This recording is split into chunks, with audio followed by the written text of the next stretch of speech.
Chapter 33-27. Xiaohua naturally didn't know that the old monster Zhifeng already bore a grudge against him. At this moment, he was only sitting on the heavenly horse, following the light beast as it flew towards the place where the sun rose. His face was pure and holy. Moreover, he didn't know that in a certain place in Yu province, an even greater plot was slowly unfolding.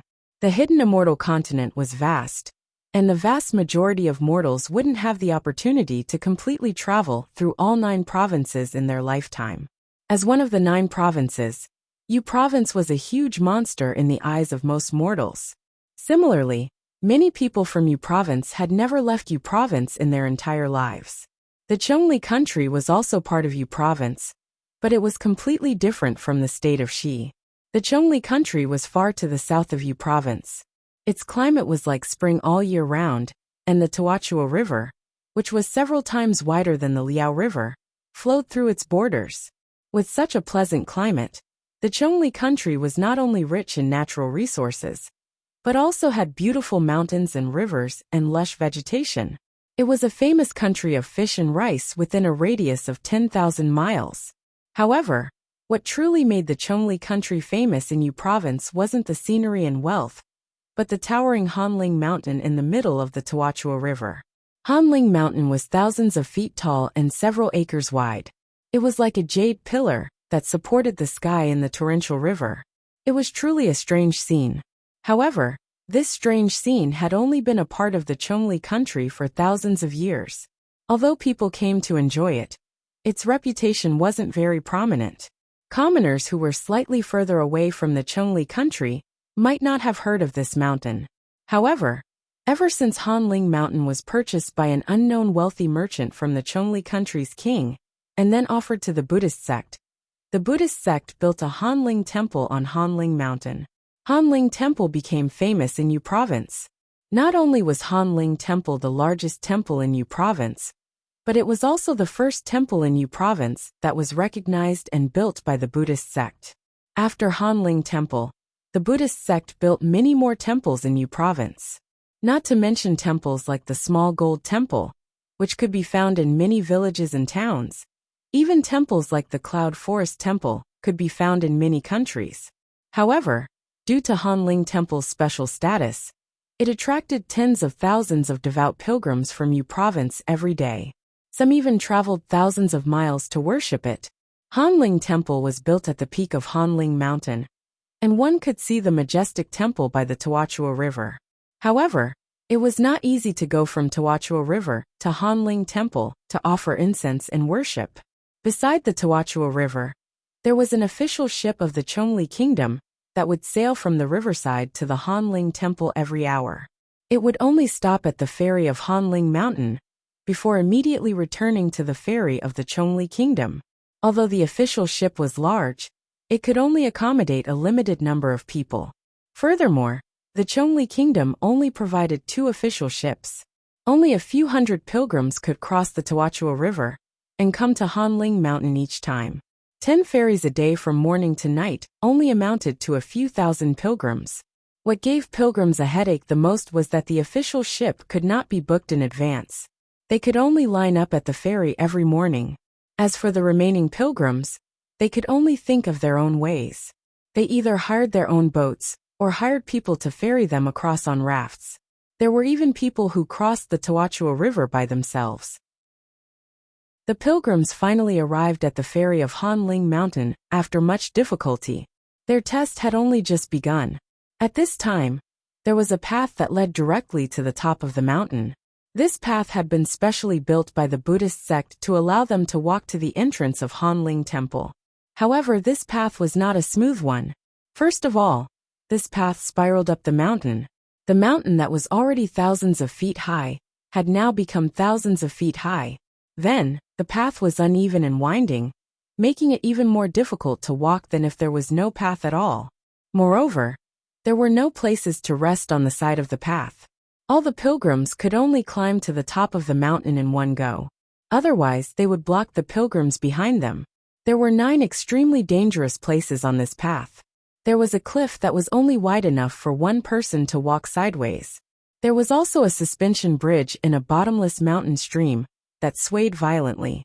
There was also a narrow path at the top of the mountain that was as smooth as a fish's spine. There was also a stone staircase that was nearly straight and could only be climbed using both hands and feet. In short, the abbot of Hanling Mountain did not wish for anyone to enter the temple to offer incense. He had set up numerous obstacles to hide Hanling Temple from everyone's view. These extremely dangerous places were not a gimmick of the Buddhist sect. They were real. Every year, or even every month, there would be pilgrims who would carelessly fall from these dangerous places, and their corpses would never be found. However, from a good point of view, humans had a kind of tenacity. From a bad point of view, humans had a kind of despicable nature. The more obstacles there were, the more people would go forward. Even the difficulties of Hanling Temple, these life-threatening dangers, could not stop the pilgrims from going forward. Most of them still passed through the mountain path and reached the top of Hanling Mountain. Thousands of bells at the top of the mountain. This saying was not wrong. When the pilgrims who passed the test arrived at the top of Hanling Mountain, although they were still far from Hanling Temple's entrance, the scene before them was enough to make them dizzy. It was enough for them to sincerely kneel down and worship. The top of the mountain was only a few acres, but it was completely covered in Buddhist light. No one could clearly see where this Buddhist light came from. Within the Buddhist light, there were also auspicious clouds lingering. Within the auspicious clouds, hundreds of ferocious beasts were like docile kittens. Sometimes they would walk around leisurely, and sometimes they would lie down peacefully. Occasionally, there would be little novice monks dressed in pure white robes who would mischievously ride on the ferocious beasts, hurrying on with their journey. Among the fierce beasts, there were naturally green cranes, antelopes, elks, and other wild animals. These wild animals were originally food for the fierce beasts, but they were also leisurely looking for grass. They were not afraid of the fierce beasts that were close by. Not only that, but there were also many lotuses blooming on both sides of the mountain path. They had no roots or stems and were very mysterious. These lotuses were all different in shape, and were not the ones commonly seen in Yu Province. Moreover, these lotuses were not fixed in one place, and would often float in all directions. Whenever a few lotuses flew across the mountain path, a few lucky pilgrims would touch them with their hand. Immediately, a myriad of Buddhist lights would pour down from the lotuses and land on the pilgrims' bodies. Feeling refreshed was only a small matter. Many pilgrims with serious illnesses would immediately feel their illnesses disappear the moment they touched the lotuses. Their bodies would become much stronger. Even though many of the pilgrims couldn't touch the lotuses, their gazes would land on the leaves of the lotuses. Inside the lotuses, there would be countless good men and women, countless temples, and countless young Buddhas. There were also strange flowers and plants, mountains, and rivers that they had never seen before. Seeing this phenomenon was the same as the villagers of Longevity Town, who saw the Buddhist sect's methods in front of the Shaojin Temple's stage. The first reaction of these devout pilgrims who had yet to see Hanling Temple's entrance was to chant Buddhist names and kowtow in gratitude. The moment they kowtowed, a bell chime, a Buddhist name, and a wooden fish appeared in their hearts. At the same time, they saw heavenly maidens, scattered flowers, and even the 10,000 Buddhas greeting the sect. All the Buddhist scriptures and all the legends of Buddha would appear the moment their eyes sank into the lotus. Not to mention these extremely devout pilgrims, even secular people with slightly weaker wills would fall into this Buddhist land and forget their previous suspicions. When the pilgrims escaped from the Buddhist kingdom, not only did their previous fatigue disappear, but their bodies and minds were also refreshed. They would even find themselves standing at the mountain gate of the Hanling Temple without them knowing. After experiencing the baptism of the Buddhist sect's methods, the pilgrims all knelt down and kowtowed. There wasn't only one mountain path before Hanling Temple's entrance. There was also a fork in the path before them. This fork led to a higher place in Hanling Mountain that was several dozen feet higher than Hanling Temple. How could the pilgrims, who had already investigated the situation of Hanling Temple, not know that this other mountain path led to the Buddhist pagoda and platform of Hanling Temple? Since it was another mountain path, it would definitely be another test. Beneath the pagoda were the relics of the deceased monks of Hanling Temple, and above the platform was a golden statue of Vairocana Buddha. Such a holy place was naturally not something that an ordinary person could reach. It was even said that ever since Hanling Temple was built, there had been extremely devout believers who had gone to the Buddhist pagoda to reminisce about the past eminent monks. However, no one had ever been able to go to the Buddhist altar to see the golden body of Mahavairocana. As for the reason, Hanling Temple explained it very well. In Yu Province, and even in the other 8 provinces of the hidden immortal continent, although there were many pilgrims who were fated with Buddha, this fate wasn't enough. These pilgrims still needed to cultivate for a long time before they could truly reach the level of a cultivator and see Buddha's golden statue. The answer given by the Confucian cultivators of the hidden immortal continent was different. They directly pointed out that the platform was empty and didn't have any golden statue of Buddha. Of course, the source of this answer was vague, and no one directly came forward to verify it. The devout pilgrims of Yu Province would never believe this groundless news. Every one of them would choose the mountain path that led to the platform. Unfortunately, just like the thousands of pilgrims, they would all fail in the end. They would either appear in front of Hanling Temple's entrance, or return to the foot of Hanling Mountain. The pilgrims who failed wouldn't be dispirited, and would carefully step into Hanling Temple's entrance again. Hanling Temple's mountain gate was extremely large, and the threshold was as high as an ordinary person's knee. Once one stepped over the mountain gate, they would be greeted by 2 extremely ferocious-looking Vajras. One was fiery red, and the other was jade green. At this moment, a monk would immediately walk out from behind the mountain gate to receive them. When the pilgrims respectfully followed the monk past the 2 Vajras and truly entered the mountain gate, they would be shocked by the tens of thousands of Buddhist halls in Hanling Temple and the countless incense sticks lingering in the air. They would be invigorated and prepare their own piety, offering their piety and incense sticks in front of every Buddha statue. Chapter 33:28. At this moment, the sun was rising from the east. The first wave of pilgrims had already entered the temple when the monk opened the gate. In the depths of the temple that was mysterious to the pilgrims, there were clusters of green plum blossoms surrounding a pavilion that was slightly taller than an ordinary building. The pavilion wasn't covered, and there was even some fog inside. This fog carried the faint fragrance of green plum blossoms and didn't look like a Buddhist holy land at all. Not only that, within the hazy mist, a beautiful young man with rosy lips and white teeth was sitting cross-legged on a praying mat leisurely. If it wasn't for the fact that the youth had shaved his head and was wearing a yellow monk robe, anyone who saw him would think he was an elegant young master. A gentle breeze blew by and the sun came from the east. The young monk's figure slowly appeared as if the wind and light didn't want to disturb the young monk's cultivation. However, after the dust and shadow disappeared, the young monk's jade-like face slightly moved. His exquisite eyelids trembled, and he opened his eyes. His jade-like eyes were filled with a hint of displeasure. That displeasure was projected into the air. The light and dust also trembled and lotus-like shadows appeared in his eyes. The light and dust also turned into 3-petal lotuses. "Jingcheng, since you're already here, why don't you come in?" The young monk's voice was like a pearl falling on a jade plate. It was incomparably clear, and his slightly exposed teeth were even whiter than pearls. "Haha, ancestor Siai. A slightly aged voice sounded from the pavilion in the distance.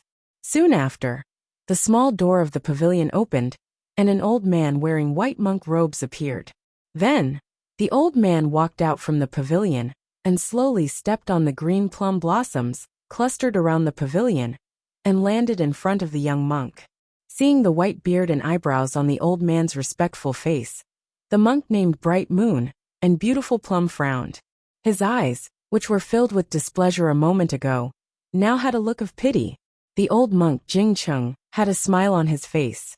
Just as he was about to put his palms together and pay his respects, he saw the undisguised regret in monk Siai's eyes.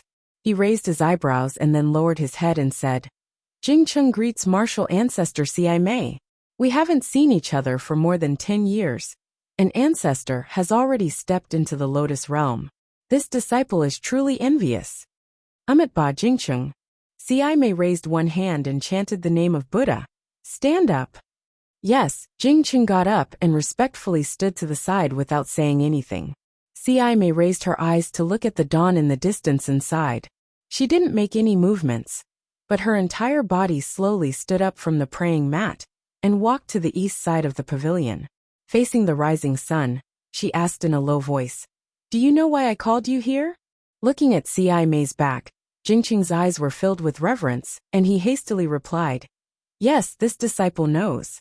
This disciple originally planned to personally report to Ancestor about Longevity Town, but because I had to arrange some secular affairs in Small Gold Temple, I wrote. Alas! May sighed again. Without waiting for Jingcheng to finish, she interrupted him and asked, "Jingcheng, how many years have you been the abbot of Yin Temple?" Jingcheng was stunned. He clearly didn't expect May to ask this question. However, he didn't dare to think too much and hastily replied, "This disciple went to Yin Temple to be the abbot. An ancestor personally recommended me.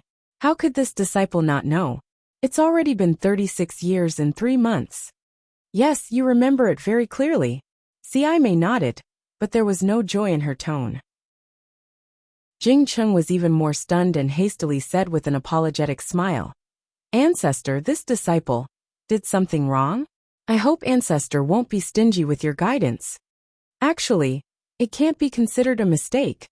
May shook her head slightly but didn't turn around. She said, "Everyone has their own fate. Nothing in this world can be forced." When Jingcheng heard this, he became even more anxious. He hastily took a step forward and put his palms together. He bowed and said, "Ancestor, you watched this disciple grow up. Moreover, Ancestor has always been a role model in this disciple's heart. This disciple was able to become the abbot of Yin Temple under the jurisdiction of Hanling Mountain, because Ancestor is also a role model for this disciple." "I said you were wrong. You are really getting more and more wrong."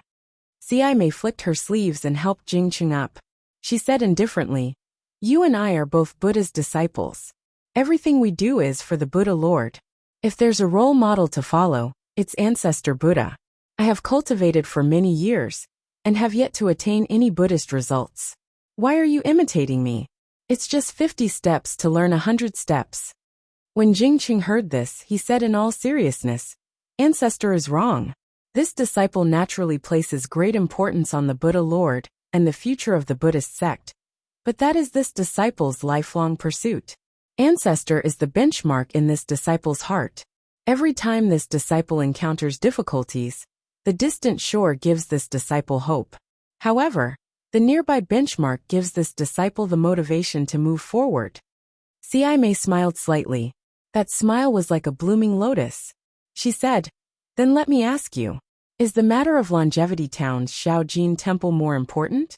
Or is the news of senior brother Hang more important?"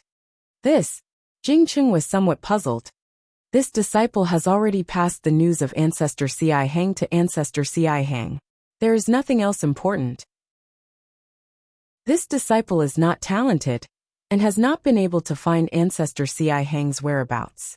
In order to prevent Chongyun's sect from gaining the upper hand in Longevity Town, this disciple hurriedly sent junior brother Jingmo to Longevity Town to become the abbot of Yin Temple. Taking advantage of the shadow left behind by Ancestor Hang, this disciple firmly rooted Yin Temple in Longevity Town. Has Jingmo gone to Longevity Town? May asked indifferently. Of course not. This disciple is waiting for Hanling Temple's Buddhist edict. Jingcheng hurriedly said. Although this disciple can directly appoint the abbot of Yin Temple, the number of people in Longevity Town today is truly beyond this disciple's expectations. Every day, tens of thousands of benefactors come from all directions to Longevity Town's Rivertide Temple to worship Ancestor Hang's statue. This kind of grand occasion, this disciple does not dare to arbitrarily decide. Hearing this, May's tone softened. She asked, "According to what you said, there are already many villagers and laymen gathered in Longevity Town.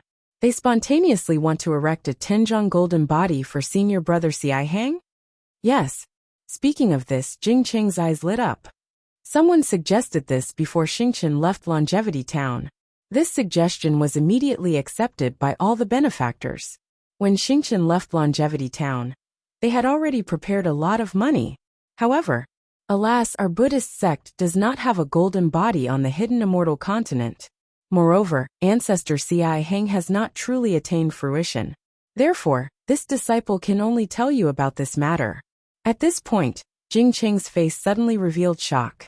He looked at Ci Mei with an incredulous expression and hurriedly said, "Ancestor, you mean, this disciple should focus on erecting a golden body for senior brother Ci Hang instead of hurriedly dispatching the abbot of Shaojin Temple?" Unfortunately, Ci Mei completely ignored him. She turned her head and asked indifferently, "Did Xingchen come with you?" Yes, this disciple received ancestor's verbal order and immediately rushed over with Xingchen. Jing Qing nodded. This disciple took a short rest and waited in front of ancestor's door. After meeting ancestor, I will have Xingchen come over and kowtow to ancestor. However, what is wrong with this disciple's arrangement? You still asked in the end. Ci Mei sighed. Jing Qing, if you don't get rid of the obsession and secular thoughts in your heart, I'm afraid you will never attain fruition in this lifetime. Jing Qing was greatly shocked and hurriedly asked, "This disciple knows his mistake. Ancestor, please teach me." Hee, don't be too shocked. Ci Mei said with a smile. I haven't attained fruition yet, so why are you so anxious? Just now, I said that you shouldn't leave behind any obsession. Isn't this obsession? Alas! Jing Qing thought for a moment, and immediately came to a realization. He put his palms together and said, Amitba, ancestors' teachings are right. This disciple has been the abbot of Yin Temple for more than 30 years. Every day, I have to work hard on secular affairs. The obsession in my heart has become increasingly deep. I even remember clearly how long I have been abbot. How is this different from the secular government? This disciple's Buddhist cultivation has long fallen into a disadvantageous position. Ci Mei nodded and said, You are right. You are a Buddhist disciple. There are some things that you must always remember, and some things that you must always forget. The cultivation base of Buddhism sect, and the divine abilities of Buddhism sect, are of no benefit to us Buddhist disciples.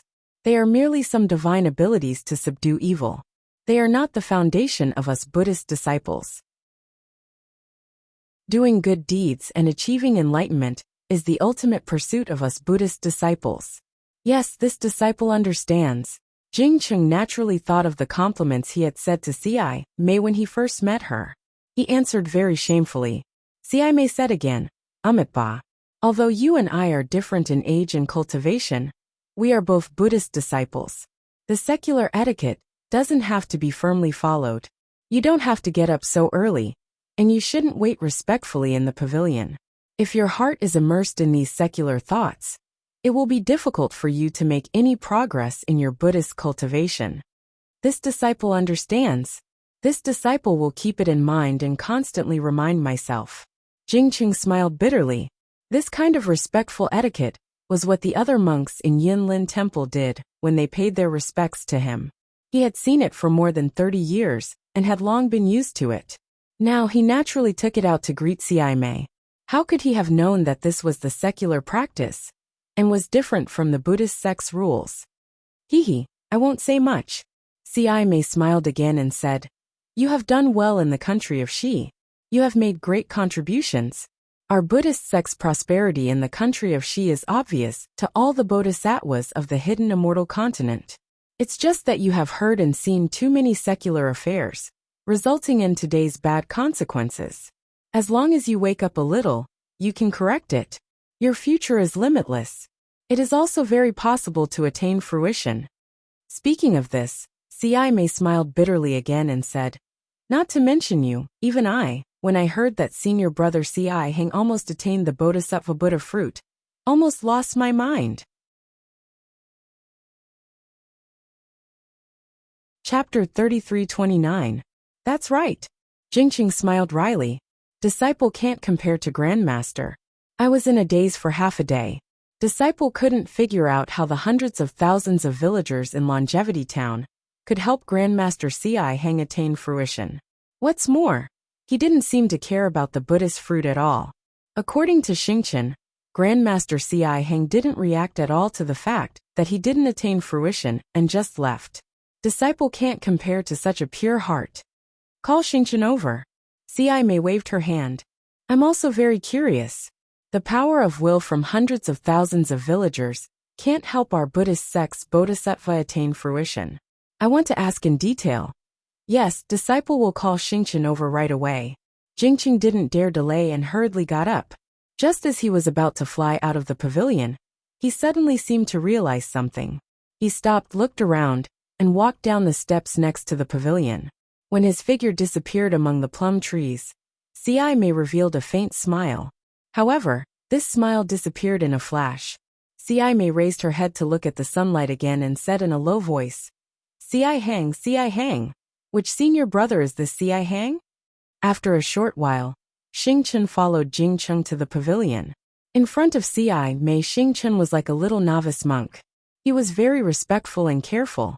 After he recounted everything that had happened in the Longevity Town, he answered dozens of questions from May. It was only when Xingqian's forehead was covered in sweat that May waved her hand, indicating for him to leave. After Xingqian bowed and left carefully, Jingqing looked at May, who closed her eyes and pondered. He didn't dare to speak, and could only stand there quietly. After the time it took to brew a cup of tea, May suddenly asked, Jingqing, what do you think of this matter? Disciple. Jingqing was startled and immediately said, Disciple feels that this is an excellent opportunity for our Buddhist sect to defeat the Confucian cultivators in Longevity Town. As long as we guide the ascetics into Longevity Town, Longevity Academy definitely won't be able to establish itself in Longevity Town. Jingqing, you're wrong. May said decisively, completely wrong. Jingqing was even more shocked and hurriedly said, Grandmaster, please enlighten me. The Confucian cultivators of Immortality Town don't need to care. They have no place in Immortality Town. May says with a smile. Moreover, Longevity Town is the #1 town where my Buddhist sect defeated Confucian cultivators in Hidden Immortal Continent. Disciple doesn't see far enough. Grandmaster, please teach me. How could Jingqing have May's vision? Zhang Xian hurriedly asked. Jingqing, tell me, why was senior brother Hang able to attain fruition? And it was the Bodhisattva Buddha fruit?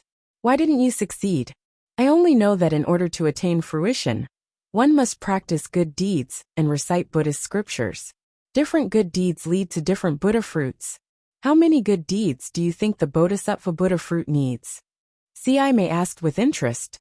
No matter what, I need at least 1,000,000 good deeds, right? Jingqing hesitated. After all, the Bodhisattva Buddha fruit was too far away for him. Alas, that's not all. May sighs slightly and says, attaining fruition is very complicated and can't be explained by simple good deeds. However, if we use the 9 levels of essence energy to measure the cultivation strength of the 3 continents, the Buddhist sect's Buddha fruit can also be calculated simply by good deeds.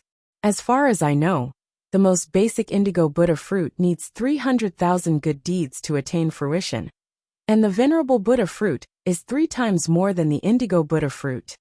Ah, that much? Jingqing is shocked. Even if there are so many good deeds, it might not be enough to attain fruition. May says, it's also related to the cultivation of the Arhat, karma, Buddhist fate, believer's wish energy, and so on. Grandmaster, let's not talk about other things but just the good deeds. Jingqing says after some calculation, if you want to attain the Bodhisattva Buddha fruit, you need 90 million good deeds. Even the wish energy and belief of hundreds of thousands of villagers in Immortality Town isn't enough for Grandmaster Hang to attain the Bodhisattva Buddha fruit, right? Indeed, May nodded. This is the reason why I asked you to bring Xingqian here. I've been thinking about it for a long time, but I really don't understand how senior brother Hang can attain such a great Buddha fruit. I've already asked all the disciples to check the records of the Buddhist sect and Confucian cultivators, and even the history of Immortality Town, But I couldn't find the origin of Grandmaster Zihong, Jingqing says.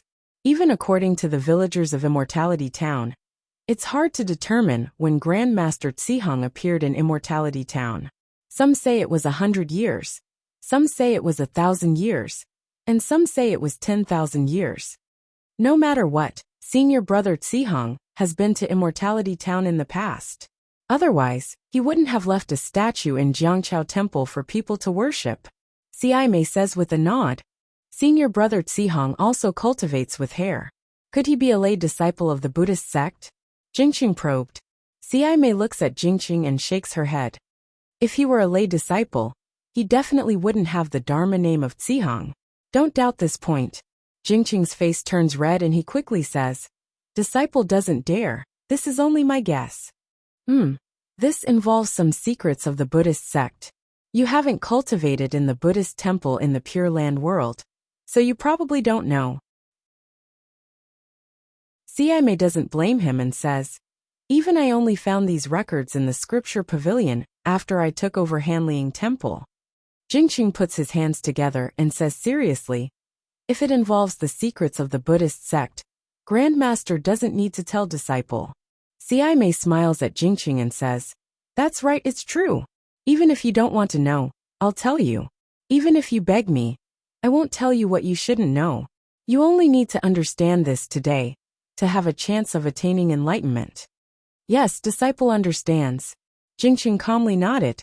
There was a look of understanding on his white-haired face. Actually, it's not much of a secret. Jingqing doesn't want to know anymore.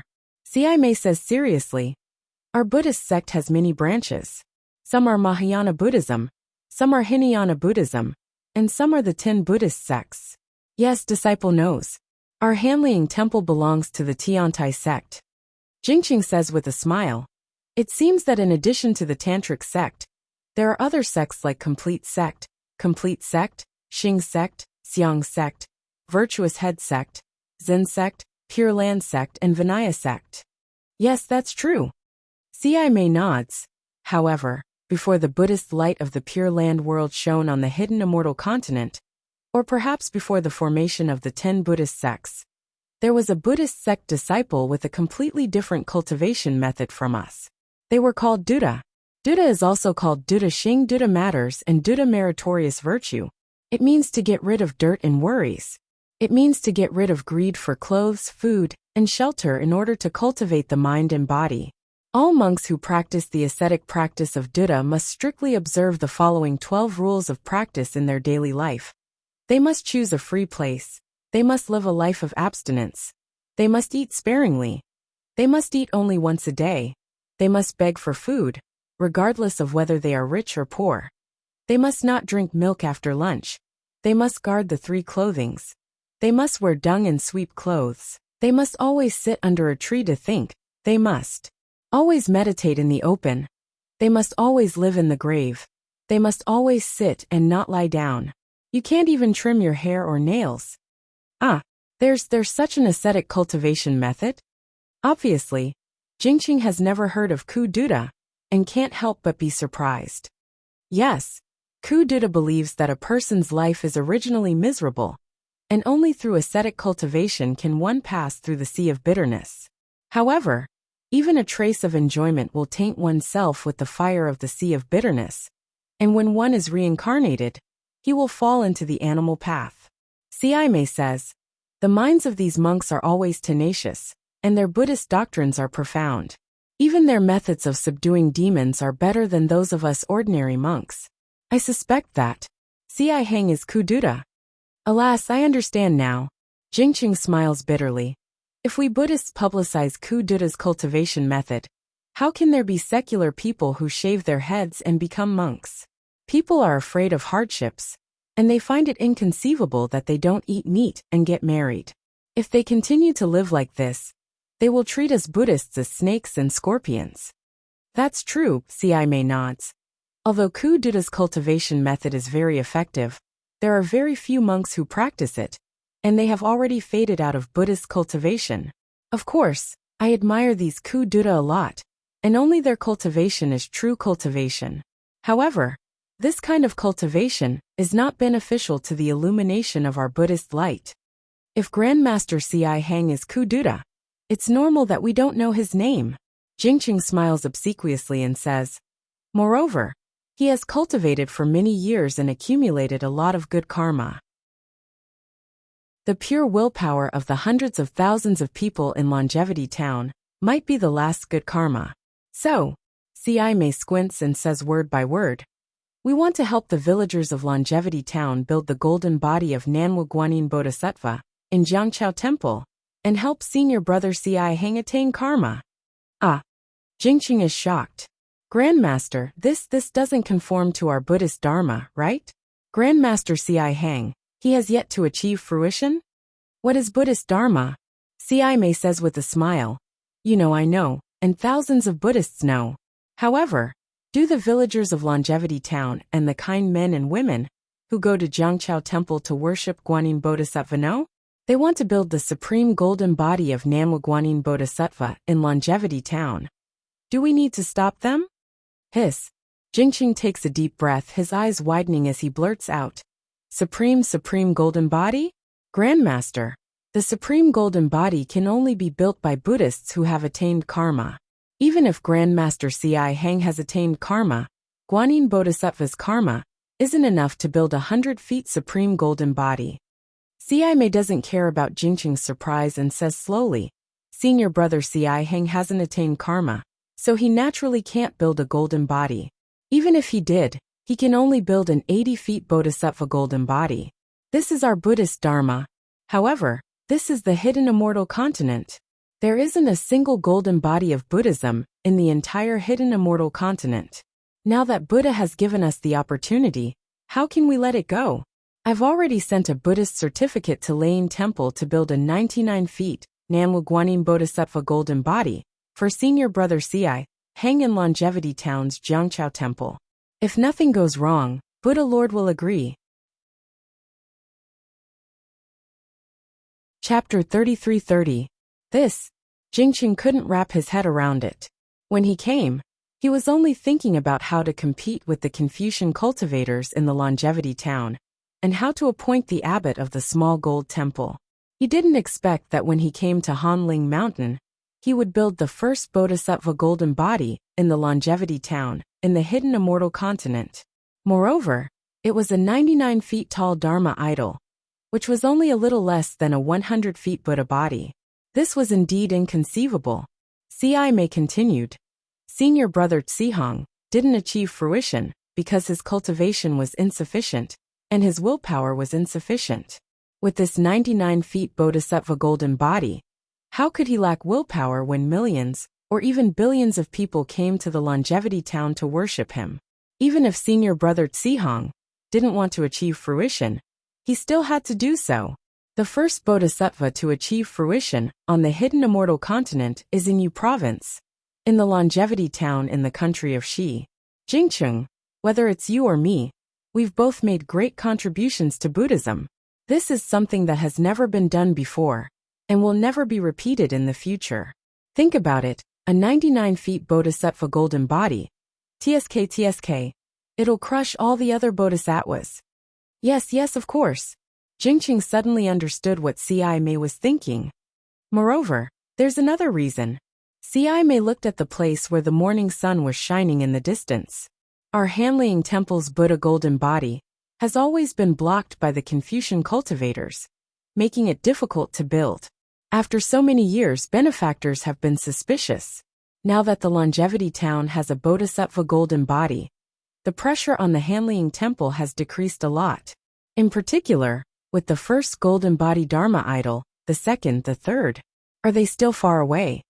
Yes, I understand. Jingqing was enlightened again. Also, C.I. May smiled. Although Kutuchuo is few in number, he's always been the backbone of Buddhism. If they can achieve Bodhisattva Buddha fruit with our help, the Lane Temple will also look good. Yes, I understand. Jingqing could only nod. Although C.I. May was only halfway through her sentence, he already understood why C.I. May was so certain that the Lane Temple would agree to his proposal. Of course, this seemed to involve the secrets of Buddhism, so Jingqing didn't dare to say more. Xi Mei sighed for no reason. She withdrew her gaze from the place in the distance that was even taller than the pavilion. There was a huge platform there, and there was already a huge ninth-grade Buddha lotus on it. However, the Buddha lotus was empty, he said with some melancholy. Alas, actually the most important thing is that I really want to know which senior brother Zihong is. How could he almost attain the Bodhisattva Buddha fruit? This is a good fruit worth hundreds of millions. Without a few lifetimes of cultivation, it is impossible to achieve. Why have I never heard of this senior brother? Speaking up to this point, Xi Mei looked at Jingcheng again. As the saying goes, when the Tao is 1 foot tall, the devil is 10 feet tall. My cultivation is more profound than yours, but my devil barrier is also deeper than yours. I was lecturing you just now, but in fact, I had an obsession before you, and even now, I don't know how to get rid of it.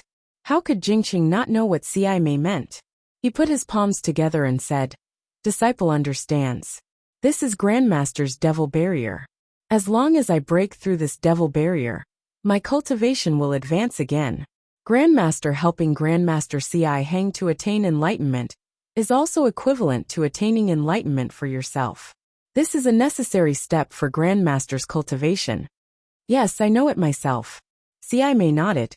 I've been cultivating since I was young, and my progress has been rapid. With the accumulation of 3 lifetimes, attaining enlightenment in this life is not a problem. However, the sudden appearance of senior brother Zihong really gave me a blow.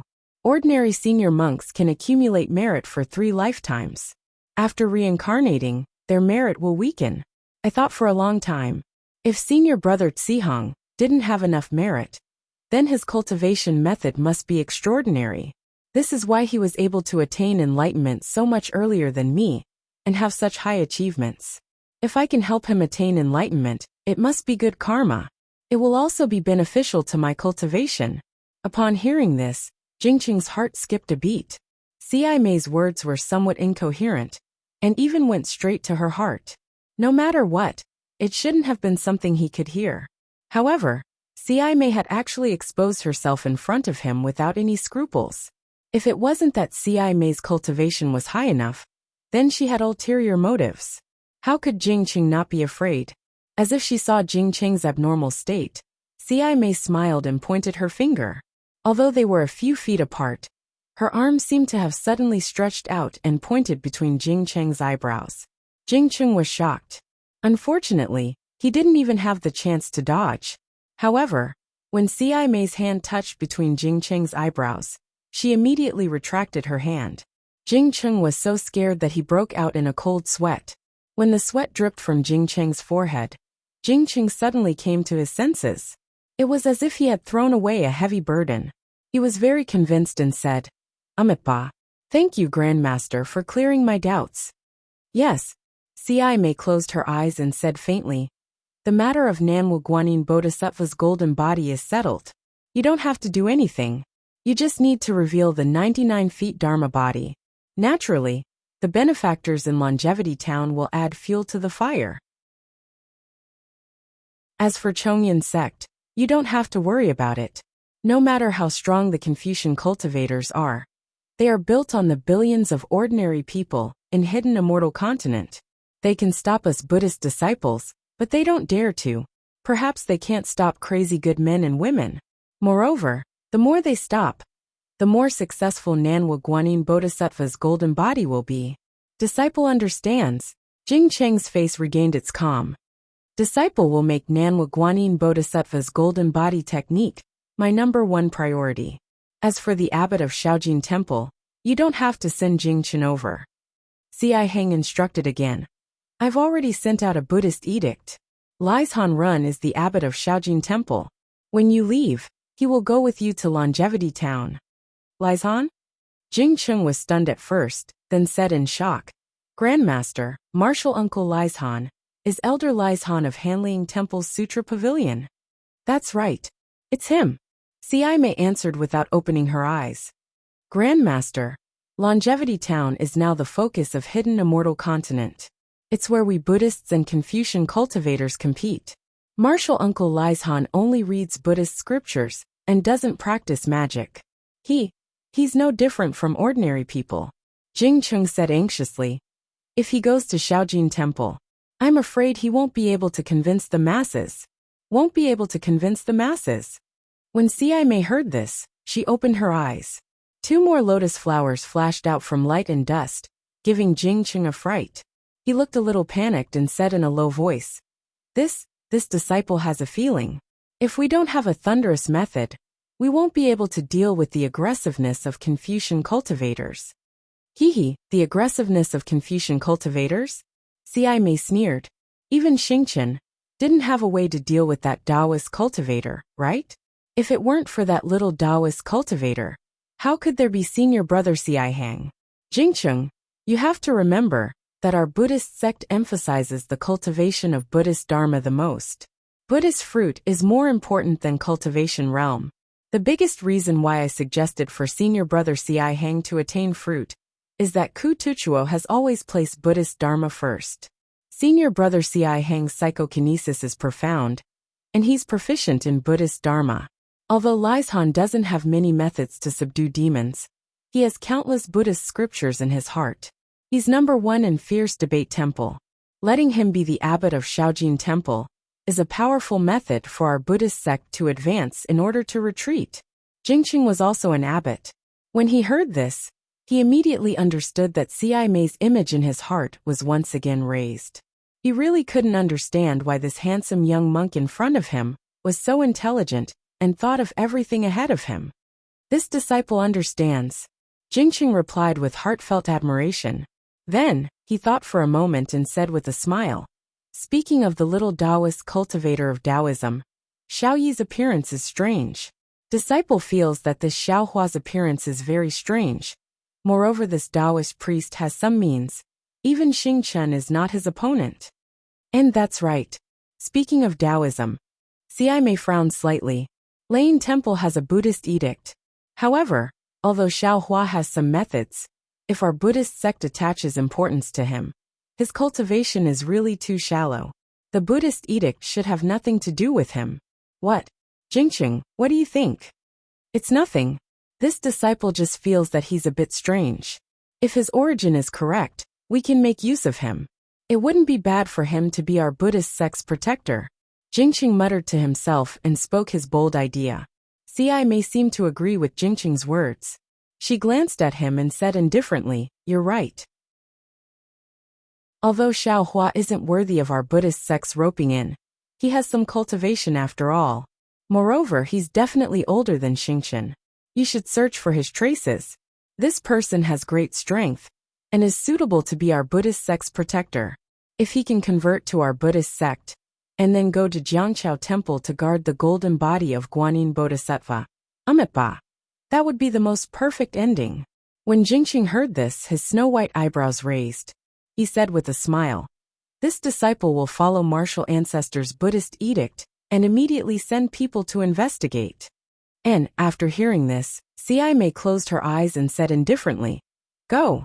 You only need to remember that you understand Buddhist principles, Buddhist doctrine, Buddhist scriptures, and Buddhist nature. You only need to let our Buddhist sect's Buddhist light of salvation shine on Longevity Town. You can't use any other methods to subdue demons. Amitabha, this disciple will remember. Jingcheng hurriedly put his palms together and replied in a low voice. Martial ancestor has taught this disciple for a long time. This disciple already understands. This disciple will take his leave now and ask martial uncle Shan to condescend to become the Shaojin Temple's abbot. Xi Mei closed her eyes and ignored Jingcheng. The light from the east shone on him, and the Buddhist light faintly reflected and reflected. It was a lifelike spirit lotus shape. Jingcheng's eyes were filled with envy as he looked at it. He lowered his head and slowly retreated. At this time, Xiao Hua naturally didn't know that he had been regarded as the best protector of Shaojin Temple by Jingcheng. He also didn't know that once he appeared in Longevity Town, this small town on the border immediately became the focus of a tit-for-tat confrontation between Confucian cultivators and Buddhist sect. He also didn't know that the news of the first Bodhisattva golden body on hidden immortal continent was true. Moreover, He didn't know that this golden body was second only to Buddha's 10-jhang golden body. A 99-jhang golden body of Bodhisattva was unique in the Buddhist sect. Moreover, it was created at this special time and in this special place. It was truly unprecedented and would never be replicated again. Chapter 33-31. Right now, Xiaohua was sitting cross-legged on the back of the Pegasus, following the light beasts as they soared into the sky. High up in the sky, the wind was biting cold, and there were layers of cold shadows. Wisps of cloud were sharper than swords, piercing into the light feathers of the Pegasus, and even into Xiaohua's flashing body. Although Xiaohua looked as if nothing had happened, he was the only one who knew the pain inside. This wind was very powerful. It was able to freeze the true essence in his meridians. Right now, Xiaohua was only relying on his protective magic weapon to resist the wind. If he flew high up for a moment, he really couldn't guarantee his own safety.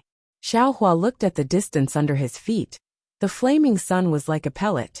He patted the Pegasus's neck, and the Pegasus obediently stopped.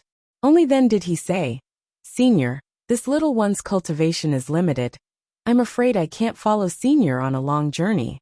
Even if I see you off for 1,000 miles, I still have to part. This little one will take his leave now."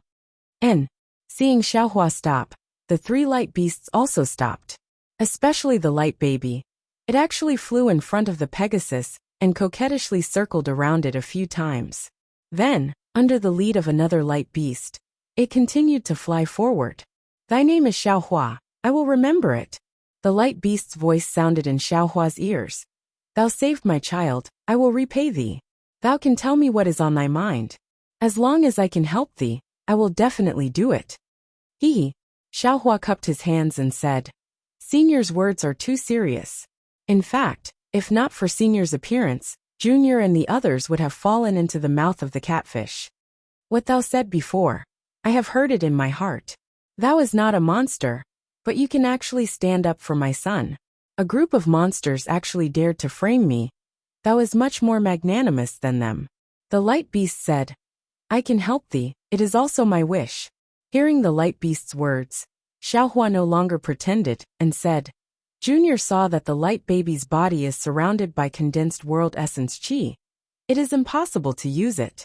Even if there is a monster cultivation method, I am afraid that the world essence qi around its body must be refined first. If I may be so bold, I would like to ask, what is this technique? Why are you asking about this?"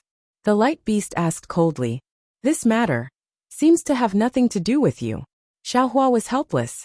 He had no choice but to tell the beast that his meridians and body were filled with the earth crystal Yao milk. The radiant beast looked at Xiaohua up and down, as if it was pondering or probing. After a while it said, "This place is not safe. I can't talk to you too much. If you want to refine the strange things in your body, you can come here in 10 days. While speaking, a ray of light that was even thinner than a thin thread was emitted from the radiant beast's mouth and landed in between Xiaohua's eyes. While the radiant beast was startled, the heavenly eye in between its eyes flashed with a strange green light and actually blocked the penetration of this ray of light. "This is where that place is." The light beast had no choice but to explain. "Good," Xiaohua was overjoyed. He quickly put away his heaven's eye. When the light appeared in his mind, it was the location of a certain place. "Thank you, Senior," Xiaohua cupped his hands. The radiant beast didn't stay any longer. It turned into a ray of light and chased after him. Xiaohua was very happy. He really didn't expect that the earth crystal Yao milk, which he originally planned to use more than 10 years to refine, would be solved in one night. He then patted the heavenly horse. The heavenly horse neighed and flew towards the ground. Xiaohua took advantage of this moment to wave his hand and took the Buddhist archive that he bought with a copper coin in the auction. That Buddhist archive was very old. There were some mottled black spots on it, just like moldy spots on an ordinary jade. Xiaohua's gaze fell on this Buddhist archive. He sighed in his heart. Alas, something bought with a copper coin. You really get what you pay for. I'm afraid it won't be especially precious. Although this story can't be fake, but secret techniques. Hee, do I lack secret techniques? Thinking, Xiaohua very inadvertently sent this Buddhist archive into his Naiwan palace. However, when the Buddha relic opened the Buddhist archive and saw what was inside, Xiaohua's face lit up. Oh, Buddhist seal catalog? This is the secret technique of Buddhist sect's Buddhist seal catalog. This Xiaohua really made a big profit. Xiaohua used Buddhist seal before. He relied on the Buddha relic's Buddhist seal to control the clear water bottle. He knew that this Buddhist seal was similar to the Tao sect's technique. However, he didn't obtain the complete Buddhist seal catalog. Naturally, he didn't really practice it. Now that he unexpectedly obtained this item by chance, how could he not be happy? Taking advantage of the fact that he was still far from the ground, Xiaohua simply let the Buddha relic read this Buddhist archive. His mind was watching from the side. Xiaohua was happy at first, but the more he read, the more he frowned. This Buddhist seal catalog wasn't bad. There were 3 types of Buddhist seals inside. They were Mountainous Buddhist Seal, Stellar Buddhist Seal, and Karmic Buddhist Seal. Mountainous Buddhist Seal, as the name implies, can produce the power of mountains when used. Stellar Buddhist Seal can produce the power of stars, and Karmic Buddhist Seal can produce the power of karmic hindrances. These 3 types of Buddhist seals have 9 layers. The power of each layer is superimposed on the previous layer. When the 9 layers of Mountainous Buddhist Seal are cultivated, the power of 9 mountains will be displayed. The same is true for the power of stars and karmic hindrances. However, such a useful Buddhist seal fell into Xiaohua's eyes, causing him to be somewhat puzzled. That's right, Xiaohua's physical body has the power of mountains. That heavenly laws embodiment technique also has the power of mountains. What's the difference? Thinking of the power of mountains, Xiaohua unconsciously thought of the Confucian cultivator's 1 breath soars to the 9 heavens, and 1 word to determine heaven and earth. Just like what Xiaohua said to Yu family's 7th uncle that day, 1 breath soars to the 9 heavens. Xiaohua understood very well that the Confucian cultivator was tempering the true qi in the chest. This true qi has myriad mysteries and can soar to the 9 heavens. However, 1 word to determine heaven and earth puzzled Xiaohua. Although Xiaohua had seen the power of the scroll's inscription, and also saw the power of the Confucian cultivator's handwriting brush, it was still far from 1 word to determine heaven and earth.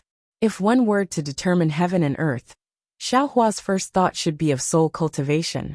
The 365 green seal script characters could communicate with ghosts and gods.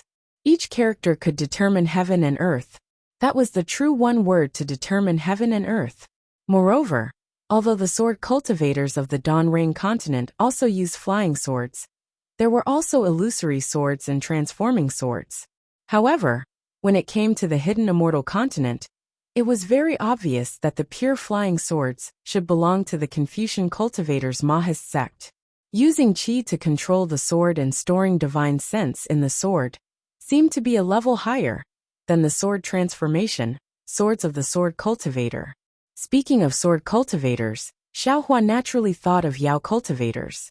Yao cultivators were originally humans, but they fused with immortal birds and borrowed the power of immortal birds. This was clearly a human approaching Yao.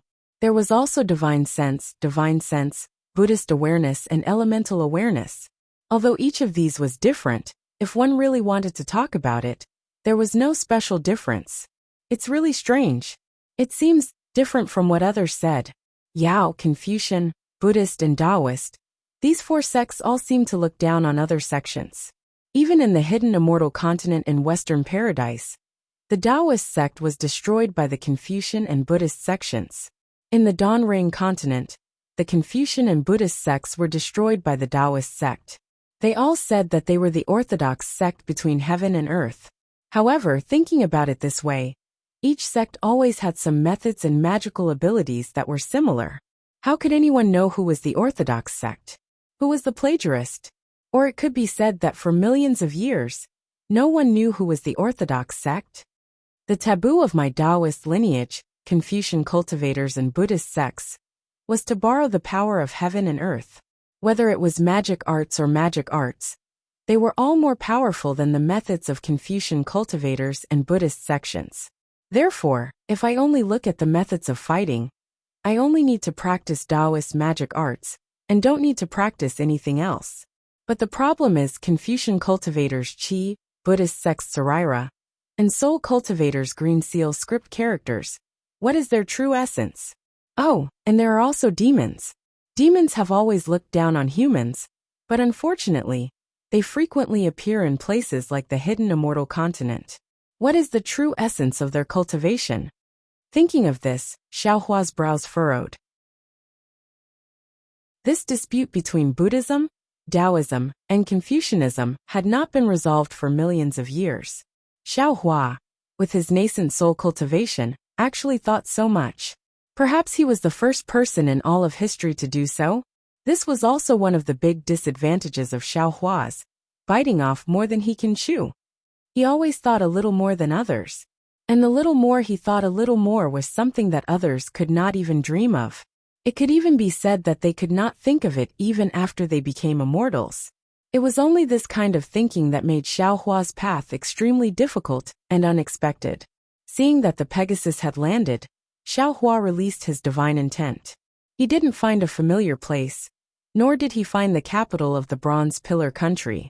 After thinking for a bit, Xiaohua didn't get down from the Pegasus and waited on the side of the road. After the time it took to eat a meal, a carriage passed by on the main road. The person inside the carriage saw the majestic Pegasus, and Xiaohua on top of it, and jumped down from the carriage. They either kneeled down or respectfully came forward to greet him. Xiaohua smiled and asked for directions. In front of everyone, he patted the Pegasus' head and headed towards the direction of the Bronze Pillar country. The group of mortals prostrated on the ground and respectfully sent Xiaohua off. Knowing that there was still a distance to the Bronze Pillar country, Xiaohua narrowed his eyes and began to understand the Buddhist mountainous seal that he had just obtained. Although Xiaohua felt that whether it was his physical body or divine ability, he was comparable to this Buddhist mountainous seal. However, as his comprehension deepened, he sighed with emotion. The stone of another mountain can be used to improve jade. This is indeed the case. This Buddhist mountainous seal can actually use karma to simulate the power of the physical body. Moreover, this karma can be ingeniously expanded. This technique is also related to the size of the karma. That's right. If I can completely understand this Buddhist mountainous seal and use it on my physical body or dharma body, wouldn't it be? Ha ha ha. The more Xiaohua comprehended, the happier he became. He had already thrown his previous doubts to the back of his mind. It seemed that this comprehension and cultivation could enrich him.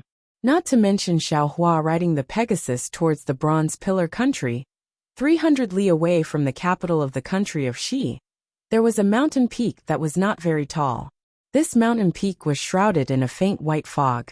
The white clouds in the sky also flew to the edge of the mountain peak, as if attracted by the beautiful scenery of the mountain peak. Chapter 33-32. The scenery on the mountain peak was indeed pleasant. Not to mention the trickling streams at the foot of the mountain, the green cypresses on the side of the winding mountain path, and the faint pools that appeared from time to time under the shade of the trees, just the occasional elk and antelope that appeared between the mountain peaks and leisurely walked in front of people, as if they were psychic, was enough to make people's hearts stay here. The top of the mountain was a little different from the bottom of the mountain. Not only were palaces made of jade hidden in the green, but they were also embellished all around the mountain peaks. Many young men in clean clothes were either holding folding fans in their hands or holding green swords in their hands, shuttling back and forth between these palaces. Not only were they walking indifferently, but they were also flying on green lights. All of them were calm and dignified. This was the mountain gate of the Chongyan sect in the country of Xi. In the innermost part of the palaces, there was a place that looked like a jade seal, and there was a palace that looked like a crown. At this moment in the palace, an old man with a Confucian crown on his head was sitting behind a jade table. His face was extremely solemn, and he looked coldly at the four people in front of him. These four people were none other than Mo Yin, Mo Jianli, Qiu Jian, Li Mo Ming, and Ji Dong. And this old man was the head of the Chongyan sect, Shangguan Feiyu, a great Confucian scholar, who had cultivated to the level of master. Facing Shangguan Feiyu's colder gaze, Mo Jianli and the other 3 people lowered their heads, not daring to say anything. It seemed that if they moved a little, the gaze would turn into a flying sword and pierce into their bodies. Mo Yan. Although Shangguan Feiyu wanted to suppress the anger in his heart, he could not help but show it in his words. He did not even call him Jianli, as he usually did. Yes, head. Mo Jianli hurriedly answered. You really did not find the whereabouts of the old bald donkey Xi Hang? Shangguan Feiyu suppressed the anger in his heart and asked again. Mo Jianli raised his head with a bitter smile on his face and replied, Sect leader, this disciple's cultivation is limited. At that time, I lost track of Xi Hang. Senior. Later on, this disciple was busy with disaster relief. I really didn't have the time to look for that senior. And then, speaking of this, the bitter smile on Mo Jianli's face became thicker, and he did not dare to continue. After hesitating for a while, he said, Later, I looked for the legend of the sea god in the Longevity town. Stop. Shangguan Feiyu waved his hand. You have said this 4 times. Yes. Mo Jianli quickly shut his mouth. Are the villagers of Longevity town really raising funds to build a Guanyin golden body? Shangguan Feiyu had just mentioned Mo Jianli, but this was the 5th time he had asked about Mo Jianli. It seemed that he did not believe the news about Mo Jianli. Mo Jianli replied respectfully, Yes. When I left, there were already tens of thousands of good people in Longevity town. Many of them were rich people from the surrounding areas. They were discussing how to build 100-feet golden body in Longevity town. How is this possible? Shangguan Feiyu couldn't help but stand up. The airflow around him was so strong that Mo Jianli and the other 3 couldn't stand still. Longevity Academy has been in Longevity town for so many years, educating countless Confucian disciples. My Chongyan sect has protected Longevity town for even longer. Why is it that a simple flooding of the town of immortals and an old bald donkey of the Buddhist sect can steal their hearts? Shangguan Feiyu really couldn't understand.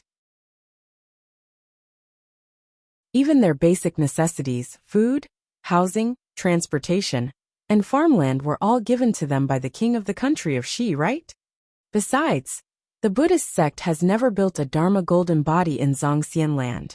Even the Buddha statues in the temples are restricted by us Confucian cultivators. For no reason. Why would someone want to build a Dharma golden body in Longevity town? This must be done by the old bald donkey of the Yunlin temple. The Buddhist sect must be behind this. Sect master. It doesn't matter whether the Buddhist sect is behind this or not. What's important is that we can't let the Dharma golden body be built in Jiangqiao Ridge. Mo Jianli said hurriedly. Once the Dharma golden body is built, not only will the Longevity Academy lose its foothold in Longevity town, even the Chongyan sect won't be able to show its face in the country of Xi. If this is just a small one, once the Dharma golden body is built, we Confucian cultivators won't be able to raise our heads. The Zhongxian land is the place where we Confucian cultivators taught. Now it has been conquered by the Buddhist sect. With this first Dharma golden body, thousands of other Dharma golden bodies will be built. We can't stop them, Shangguan Feiyu said coldly. Then, Shangguan Feiyu waved his hand and said coldly, the Chongyan sect must stop this so-called Dharma golden body by any means. Yes, I understand. Mo Jianli nodded. However, before he could finish, Shangguan Feiyu said, Mo Yan, you've done a good job in the Longevity town. I've already rewarded you according to your merits in the merit hall. The Longevity town is getting more and more serious. Your cultivation is not enough to support it. You don't have to worry about it. Mo Jianli hesitated and said tentatively, although my cultivation is low, I'm very familiar with the Longevity town. I know the reasons behind it. I think I can do it. Haha, familiarity and clarity are not important. Shangguan Feiyu said with a smile. What we need now is an iron fist. Fools always think that they can defeat the heavens with their strength.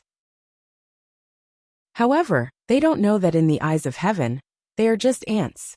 Our Chongyan sect has controlled the country of Xi for so many years. How can we let them succeed? We just need to ask the government to use some means to drive them away. I've only mentioned your merits and not your faults. When you go back, you have to think about it carefully. See where you went wrong, and what you can gain from the longevity town. Jianli, you are the most outstanding disciple of our Chongyun sect. This old man has high hopes for you. Yes, I know. A gentleman has 3 reflections on himself. I should follow suit. Mo Jianli replied respectfully. Then, he hesitated for a moment and said, Besides, I've thought about it for a long time on my way back to the sect. I have some ideas, but I don't know if they are correct. Oh, tell us. Shangguan Feiyu raised his eyebrows and nodded. We, the Confucian cultivators, use etiquette to educate the people. We use poems and books to pass down generations. We help people learn how to read and get rid of ignorance. We build a country and form order. But we don't form a belief in their hearts. We don't make them follow us from the bottom of their hearts. We only set up rules and regulations around them and let them live and grow within them. Mo Jinli's tone was a little weak. He stole a glance at Shangguan Feiyu and said tentatively, The Buddhism sect uses Buddhism to set up rules and regulations. They do things with kindness and benevolence. They make people respect them and follow them. Although people are small, there is a tiger in their hearts. We, the Confucian cultivators, can control the small people, but we can't control the fierce tiger.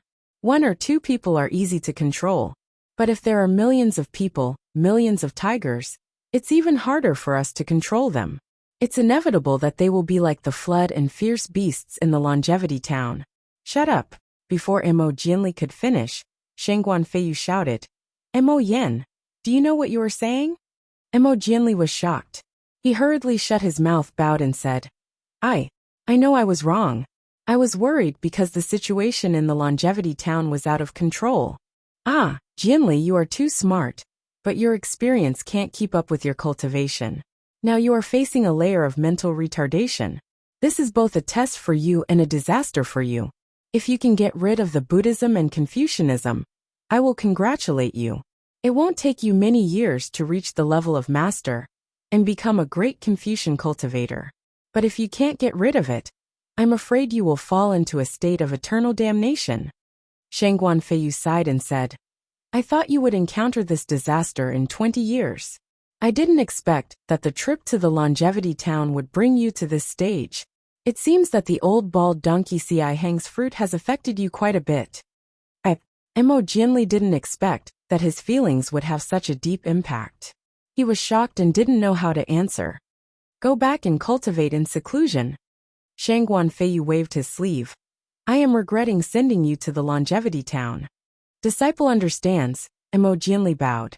Just as he was about to leave, he seemed to have suddenly thought of something and said, That's right. Disciple mentioned to sect leader before. Sect leader, please pay more attention to that Dao sect's Xiaohua. This senior has a noble character, and there are traces of Confucianism on him. If we can get him on our side, it will be beneficial to our Chongyun sect. Don't bother. Shangguan Feiyu waved his hand in annoyance. He is just a little Taoist cultivator. Even if he has some character, what can he do? He is not worthy of our Chongyun sect. Yes, I will listen to you, sect master. Mo Jianli had a very good impression of Xiaohua. Originally, he wanted to ask Shangguan Feiyu for a reward for Xiaohua. Unfortunately, when he reported the changes in the longevity town of Buddhism, Shangguan Feiyu could no longer stay calm. Thinking about the future of the Chongyun sect and the embarrassment of the Confucian cultivators, Shangguan Feiyu no longer wanted to reward a Taoist cultivator.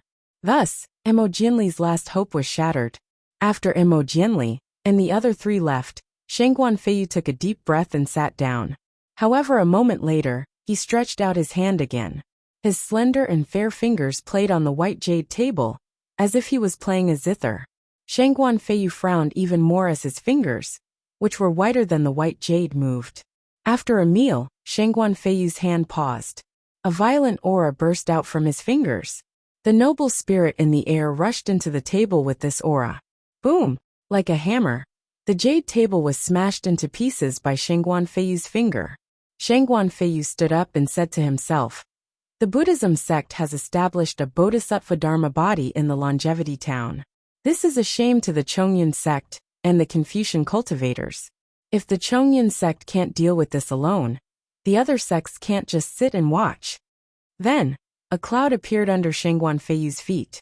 He quickly rushed out of the palace and disappeared into the depths of the Sulu Mountains. Chapter 33-33. Xiaohua sat on the Pegasus and flew for an hour before he saw the silhouette of the capital city of the Bronze Pillar Nation in the distance. He then walked down from the Pegasus with a smile and kept the Pegasus in his spirit storage pouch. He had always been a person with no sense of direction. Even if someone pointed the way, he would still fly astray. Now that he had the Pegasus, Xiaohua didn't have to worry about getting lost. Moreover, in this hour, his Buddha Saraira had comprehended a lot of the mountainous Buddha seal, and he had just comprehended the beginner-level water escape technique. How could he not be happy? Xiaohua flew straight to the city gate of the Bronze Pillar Nation and found a secluded place to land. He followed the crowd into the city gate. However, the moment he stepped into the Bronze Pillar Nation, a cold feeling rose in his heart. Ayo! Xiaohua was shocked. He had already experienced this kind of impulse twice last night, and today, the first time, he thought that he had encountered some kind of danger during the auction, and the danger he encountered in Catfish's body just now confirmed his thoughts. However, now that the matter had passed, he felt a warning in his heart. Last night's sudden impulse was definitely not the auction last night. Then what could it be? Xiao Jianlui? Suddenly, Xiaohua came to a realization. I'm afraid that the Duanmu clan was ruthless to them? That's right, Xiaohua didn't cause any trouble last night. The only possibility was the Duanmu clan. Furthermore, after Duanmu Qing and Duanmu Qiu came out from Star Picking Tower, they were taught a lesson by Xiaohua. One of Duanmu Qiu's arms was even crippled. Who knew if these people had learned their lesson and would go look for Xiaohua? Xiaohua had been at the auction last night. If the Duanmu clan disciples couldn't find Xiaohua, they would naturally vent their anger on Xiao Jian and the others. Damn it! Since Xiaohua knew where the matter was, how could he restrain himself? He activated the flying talisman and immediately rushed to the Seven Suns Temple while shouting, Duanmu Qing, you better not let this old man guess correctly. If you really dare to kill, this old man will make you suffer a fate worse than death. At the same time that Xiaohua flew up, he had already released his divine sense. When that divine sense saw Xiao Jian, Yuanya, Lu Yi and Fu Jiwen standing outside the Seven Suns Temple with strange expressions on their faces, his heart unconsciously calmed down.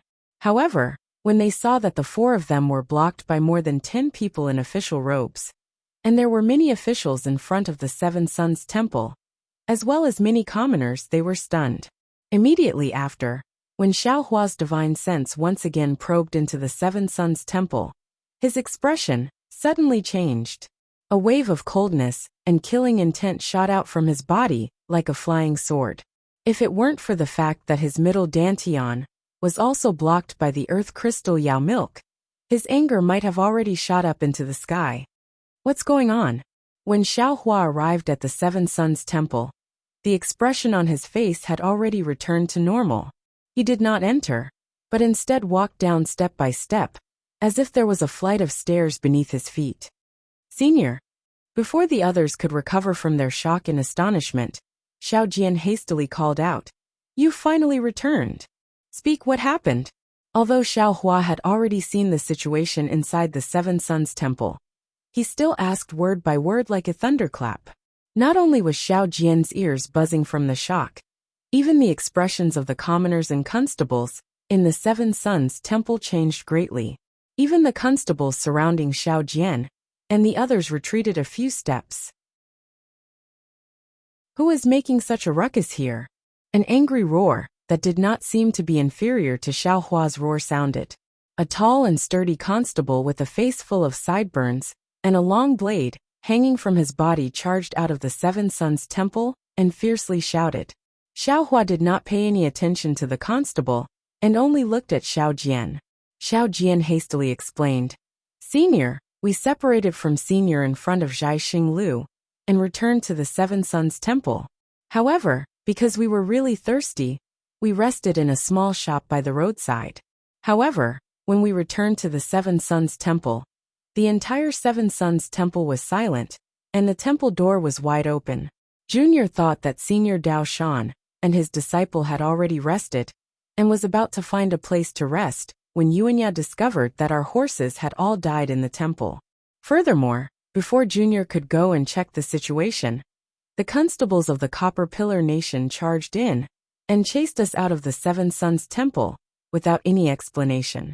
Furthermore, they imprisoned us here and did not allow us to leave. Xiaohua indifferently nodded his head. He raised his eyes to look at the constable and coldly asked, "Where is Great Master Dao Shan?" "Hee, little Taoist, aren't you quite powerful? With such a loud voice, I wonder how your old Taoist is doing?" The constable said with a smile. Without waiting for the constable to finish speaking, a quick-witted constable hastily ran to the constable's side and whispered a few words into his ear. The constable's expression slightly changed as he looked at Xiaohua from head to toe. It was as if he did not believe that Xiaohua came from the sky. "Let this old man ask you, how is my Taoist Dao Shan and the 19 disciples of the Seven Sons Temple?" Xiaohua's eyes slightly narrowed as he indifferently asked, Little Taoist." The constable coldly snorted and said, "This old man knows that you are someone with cultivation. However, don't forget that this is my Copper Pillar Nation. Even if you have some tricks up your sleeve, if you want to live, you have to watch with your tail between your legs.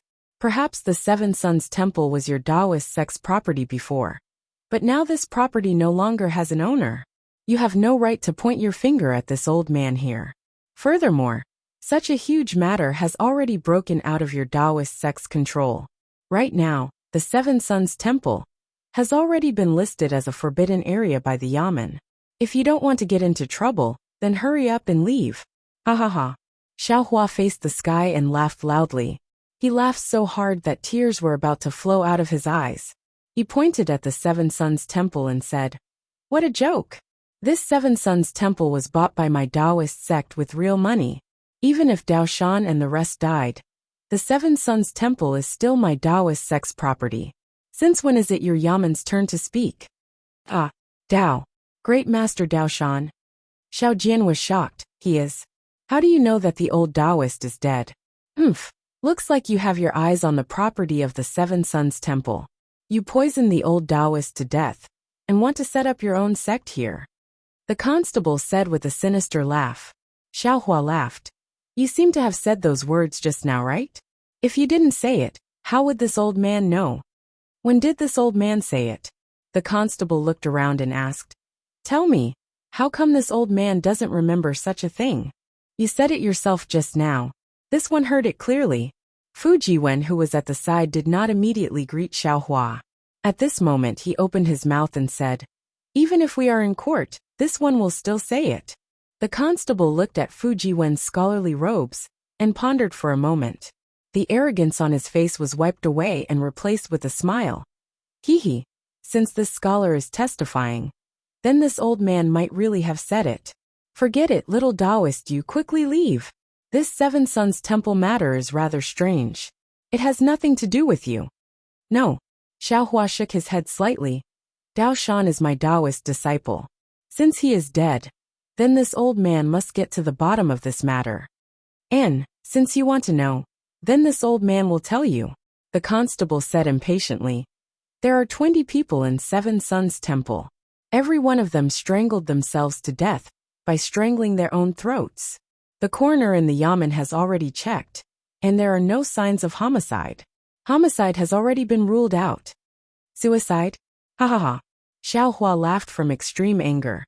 "Furthermore, they strangled themselves to death with their own hands? Don't you think that these words sound very funny?" "Funny? What's funny about it?" The constable said coldly. "A few days ago, there was someone who used a knife to stab himself 17 times. He stabbed himself until he was in a mess and committed suicide.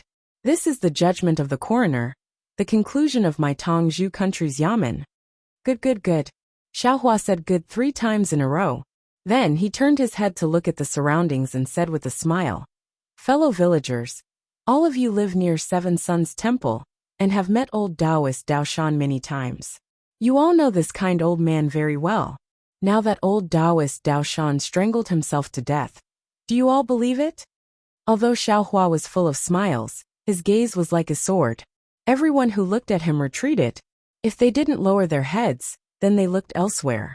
No one answered him. It doesn't matter if you believe it or not. It doesn't matter if they believe it or not. This old man believes it. The constable seemed to be very clear about the crowd's avoidance, and said with a smile. However, before he could finish speaking, he felt a flash in front of his eyes. Xiaohua, who was still quite far away from him, suddenly appeared in front of him. You. The constable was shocked. He flicked his hand, and was about to pull out his knife. Unfortunately, just as his hand touched the handle of the knife, he heard Xiaohua say coldly, "It doesn't matter if you believe it or not. The key is that this old man doesn't believe it." Following Xiaohua's cold voice, Xiaohua raised his hand. His right index finger suddenly appeared between the constable's brows.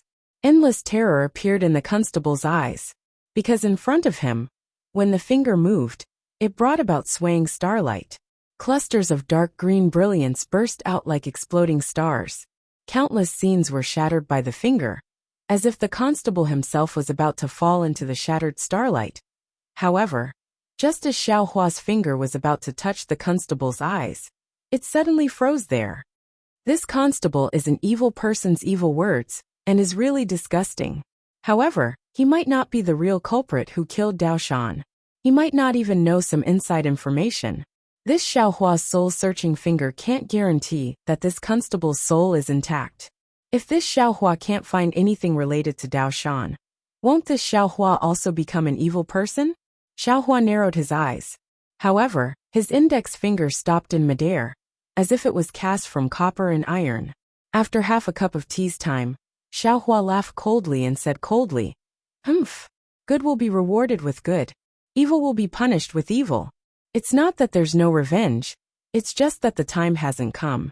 When the time comes, those who have enmity will take revenge, and those who have resentment will complain."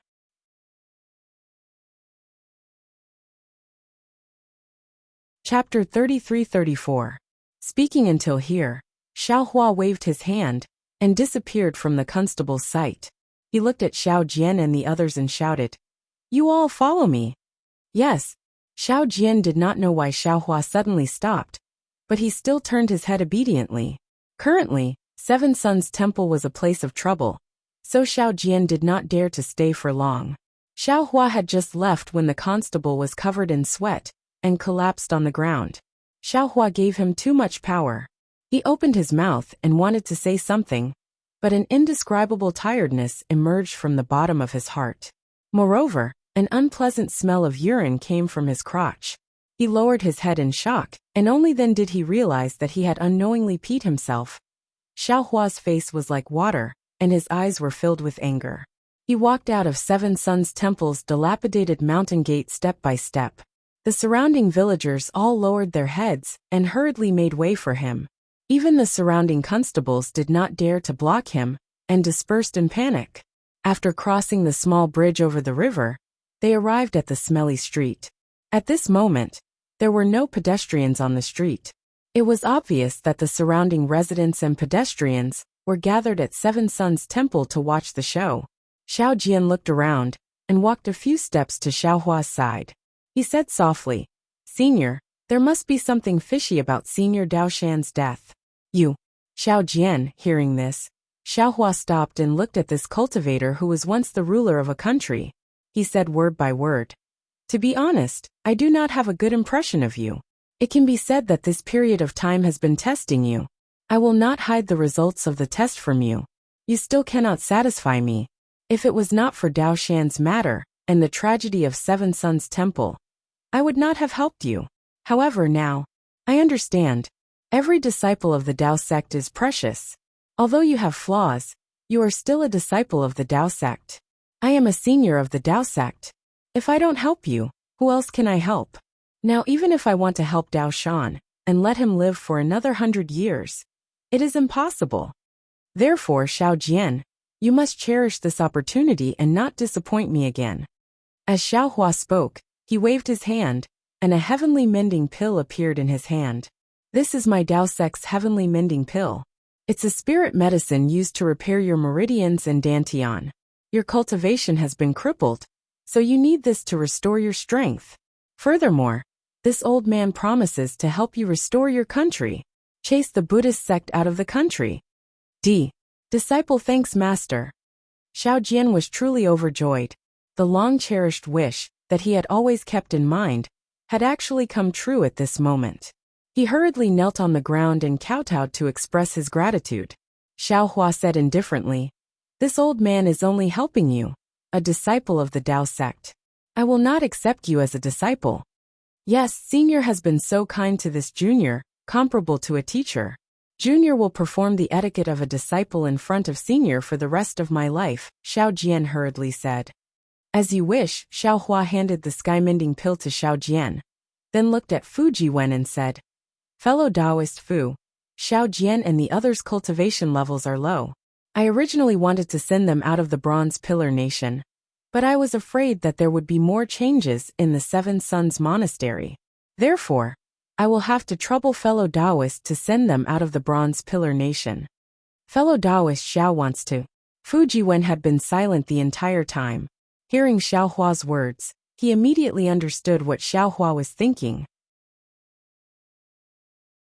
He hurriedly said, "Although Great Master Daoshan's death is extremely strange, now that the Bronze Pillar Nation's government is involved, from what the constable said, there seems to be more secrets. If fellow Taoist wants to speak up for Great Master Daoshan, you must have evidence. Otherwise, you will be going against the entire Bronze Pillar Nation. Immortal Elder." Just as Fu Jiwen was persuading Xiaohua, a disheveled child beggar called out softly beside a dilapidated house in the distance. "See, isn't this the evidence?" Xiaohua smiled and said, "You can go now. I will go find you later. You don't need to persuade me anymore. Just like what you saw at the auction, although I want to settle things peacefully sometimes, there are people who want to ride on my head and shit on me. Sometimes, I feel that I can tolerate it and use slightly more peaceful methods to deal with it. However, human nature is too evil. Kind people are bullied and kind horses are ridden. Always enduring and giving in is not the best strategy. Daoshan's tragedy made me see clearly that the filth of this world still needs to be used with thunderous methods. Otherwise, what is the use of heavenly thunder in this world? What is the use of righteous spirit? Today, I will control the heavenly thunder and kill these rascals." Immortal Elder. Yuanya shook his head. "This kid is not talented." "Shut up." Xiaohua did not wait for him to finish speaking. He waved his hand and took out a magic hammer and handed it to him. "Seeing that you are not used to using the stick, it's better to use the hammer. In the future, hold this hammer by yourself. I don't care anymore." "Yes, Immortal Elder." Yuanya did not dare to contradict Xiaohua, and took the hammer and replied. Lu Yi was still quick-witted, and said from the side, "Taoist Elder, you should do your own things. After we leave Bronze Pillar Nation, we will head towards Jiang Country. Our leg strength is not as good as Taoist Elders, so we will wait for you in front. And go, don't delay." Xiaohua waved his Taoist robe, and quickly walked towards the beggar, who had already shrunk his head. "Fellow Taoists, let's leave quickly." Fu Jiwen looked at Xiaohua's skinny back, and walked away resolutely. His eyes flashed with an indescribable light as he urged Xiao Jian and the others. "We can't help Senior Xiao. It's best if we don't become his burden, and leave as soon as possible." Yes, Xiao Jian carefully hid the heaven-mending pill, and with Xiaohua's promise to help him restore his country, he hurriedly followed Fu Jiwen towards the city gates of Bronze Pillar Nation. Xiaohua walked into the dilapidated house, but after a while, he calmly walked out again. Looking at the Seven Sons Temple in the distance, the corner of his mouth raised a few times in disdain, and he muttered to himself, "Since ancient times, officials and bandits have always been close. How can the officials of Bronze Pillar Nation be an exception? Since I am sure, how can I let you all go?" Immediately after, just as Xiaohua was about to activate the flying talisman, he saw a 1 zhang tall stone tablet on the side of the street. This stone tablet was very old, and the words on it had long been worn out, making it impossible to clearly see what it was. Xiaohua walked in front of the stone tablet, looked at it, and said with a smile, "I was just worried that I didn't have anything to erect a stone tablet for Dao Shan. This thing is very good." As he spoke, he stretched out his hand, grabbed the side of the stone tablet and shouted, "Rise!" Inside the Seven Suns Temple, in front of the main hall, the constable who had just been scared to death was sitting on a dilapidated chair. It was as if he had just come back to life, and there was a trace of blood on his face. Next to him stood a few constables, as well as an old man with a protruding mouth and monkey cheeks. Although the constable's voice was trembling, he still forced himself to be calm. Who am I? I am a constable under the magistrate's command. Although that guy has some tricks up his sleeve, he is still a remnant of the Taoist sect.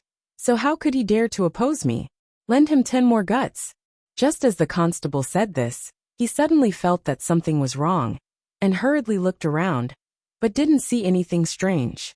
However, a moment later, he heard the sound of wind whistling in his ears. He hurriedly raised his head, and saw a huge black shadow descending from the sky.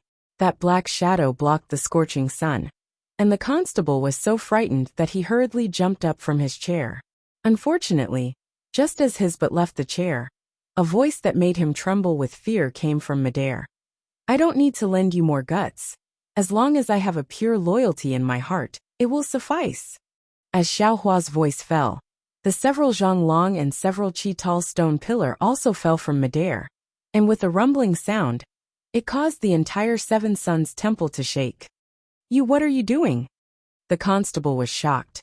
"I am the constable of the Copper Pillar State. If you dare to hurt me, the Copper Pillar State will definitely cut you into 1,000 pieces and chop you into mincemeat." Ha ha ha. Xiaohua's figure landed on the stone pillar, and his gaze swept across the Seven Suns Temple as he said, "The Taoist sects of the world have long declined, and the hidden immortal Taoist sect has opened today. With me, Xiaohua. In this world, you dare to let your disciples be bullied and humiliated?" Xiaohua's voice was extremely loud, and it spread in all directions, following which he coldly said, "If a person blocks me, I will kill a person. If a city blocks me, I will kill a city. If a country blocks me, I will kill a country. How dare you?" The constable was so frightened that his face turned pale, and his shout was no different from begging for mercy, while the monkey-faced old man beside him trembled and shouted, "Immortal elder, you are an immortal elder. How can you lower yourself to the same level as us? How can you kill people like us who don't even have the strength to truss a chicken?" Dao Shan also doesn't even have the strength to truss a chicken, but he actually choked himself to death. "Since you all are the same, then choke yourselves to death too." Xiaohua sneered and waved his hand. "Wu Qian, prepare to die." When the constable named Wu Qian heard this, he trembled even more, and hurriedly shouted, "Immortal elder, this is not this little one's." Looking at Wu Qian, who seemed to be begging for mercy, but suddenly, Wu Qian's hand reached into his bosom, and a 1-foot-long scroll was taken out from his bosom. A sinister smile appeared on his face, and without even thinking, he waved his hand, and that scroll was blown away by the wind. Woo! Thousands of noble qi moved along with the scroll, like a whirlwind, and a several feet-long light pillar stirred up the noble qi, and shot toward Xiaohua's chest. Ha ha ha! Although Confucian cultivators cultivate the noble qi, how can this noble qi be the same as the noble qi of the world in your hands? Not to mention that this scroll can't hurt this Xiao. Even if it's 10 times the size of a scroll, what can you do? Xiaohua laughed loudly, and raised the wishful staff in his hand. Big, big, big. 3 times in a row, the wishful staff became 10 feet long, and as thick as a bowl. With a wave of Xiaohua's arms, boom! It hit the light pillar of the scroll. Puff! After hearing the rumbling of the earth, the scroll couldn't withstand the power of Xiaohua's wishful staff, and was actually broken by the force, turning into thousands of fragments floating in the air. Ah! Wu Qian was so surprised that he couldn't close his mouth. He had never heard of anyone who could break a scroll written by a great scholar with just a weapon. "Immortal elder, please spare my life. This little one is willing to say anything." After being surprised, Wu Qian immediately begged for mercy. As a constable, he knew better than anyone the importance of begging for mercy. Chapter 33-36. Xiaohua sneered. Why would he care about Wu Qian's begging? He stretched out his hand again, and the soul-searching finger that could move the starry sky appeared between Wu Qian's eyebrows. This time, Xiaohua did not hesitate and even said, "I don't need your surrender, and I don't need your information. The things in your soul are far more reliable than the things in your mouth." Wu Qian's entire world was shattered, and it could no longer be restored. Everything about him had turned into a grayish-black color. Seeing Wu Qian standing there in a daze, not moving an inch, and Xiaohua's outstretched hand flickering with a faint dark green radiance, the monkey-faced old man and the other bailiffs didn't dare to stay any longer. Each and every one of them forced themselves to focus and did their best to move their trembling legs, wanting to escape from Seven Suns Temple. Xiaohua's eyes were tightly shut, and his face became increasingly serious and gloomy. A kind of killing intent was gradually emitted from his body. Seeing that the constables had already escaped from the Seven Suns Temple, Xiaohua raised his hand, and the god power centipede came out from the space. "Go!"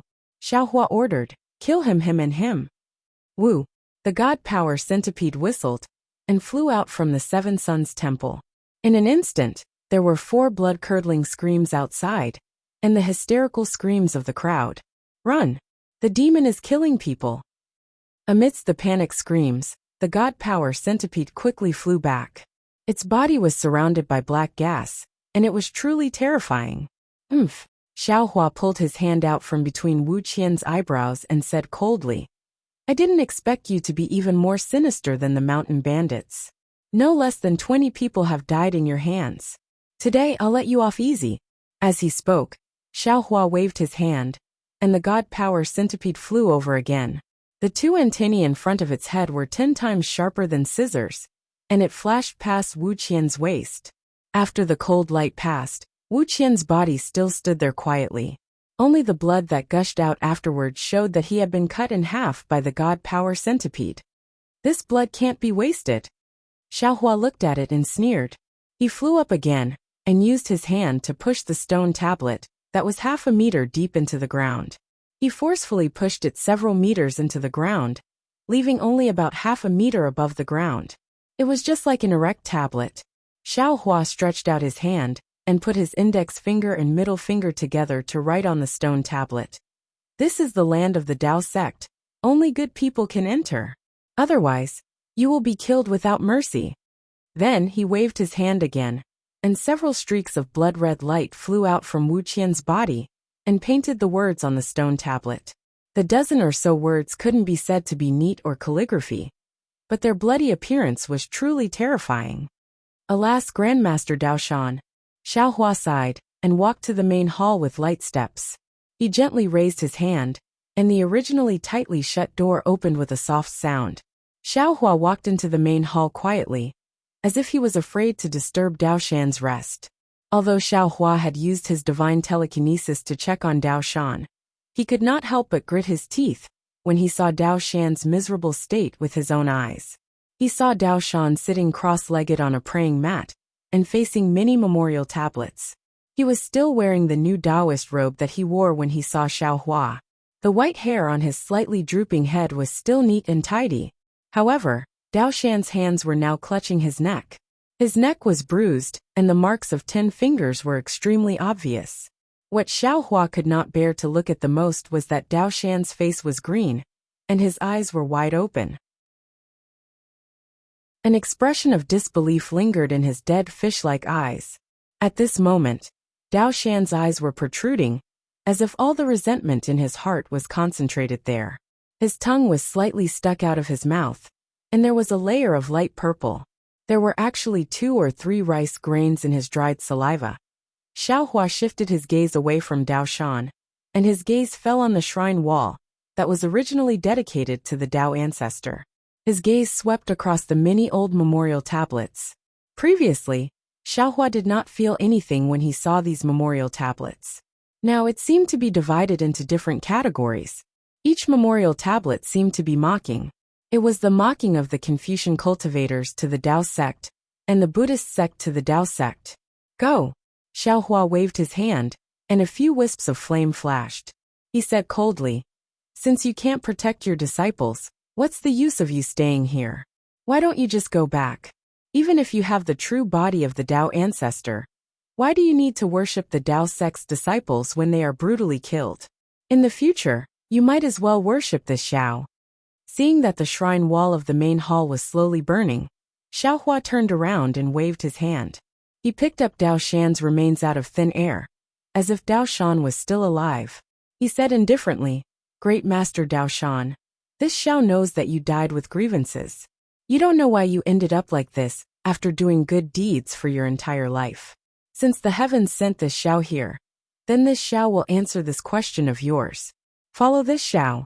This Xiao will let you see what is called black and white, what is called retribution, what is called killing without mercy." After walking out of the main hall, Xiaohua placed Dao Shan's remains in front of the blood steel. Then he walked to the backyard.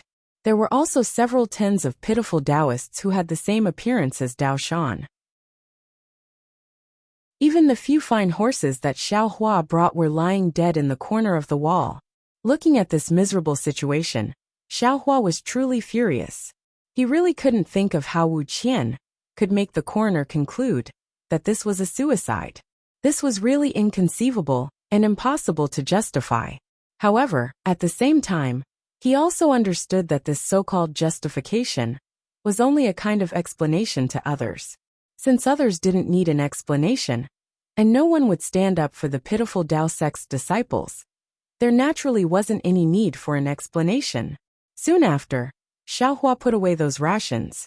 Then his gaze fell on the corpses of these Taoists.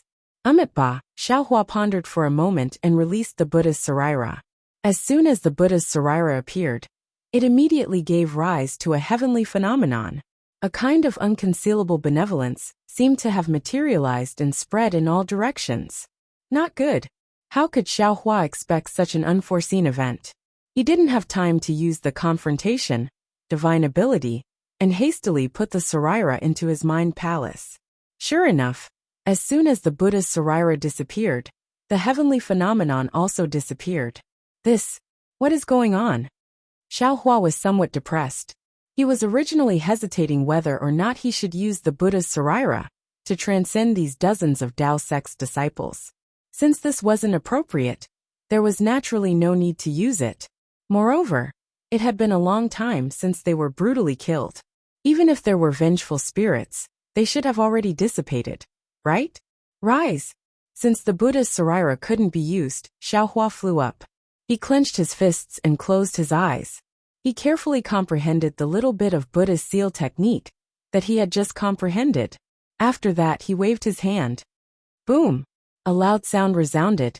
As the earth and mountains shook, a deep hole several feet in size appeared on the ground. Disciples of the Dao sect, you can go now. I, Xiaohua, will redress your grievances and kill the culprit with my own hands. After saying that, Xiaohua sent the corpses of these Dao sect's disciples into the hole with a heavy heart, and buried them one by one. After burying the Dao sect's disciples, Xiaohua took the carriage that he came in from the rear courtyard to the front of the main hall. He removed the shed, and placed Dao Shan's corpse on top of it. At this moment, there was a commotion outside the Seven Sons Monastery. It was very chaotic. There were already many soldiers and constables surrounding the Seven Sons Monastery. However, none of them dared to barge into the Seven Sons Monastery. They only stuck their heads out and looked around while holding their weapons and shouting outside. Blood steel, ah, blood steel. Xiaohua stared at the bloody steel. I, Xiaohua, am not willing to stain my hands with blood. However, since someone dares to bully my Dao sect, I, Xiaohua, don't mind staining my hands with blood. Not to mention staining my hands with blood, even if I enter the depths of the netherworld sea of blood. So what? I hope that the blood steel can wake up people who are blinded by greed. There is nothing in this world that can be covered up. In this world, there are also people who are not afraid of death. and who are not afraid of evil. After he finished speaking, Xiaohua extended his index finger again, and wrote the words Xiaohua of the Tao sect, stroke by stroke under the blood steel. His handwriting was not familiar, but it contained the determination of that side. Because after these words, what Xiaohua had to face was no longer the carefree feeling he had in the past. What replaced it was a heavy burden and oppression. Perhaps, there would also be endless pursuit. However, under this kind of choice, Xiaohua could not shirk his responsibility. The times create heroes. Perhaps, this was another era where heroes would appear in large numbers. Soon after, Xiaohua waved his hand. The Pegasus, Little Black, and Little Yellow all flew out. Xiaohua whispered to Little Yellow and Little Black for a moment. The two little things turned into black lightning and yellow wind, and rushed out from the backyard. Xiaohua pulled the Pegasus, faced the sky and roared. He let the Pegasus pull the worn-out carriage, and soared into the sky. Lu. Following Xiaohua's roar, the Pegasus also raised its head and roared. As if it had sensed the anger in Xiaohua's heart, the worn-out carriage flew high into the sky. The Pegasus spread its feathers that were several zhang long. A glaring brilliance shot out in all directions. It was even more glaring than the scorching sun at noon. Under this intense brilliance, Xiaohua put his hands behind his back and coldly looked into the distance. He simply did not care about the hundreds of villagers who were prostrating on the ground, and the hundreds of soldiers who were panicking. In Xiaohua's eyes, there was only the hatred of killing the main culprit, only the sorrow of the decline of the Taoist sect. He did not know that the Pegasus flight was already a leap in his mental state. It even more brilliantly opened a new chapter in the rise of the Taoist sects in the 3 continents. The Pegasus leaped through the sky and rushed out of the Seven Suns Temple. It did not fly towards the outside of the bronze pillars. Instead, it made a slight turn and directly landed at a place not too far away from the Seven Suns Temple. One could only see that this place was like a garden. There was a small bridge overflowing water. The sound of water gurgling could be heard. There were corridors and pavilions, and the lush greenery was faintly discernible. From time to time, there would be some scholars' robes and scarves swaying in the lush greenery. Their jade-like spirit and delicate appearance were all very handsome for a moment. Opposite the garden, there were rows of red walls and green tiles. The red walls were at least several zhang tall, and extended for an extremely long time. There were also many green tiles inside. One could not see the end of them with a single glance. In the middle of the red walls, there was a door that was several zhang tall and several zhang wide. It was dazzling in gold and jade. On top of it, there were 5 words written in gold and iron. Bronze Pillars Imperial Academy. The real culprit who killed Master Dao Shan was actually a scholar? Chapter 33-37. On the 2 sides of the gate, there were 2 strange beasts standing there majestically. One was a horse neighing at the sky, while the other was a strange beast that looked like a radiant beast, but had a turtle shell on its back. Both beasts carried something on their backs. On the horse's back was a picture scroll, while on the strange beast's back was a red brush.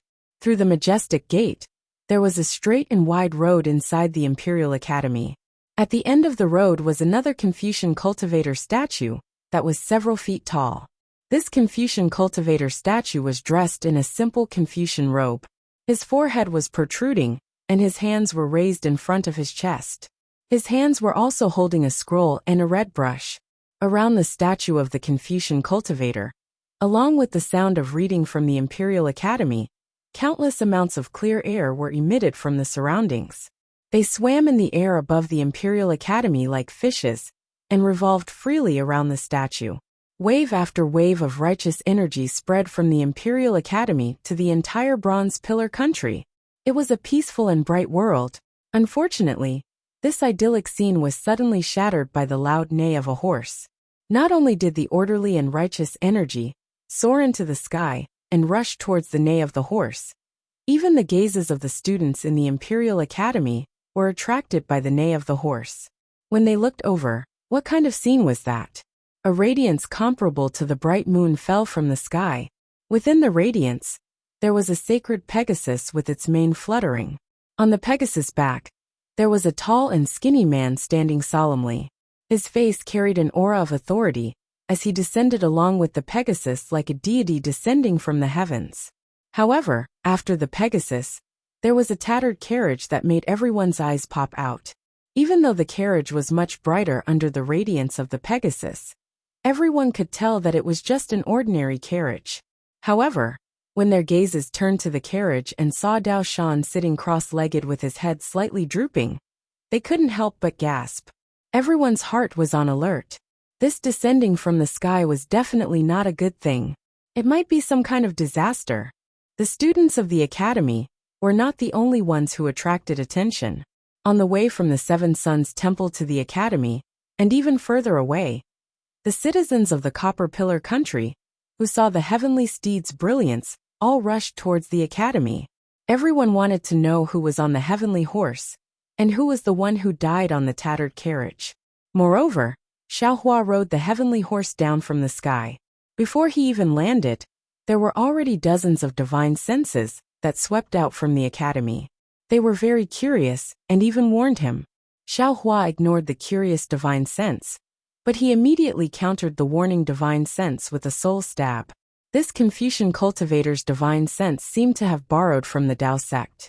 This soul stab technique was the old ancestors' club. After a silent contest, some of the divine senses quickly retreated.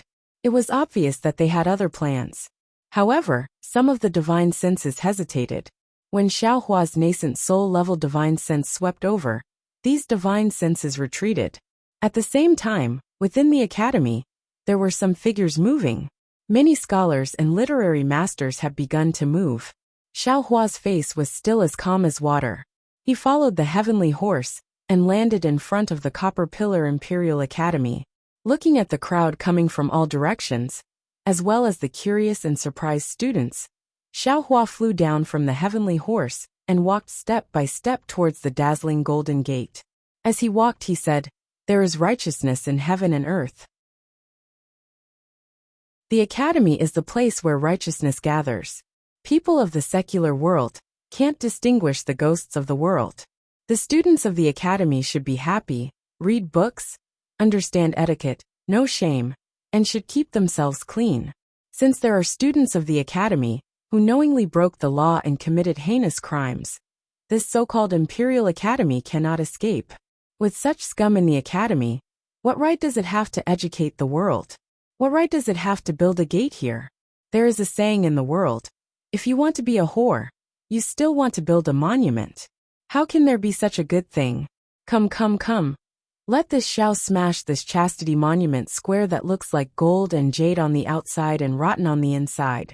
As Xiaohua's voice boomed like thunder, and as Xiaohua walked step by step towards the entrance of the Imperial Academy, the expressions of countless scholars changed drastically. They had never encountered a situation where someone dared to destroy the entrance of the Imperial Academy.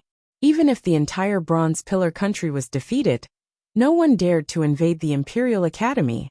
This was because everyone knew that even though the Imperial Academy and the Copper Pillar country were inextricably linked, it was still where the Confucian cultivators resided. Offending the Imperial Academy was the same as offending the Confucian cultivators. In the vast hidden immortal continent, who would dare to offend the Confucian cultivators? Xiaohua's actions of slapping them in the face were truly embarrassing. Clang clang. Numerous flying swords rang out. Pale green sword radiance rushed out from within the academy. Woo woo. Numerous whimpering sounds of the wind rose. Pale white righteous qi also rushed out from within the academy. Their target was Xiaohua. They all wanted to stop Xiaohua from destroying the archway. Unfortunately, Xiaohua simply did not care about these. He was only a few feet away from the magnificent gate. With a raise of his hand, the wishful steel staff appeared in his hand again. Grow! Xiaohua roared. Destroy all evil in the world. Grow! Xiaohua roared for the second time. Shatter all hypocrisy in the world. Grow! Xiaohua roared for the third time. Clear all evil. With Xiaohua's thunderous roar, the wishful steel staff suddenly became more than 10 feet long. Under the angry wave of Xiaohua's wishful steel staff, It issued a buzzing sound and smashed the thousands of righteous chi in the surroundings, smashing towards the dazzling golden gate. How dare you? Several surprised and resentful voices could not help but shout out. The sword radiance and righteous chi that attacked Xiaohua hurriedly rushed towards the wishful steel staff. Rumble! Xiaohua's Dao sect magical power was not at its peak, but the power of his physical body was unaffected. Even after being tempered by the origin of the earth, his strength was even more boundless. This wishful steel staff was now as heavy as 10,000 caddies. How could a simple sword radiance and righteous chi block it? After a few deafening sounds, Xiaohua's wishful steel staff smashed into the gate with a bang. The gate of the Bronze Pillar State Imperial Academy, that had stood for so many years, collapsed. The sound of this collapse was far worse than the previous sound of fighting, but this collapse was far from being comparable to a fight. The eyes of countless students showed pain. Countless students' hearts were bleeding. The perfection in the minds of countless students collapsed. Countless students' faces showed indignation. The face of the Bronze Pillar State Imperial Academy was actually easily defeated by Xiaohua when a group of Confucian cultivators were caught off guard. Open! The wishful steel staff had indeed destroyed the gate. Immediately, Xiaohua did not stop. With a swing of the wishful steel staff, he destroyed the red wall and the strange beast statue near the gate, revealing a gap that connected to the academy. Then, with a wave of his hand, the Pegasus that stopped in the distance unfolded its wings of light and flew towards the gap. Who are you? What kind of bear's heart and leopard's guts did you eat? How dare you destroy the gate of my academy and break through the gate of my academy? Do you not put us, the thousands of Confucian scholars, in your eyes? A trembling voice came from within the academy. An old man dressed in Confucian robes stepped on a flying sword. Behind him, two middle-aged Confucian cultivators flew out of the academy in a flustered and exasperated manner. At the same time, several cultivators dressed in Confucian robes also flew out from several directions of the academy with ashen faces. Xiaohua waved his hand, and the wishful steel staff shrank to about 10 feet. He casually held it in his hand and smiled coldly.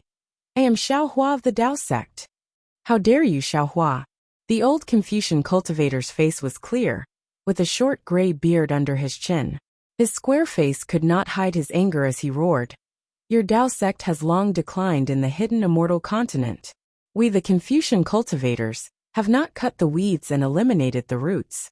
You actually dare to provoke the bottom line of our Confucian cultivators. Are you not afraid that we will eradicate your Dao sect? Ha ha ha. Xiaohua laughed as if he had seen the most ridiculous thing in the world. He pointed his hand behind him and said, Yes, my Dao sect has long declined. Therefore, every Dao sect disciple lives with his tail between his legs. Even the disciples who have never cultivated dare not make a loud noise for fear of attracting the attention of the Confucian cultivators. Look at the Dao sect behind Xiaohua. I don't know if you know him. This old man has never known anyone from the Dao sect. This Confucian cultivator could be considered reasonable. He didn't immediately take action to deal with Xiaohua. However, his cold and lifeless face clearly showed his disdain for Taoist disciples. Yes, you are high and mighty, educating the students in this academy and showing your majesty. How could you know this respectable old man? This old man had never read poetry, nor did he enlighten the people. However, he had been giving out porridge at Seven Suns Temple for decades. He would rather starve himself, so that the child beggars around him could fill their stomachs. It was such an adorable old man that he had died so tragically, and was even said to have committed suicide. Suicide, you see. You die like this for Xiaohua to see. Xiaohua said and pointed his finger at the ruins of the gatehouse. Your academy hides filth, and the gatehouse has been contaminated with filth. How can it be worthy of the remains of my Dao sect master? If this Xiaohua does not push down this gatehouse, how can Master Dao Shan face the statue of your Dao sect saint? How can he state his grievances? Hiss! That Confucian cultivator was stunned and sucked in a breath of cold air. Finally, he looked at the people who had already surrounded him. He exchanged glances and looked at Xiaohua. Xiaohua, if you have any grievances, You can go to the Bronze Pillar State's government office to redress your grievances. Even if there are traitors in my academy who are involved in this matter, there should be a government office to investigate. You are only a Tao sect disciple. You have no right to interfere with the lives of others. You can't take revenge for this and push down the gatehouse of my academy. Moreover, this Taoist priest Dao Shan may be a kind person in your eyes, but that may not be the case in this old man's eyes. Although the Bronze Pillar State is not very rich, as long as one has a bit of strength, they will not starve, let alone become a beggar. It is because of people like Dao Shan who give them help that they don't need to pay, allowing them to reap without sowing, that they will have a lazy heart and not work, only knowing how to beg and be parasites.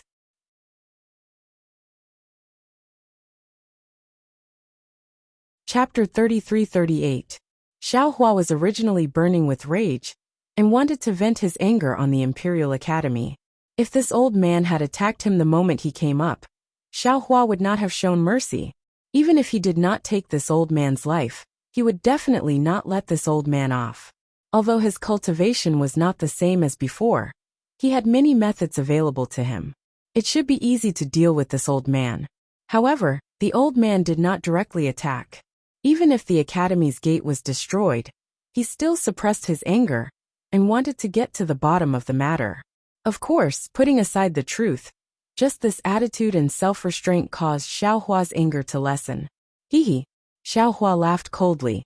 Isn't the Copper Pillar Imperial Academy from the Copper Pillar Imperial Academy? Since it was your academy's students who did evil, can the officials of the Copper Pillar Imperial Academy make a decision for a lonely Taoist disciple? I don't know if they can make a decision or not. The old man's expression did not relax at all. He said word by word. But I know that if you don't put the law in your eyes and do whatever you want, what will happen to the world? Bullying the weak with the strong, getting greedy with greed, living in a precarious state? I forgot that you are a Taoist disciple. Naturally, you don't know what law is. You only know how to do whatever you want and not put the rules in your eyes. What you said is reasonable, but I also want to follow the law. Xiao Hua had already thought it through in his anger. But there are people who use the law as a plaything and do illegal things with the hat of the law. Since the law cannot be controlled, then I will use the heavenly Tao and enforce justice on behalf of the heavens. What right do you have to enforce justice on behalf of the heavens? What right do you have to treat human lives like grass? Whether I have the right or not is not for you to judge. But I know that the people who treat human lives like grass are your academy's people.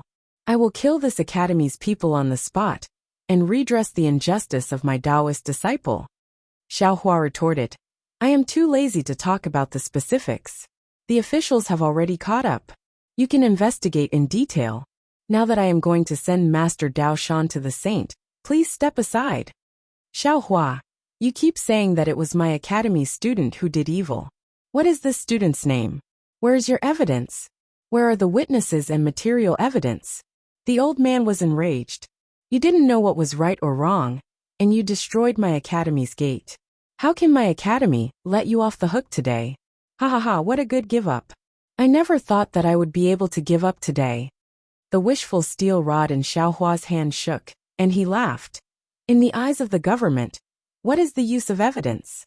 In the era where officials and bandits colluded, what evidence was there that they did not have? If I want to do something, why would I need to remove evidence? If I want to do something, I don't need any evidence. Then, Xiao Hua pointed the wishful steel staff at the sky and shouted. This Xiao naturally knows who that person is. But if this Xiao says it, can you guarantee that he won't escape? Do you promise to hand him over to me? The academy is where the laws are. You Taoism cultivators don't have laws in your eyes, but the academy must have them. The old man said indifferently. Even if you reveal the identity of that evil thief, my academy will still hand him over to the authorities. It's not up to you to decide. Haha, in that case. Xiao Hua's figure moved. Those who walk different paths cannot make plans together. This Xiao has already given your academy enough face, so it doesn't make a difference. Get out of the way. In front of this Xiao, if a person blocks me, I will kill a person. If a city blocks me, I will kill a city. If a country blocks me, I will kill a country. The old man's nose was crooked with anger. Xiaohua had smashed their gate. This was a naked slap in the face, and Xiaohua actually said that he was giving them face. Xiaohua, don't you think you are too arrogant? Aren't you afraid that the wind will cut your tongue? The old man sneered. Don't you see that my academy's thousands of students are already waiting? Do you want to rely on your own courage to challenge the order of my academy? Ha ha ha, yes, my strength may be limited, but my laws are also limited. Xiaohua looked up to the sky and laughed. This laughter seemed to be too much today, which really made Xiaohua angry. The indignation in his heart was difficult to express. But I have righteousness in my heart that can soar to the 9 heavens. Even if there are thousands of people, I will still go. I am stronger than people like you who are bluffing, strong on the outside but weak on the inside. Before Xiaohua could finish his words, the old man's nose was already crooked with anger. After hearing these common words of Confucian cultivators, his body swayed, and his hand trembled slightly. Xiaohua, this old man knows that you have some Confucian cultivation, which is why I asked a few more questions. But you actually did not remember the grace of the Confucian cultivators in your heart, did not cultivate your character according to the etiquette of the Confucian cultivators, and even repaid kindness with enmity, and even slandered my academy. Come, let this old man see what kind of cultivation you have. Don't talk about tolerance, don't talk about cultivation.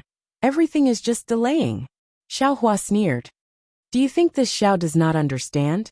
Since you all are delaying, this Xiao can also delay. You and I are the same. You. The old man was so angry that his beard was trembling. At this moment, a loud sound like a drum came from the side of the academy. A well-built cultivator holding a heavenly halberd in his hand flew over with a dozen youths, stepping on balls of clear light. Professor Hu, the entrance of my Imperial Academy has been smashed by someone. If you still have the heart, then why are you being so long-winded? Look at your side. What have you taught these brats to become? Each of them is listless and smacking their lips like slugs. Where is the aura of an academy? No wonder they are being bullied to the nose. Martial cultivator? Xiaohua narrowed his eyes, thinking about what Fu Jiwen said at the auction, and looked at the man with interest. Vital energy surged around the muscular man, and an indescribable valiance emanated from the muscles on his arms. The heavenly halberd that was thicker than a fist made a whimpering sound as the muscular man flew, and it was quite frightening. The murderous intent in the muscular man's eyes was even more obvious. Xiaohua looked on coldly, and suddenly his eyebrows twitched. He glanced in the direction of the academy, and his slightly worried heart relaxed. The wishful staff in his hand also swayed a few times. Professor Dong, my Imperial Academy has always been a place of virtue. This Taoist cultivator dares to provoke us. And look at the tragic death of the old man in the carriage. There must be something fishy going on. If I don't ask clearly, how can I act? Professor Hu's Confucian robe fluttered without wind, and his anger from before was slightly restrained. Moreover, the culprit who humiliated my academy and destroyed my sect is right in front of me. How can I let him escape? Noisy. Professor Dong flew closer, and his leopard eyes looked fiercely at Xiaohua, and then looked at the gate that was destroyed by Xiaohua. He shouted to stop Professor Hu's words, and pointed at Xiaohua. You little brat, let me see what you are capable of. How dare you pluck the fur from the tiger's mouth? As he spoke, the so-called Professor Dong waved his thick left arm, and there was a fist-sized ring on his black furry arm. Roar! A tiger's roar suddenly sounded, and a gust of wind rolled up from where Professor Dong was standing. A 20 feet long, a few feet tall ferocious tiger appeared out of thin air, and demon clouds appeared between its 4 paws, and it pounced towards Xiaohua. Xiaohua looked on quietly, as if he was stunned, and did not see that the hungry tiger was already in front of him. Professor Hu, who was not far away, was reprimanded by Professor Dong, and he simply ignored it. He frowned slightly, and waved his hand. A Confucian scholar from afar hurriedly flew over, and Professor Hu whispered a few instructions. That Confucian scholar hurriedly flew down, and headed towards the 100 constables in the distance. Just as Professor Hu finished his instructions, Professor Dong's tiger pet pounced in front of Xiaohua without any hindrance. The demonic wind was rampant, and it swept up dozens of feet around Xiaohua. Its bloody mouth emitted a foul stench, and it bit towards Xiaohua's upper body. It was as if it could bite Xiaohua in half in the blink of an eye. While everyone was watching, Professor Dong suddenly had a bad feeling in his heart. However, in front of so many Confucian scholars, he could not shrink back, so he urged his body to rush over with the halberd in his hand. Evil creature, at this time, Xiaohua seemed to have recovered, and with a light shout, his whole body was like a fallen leaf blown by the wind, leisurely floating, and extremely cleverly dodging the claws and bloody mouth of the hungry tiger. Even at the moment when his body missed, he casually swung the staff in his hand at the tiger's head. Woo! The sound of the wind was followed by a paw sound. Hungry Tiger was hit by the staff, and blood burst out. He did not even have the chance to scream, and fell from the sky. Tabby cat. After Hungry Tiger, Professor Dong's figure naturally followed. He was already on the alert, but he never expected that Hungry Tiger would be killed by Xiaohua's staff before he could even lift his sky piercer. Xiaohua's attack was too ruthless, so ruthless that he found it hard to believe. So how could he bear it? After a sorrowful cry, a pale golden brilliance flashed around his body, and the halberd turned into thousands of golden lights, one by one, piercing towards Xiaohua from all directions. Haha, this is my Dao sex method. You actually dare to make a fool of yourself in front of this old man. Xiaohua laughed, and the staff grew longer. Under the wave, 10,000 methods were destroyed, and the shadow of the halberd like mountains and waves was defeated. It rushed towards Xiaohua, and turned into a huge halberd. Boom! There was another loud sound, and countless students and constables could not help but cover their ears. The expression on their faces was numb with shock and a trace of pain. Looking at Professor Dong's halberd, the moment it touched the staff, it had been broken into 2 pieces. Professor Dong's bones were soft, and his muscles were numb. He could not control his body, and fell from the sky in an extremely embarrassing manner. What made Professor Dong feel ashamed was that although his body was weak as if struck by lightning, the true energy in his chest was still surging. Just as he was about to urge his true energy to fly out of thin air, there was a sharp pain in his mind, and he could not help but groan in a low voice. He held his head with his hands, and it was difficult for him to raise his true energy, and he quickly fell to the ground.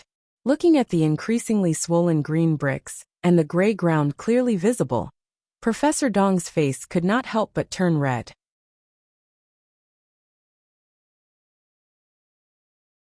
Chapter 33-39. You only have the strength of a 2nd or 3rd level elemental force, and you dare to be arrogant in front of me. Not only are you not afraid of losing face as a Confucian cultivator, you are also not afraid of losing your tongue? Xiaohua's cold sarcasm entered Professor Dong's ears, and made Professor Hu gasp again. He looked at Xiaohua in disbelief. Yes, how could Professor Hu not know Professor Dong's strength? He was a famous fierce man in the Imperial Academy, and had a very powerful tiger pet. Normal Confucian cultivators would find it difficult to deal with him. However, such a fierce man was not even a match for Xiaohua. Did that mean that Xiaohua had the strength of a 4th or 5th level elemental force? However, on second thought, Professor Dong came to a realization. Xiaohua's big stick technique was a body cultivator's Dao. He was truly the nemesis of Professor Dong, especially when Xiaohua killed Hungry Tiger with his footwork and figure. It was clearly a profound martial art. However, Professor Dong's methods were not like this. Professor Hu did not understand why he did not have a backup plan. Get out of my way. I can't be bothered with you accomplices. I still have to go to the Imperial Academy to find the real culprit. Xiaohua waved his hand, and the Pegasus moved again, following behind Xiaohua. That was just a warning. If you don't respect yourselves, it won't be your spiritual pets that die next time. I don't mind staining my hands with blood, and using your blood as a sacrifice to my Taoist disciples. I will use your lives to make Master Daoshan close his eyes. Professor Hu heard Xiaohua's words, and looked behind the Pegasus. On the broken carriage, Dao Shan's head drooped and his eyes were frozen with fear and disbelief. He sighed in his heart and rushed to Xiao Hua on his flying sword. For the first time he clasped his hands and said, "Xiao Hua, you can seek justice for your Taoist disciples. I also want to seek peace for my Confucian disciples. You have the courage to face thousands of people, and I also have the courage to break and not bend. Come, don't hold back. If you want to enter the Imperial Academy, you have to run over me." Hee. Xiao Hua laughed coldly and waved the wishful stick in his hand. He shouted, "So what if I run over you? Today, I will trample all over your Imperial Academy and run over all your Confucian cultivators. I will not rest until I find the culprit." Professor Hu saw that Xiao Hua was not moved by his words at all. He looked around the academy and saw that it was already crowded. Not only were the students of the Imperial Academy waiting eagerly, even the villagers were crowding over. Their gazes were either filled with envy, eagerness, astonishment, or curiosity. If this was not the Imperial Academy, everyone would have cheered loudly. "All of you can come at me together." Xiao Hua coldly looked at Professor Dong and the two people behind him. "You are not my opponent." "No need." Professor Hu shook his head slightly. "Although you were able to defeat Dong Fei in one move, your strength is only at the second or third level of origin power. If all of us were to gang up on you, wouldn't we be bullying you with numbers?" "Up to you." Xiao Hua laughed coldly. "If you don't want to bully me with numbers, why did you set up a formation in the Imperial Academy?" Professor Hu turned his head to look at the main road of the academy. Indeed, there were hundreds of thousands of students standing in an orderly manner. Each of them was holding a brush and ink in their hands, or holding a scroll in their hands. They looked like they were ready for battle. He smiled bitterly and said, "It is better to die in glory than to live in dishonor. Immortal Xiao has forced my Imperial Academy into a dead end. Every one of us is a member of the Imperial Academy. At this time, we naturally have to fight with our lives. One person is to kill, 100 people is to kill, 1,000 people is to kill." Xiao Hua waved the wishful stick in his hand and shouted, "Then I will kill you first. Professor Hu, be careful." The two Confucian cultivators at the side hurriedly reminded Xiao Hua when they saw how fierce he was. The wishful stick was disrupting the surrounding noble spirit. "The sword qi is in my chest, and the righteous spirit is in the heavens and earth. I sacrifice my body to the heavens and earth, and I am willing to use the noble spirit to shake the domain." Professor Hu let out a sorrowful cry. The sword qi around his body shone brightly. Thousands of noble spirit poured down like the Milky Way and rushed into Professor Hu's body. Then, it turned into a sword qi river and rushed towards Xiao Hua. It was the famous noble spirit river of the Confucian cultivators. "Come on!" Xiao Hua shouted. Without hesitation, he waved the wishful stick and rushed into the sword qi river. He said loudly, "I am a pillar of the Dao sect. I am arrogant in the long river. Your noble spirit and sword qi river are not as long as my stick." The flying swords were like a river. It seemed that every wave in the surging river was a murderous sword intent. It seemed that every trace of sword light could pierce Xiao Hua. This vision suddenly made everyone's eyes flash with hope. Whether it was the secular people or the students of the academy, they all longed for this river-like flying swords to kill Xiao Hua, who had provoked the academy, and they did not doubt that Professor Hu had such means. Even though this river of flying swords was continuous and unending, and it was mixed with a righteous aura and possessed unrivaled courage, but in the eyes of a Taoist sect cultivator, like Xiao Hua who'd witnessed the might of the sword transformation technique since a long time ago, it was truly insufficient. If Xiao Hua's magical power was still there, he was afraid that he would not have to pay attention to this sword qi river. He could have used the killing spirit Yuan light to instantly take Professor Hu's life. Or he could have used the thunder attracting technique. Thunder flow against the sword qi river. Let's see who was stronger. Unfortunately, at this time, Xiao Hua could not use his Buddhist cultivation. He did not dare to reveal his Devil Realm cultivation method. The soul cultivation method was slightly weaker, so he could only use the wishful steel staff. Although there was only one wishful steel staff, Xiao Hua's hands danced. Balls of golden light flashed, like a pillar between heaven and earth that could not fall. No matter how many flying swords rushed over, they were all shattered one by one, turning into fireflies that disappeared in the wind. How is this possible? While everyone was shocked, Professor Who was also astonished. My noble spirit river is condensed from noble spirit. Can ordinary iron actually hit it? Xiaohua's hand. Is it an immortal weapon? Yes, Professor Who had only seen flying swords blocked by weapons. He had never seen any weapon from the hidden immortal continent that could block the noble spirit. Moreover, Xiaohua's weapon did not have any magical power fluctuations. It seemed that he did not use any Taoist technique at all. Professor Who was surprised. His momentum was weak, and his noble spirit was also slack. At this moment, Xiaohua's Taoist robe flew again, and he roared, "Eat this Xiao's staff." As he spoke, the wishful steel staff suddenly lengthened. Although Xiaohua did not show any dharmakaya, the wishful steel staff fell like a mountain, shrouding the area around Professor Who. The great spirit that was flowing in the air immediately solidified. In the eyes of everyone, Xiaohua was no different from a god. Not good. Facing the wishful steel staff, Professor Whose heart trembled. He hurriedly raised his hands, and dozens of sword lights flew out from his hands, turning into a sword net, trying to block the wishful steel staff. At the same time, he opened his mouth and spat out a mouthful of golden qi, which also turned into a small sword, catching up with the sword net first. Hiss, golden qi gathering. Xiaohua did not understand the power of this small golden sword. He only felt that this small sword vaguely contained a kind of obscure fluctuation, which was more powerful than the sword cultivator's small sword, or Imogenli's small sword. However, the students of the nearby college were all people who knew what was good for them. Someone had already cried out in surprise. Professor Who has cultivated to the realm of golden qi gathering. Golden qi gathering? When Xiaohua heard this, he immediately thought of the so-called 5 qi gathering. He unconsciously sneered. I don't care what golden qi gathering is. What qi gathering? Under my Dao Sect's magic, everything is illusory. Woo! The wishful steel staff did not slack off. Ka-pa-pa. Dozens of crisp sounds were heard, and the sword net was smashed into pieces. Kung. The sound of the sword resounded through the sky.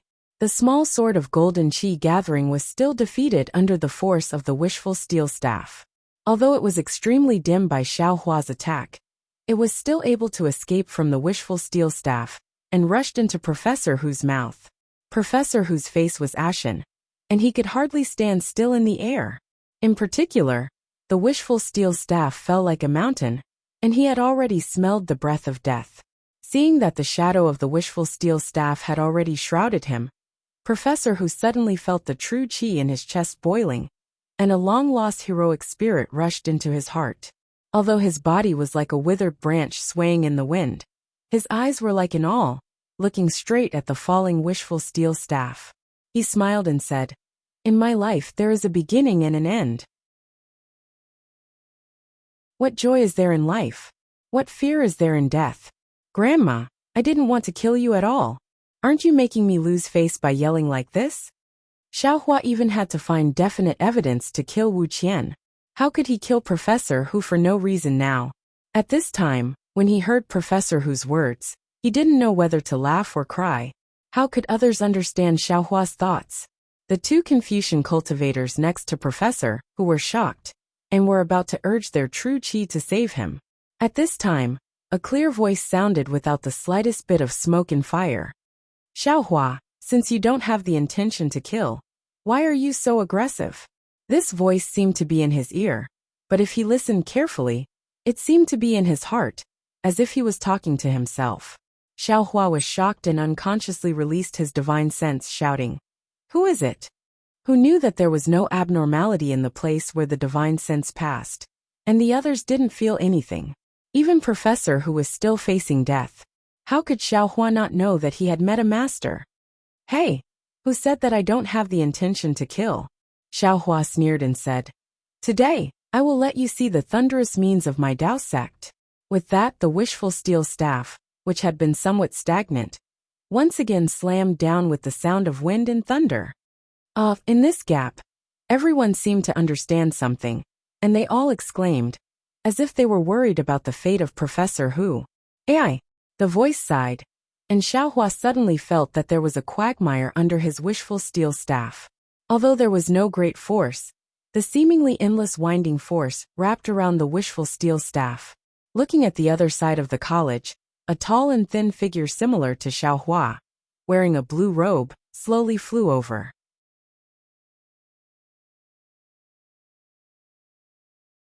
Chapter 3340. Oh. When Xiaohua saw the person appear, his divine sense immediately swept over again. Who would have thought that it was exactly the same as before? He couldn't see the person's shadow at all. Xiaohua was surprised and on guard. This Confucian cultivator was the first cultivator he had seen since he came to the hidden immortal continent that he couldn't even detect with his divine sense. However, when Xiaohua squinted his eyes and saw the person clearly, the surprise in his heart became even stronger. Because the person's clothes were not only a rare light blue Confucian robe, but his hair was also strange. It was not the bun of Confucian and Tao cultivators, nor was it the bald head of a Buddhist monk. Instead, it was the kind of hair that was 3 inches long. Not only did it cover the forehead, but it also covered most of the eyebrows, almost close to the eyes. What made Xiaohua most uncomfortable was that the person's skin was white. His appearance was extremely handsome, and he had a childish baby face, far younger than the average Confucian scholar. In particular, his eyes were narrow and looked very small, but when he looked around, his sharp gaze was like a sword, and his lacquered eyes were like stars. Such a handsome figure made the conceited Xiaohua feel threatened. What kind of appearance did he have in the eyes of a group of female cultivators? Xiaohua didn't know how the person blocked his wishful steel staff, but he really didn't have the intention to kill Professor Hu. At this time, he took advantage of the situation and shrank the wishful steel staff to a length of a few feet. He waved it in front of his eyes and pointed it forward, coldly saying, "Where did this little boy come from? When the adults are talking, what right do you have to speak?" "Greetings, Minister." Just as Xiaohua's voice fell, the group of Confucian cultivators and students all bowed and shouted in unison. Their voices were obviously much louder than usual. It was so noisy that Xiaohua's earwax fell a lot. "Oomph." Xiaohua sneered. The wishful steel staff in his hand retracted, and resentfully carried it on his shoulder. He put a finger into his ear and said to himself, "It's just a stinky bag, what's the use? I'll beat you to death in a while, and let you show off." Although the tone was full of threat, Xiaohua himself may not be able to hear the jealousy in the words. "Get up." The judge flew closer.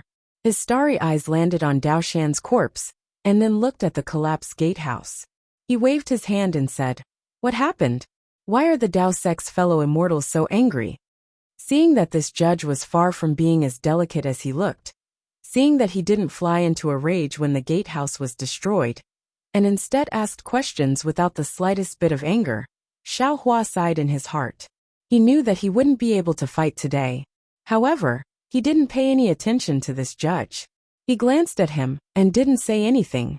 Xiaohua had already told him about Master Dao Shan's matter once, so there was no reason for him to waste his saliva again. "Honorable Judge." Professor Hu hurriedly flew to the front and bowed respectfully. He recounted what Xiaohua said and what he did. Finally, he pointed to the constables on the ground and said, "I have already sent Professor Sun down to ask in detail. Now we have the answer." The judge nodded and swept his gaze. The so-called Professor Sun, who was ordered to go down, hurriedly flew up and was about to report in a low voice. Who knew that the judge raised his hand and said, "Sun Xian, the Imperial Academy is the backbone of the Bronze Pillar Nation. We have always been the role model of righteousness. Every word and action of ours has to face the heavens and the earth. It's better to speak louder so that everyone can hear clearly and understand." "Yes, Honorable Judge, I understand." Sun Xian nodded and said loudly, "I am Sun Xian of the Imperial Academy. I have just asked the constables of the Yamen. Just today, in the Seven Suns Temple at Shilo Ridge, 21 Taoists died for unknown reasons. Constable Wu Qian received the news and brought Coroner Zhuo Hong and 20 other constables to the Seven Suns Temple. After the coroner's investigation, other than Dao Shan, there were 20 other Taoists. Their hands were all strangling their own necks. The finger marks on their necks were exactly the same as their own fingers. There were no other fatal injuries. The other constables checked the surroundings of the Seven Sons Temple and did not find any traces of outsiders entering the Seven Sons Temple. Furthermore, no one heard any special sounds from the Seven Sons Temple last night. Therefore, Constable Wu Qian ruled out the possibility of homicide. His initial guess was that the Seven Sons Temple was invaded by evil spirits during the night of the Zhongyuan festival. These 21 Taoists were possessed by evil spirits and strangled themselves to death. When Constable Wu Qian arrived at the Seven Sons Temple, other than the corpses of the 21 Taoists, there were 4 other Taoists and a Confucian scholar. However, Constable Wu Qian did not see any traces of the 5 of them spending the night at the Seven Sons Temple. Furthermore, from what the 5 of them said, they participated in the auction at the Zhaixing Lu of the Bright Moon Lane. Therefore, the 5 of them were also ruled out as suspects. At this point, Sun Xian looked at Xiaohua again. He hesitated slightly before continuing. Just as Constable Wu Qian was about to report this matter to the magistrate and ask the authorities to investigate again, Xiaohua of this Dao sect suddenly descended from the sky and had a verbal conflict with Constable Wu Qian. However, Constable Wu Qian did not mind. He only explained his judgment and the situation at the Seven Sons Temple to Xiaohua. At that time, Xiaohua did not say anything and left with the 4 Taoists and the Confucian scholar. Constable Wu Qian originally wanted to keep the 6 of them. However, considering that the 6 of them were indeed at the Zhaixing Lu when Dao Shan died, and this matter had already been confirmed by the Zhaixing Lu, he did not stop them. He only ordered his subordinates to hurry back to the prefectural magistrate to report this matter, while he stayed in the Seven Sons Temple to prevent any abnormalities from happening. In just half a meal's time, Xiaohua returned with a stone pillar that was over 100 feet tall in his hand. Not only did he kill Constable Wu Qian, Coroner Zhuo Hong, Constables Wang Tingyue, Zhang Chang, and Su Hongxi, he even destroyed the entire murder scene at the Seven Sons Temple. Dao Shan's corpse was brought here by him, and the corpses of the other 20 Taoists were buried in the Seven Sons Temple. Currently, the main hall of the Seven Sons Temple had been destroyed, and a blood stele that was about a foot tall stood there. On it was written, "This is the land of the Taoists. Those who are not good should not enter. Otherwise, kill without mercy. Xiaohua of the Taoists." After he finished speaking, Sun Xian looked at the institute judge and said seriously, "This is what I heard from the officials. I dare not add another word to it. I hope the institute judge can retract it." The institute judge waved his hand and said plainly, "I understand. You may leave." After Sun Xian moved to the side, the institute judge looked at Xiaohua and said, "Fellow immortal Xiao, did you hear it clearly?" Xiaohua laughed coldly. "It's not like I don't have ears. How can I not hear it clearly? What was the reason for you to return and kill?" The institute judge asked curiously. "Could it be that you have found out something in this half a meal's time?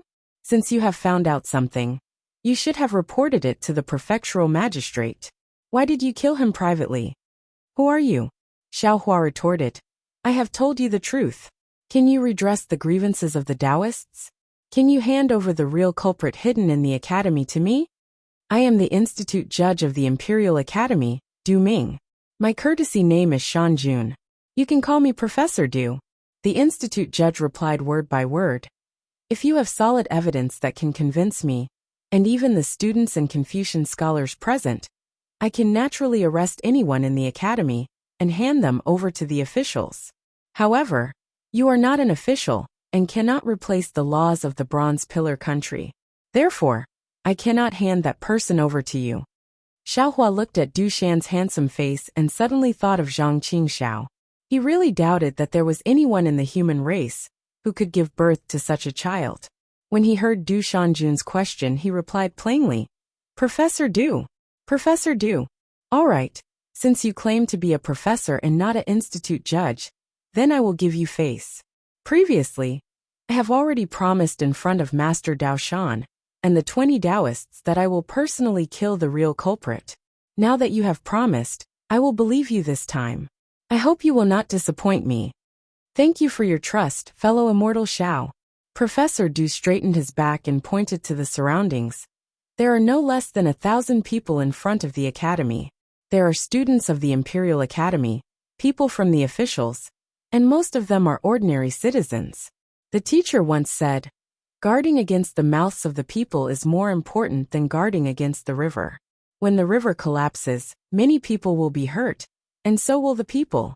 As long as you tell the truth, even if I wanted to cover up my embarrassment, I would still have to consider the mouths of the crowd. Even if I don't care about my reputation, the Imperial Academy still cares about our reputation. We, the Confucian cultivators, still care about our reputation. All right, before Xiao Hua could open his mouth, hundreds of women and girls screamed at the same time. Xiao Hua didn't know when they had gathered under Professor Dou's body. Each and every one of them had a dazed look in their eyes, as if Professor Dou could make them take off their pants with just a smile. Xiao Hua looked at him in annoyance and said, "This Xiao just came to Copper Pillar Country last night and hung out at Seven Suns Monastery in Shiluo Mountain Range. Because this Xiao wanted to participate in Jiaxing Lu's auction, I only saw Great Master Dao Shan at Seven Suns Monastery. I immediately brought a few Taoists to Bright Moon Lane. When I returned to the Seven Suns Temple this morning, the tragedy had already happened.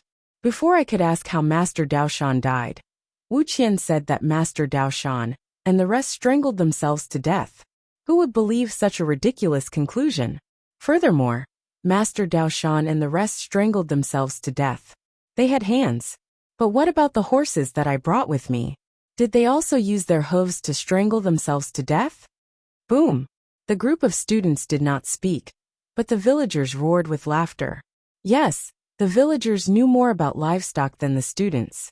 Not to mention that the hooves of the horses could not be used as hands. Even if they had hands, the neck of the horses was so big that it was impossible for them to be strangled to death. I already felt that Wu Qian's words were strange, but I still chose to believe it. Xiao Hua said innocently, "That was why I wanted to leave with the few Taoists. When I left the Seven Suns Temple, I met someone who knew about it."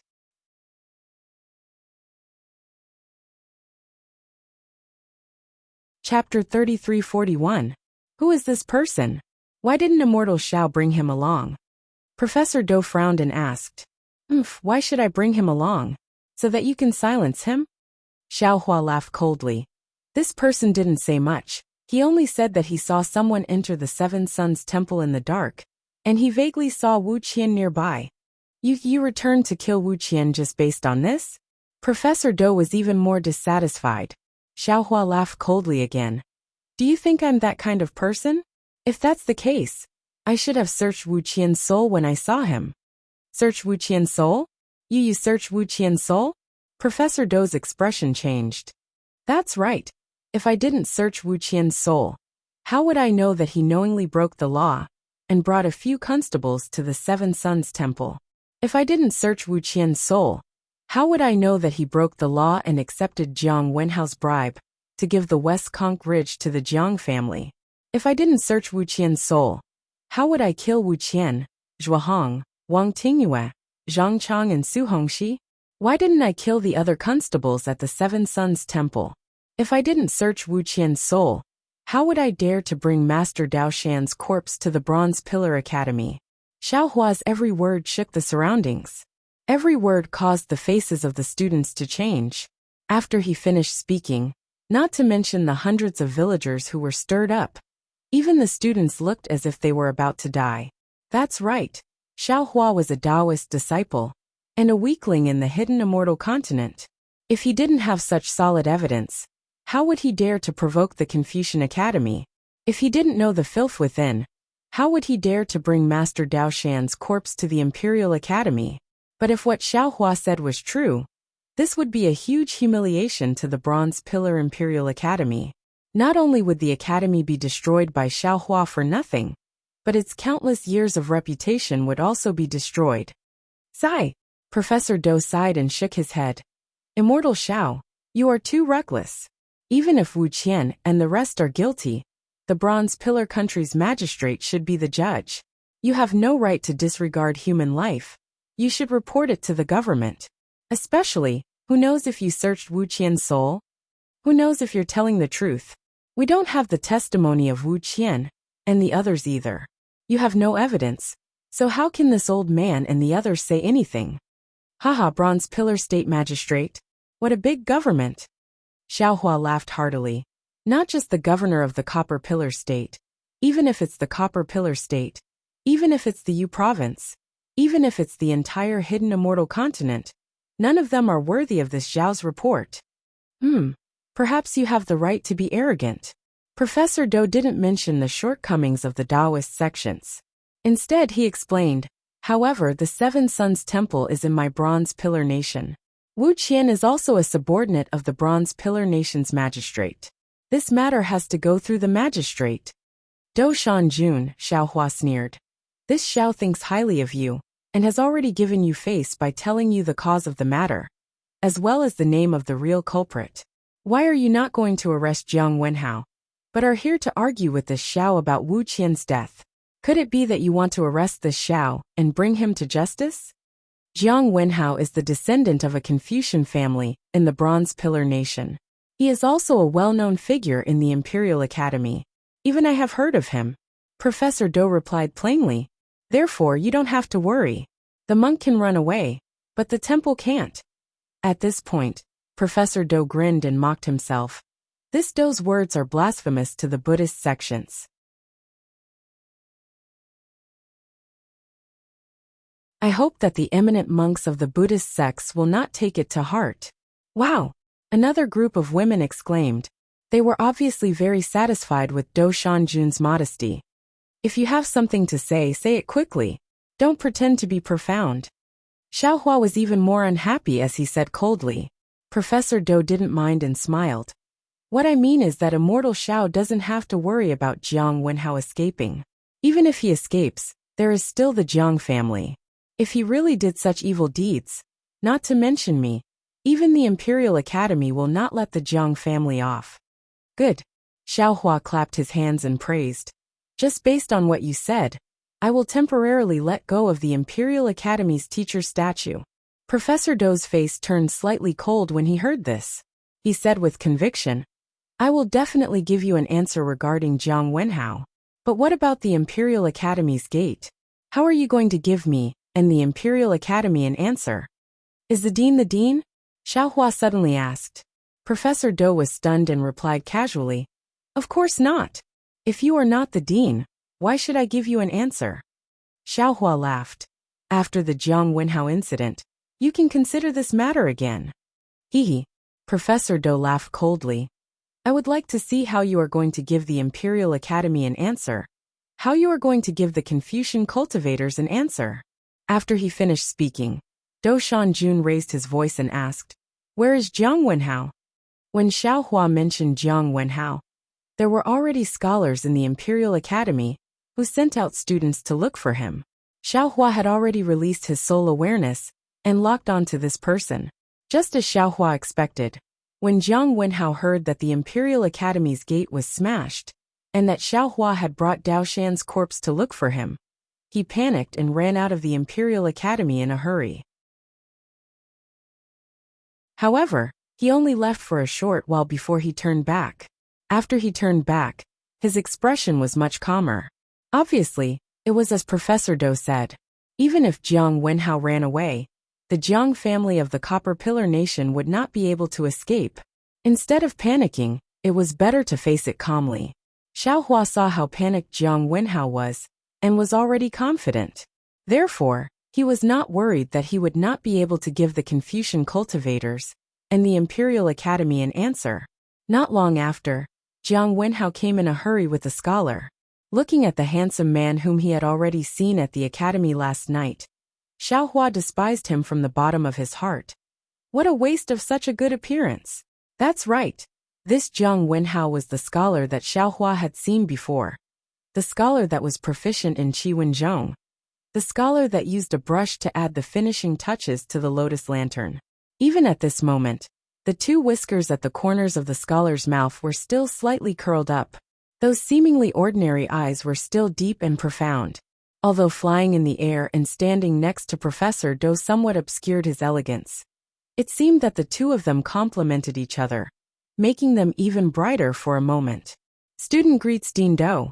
Jiang Wenhao bowed to Do Shanjun and said respectfully. Professor Do smiled and waved his hand. Stand up.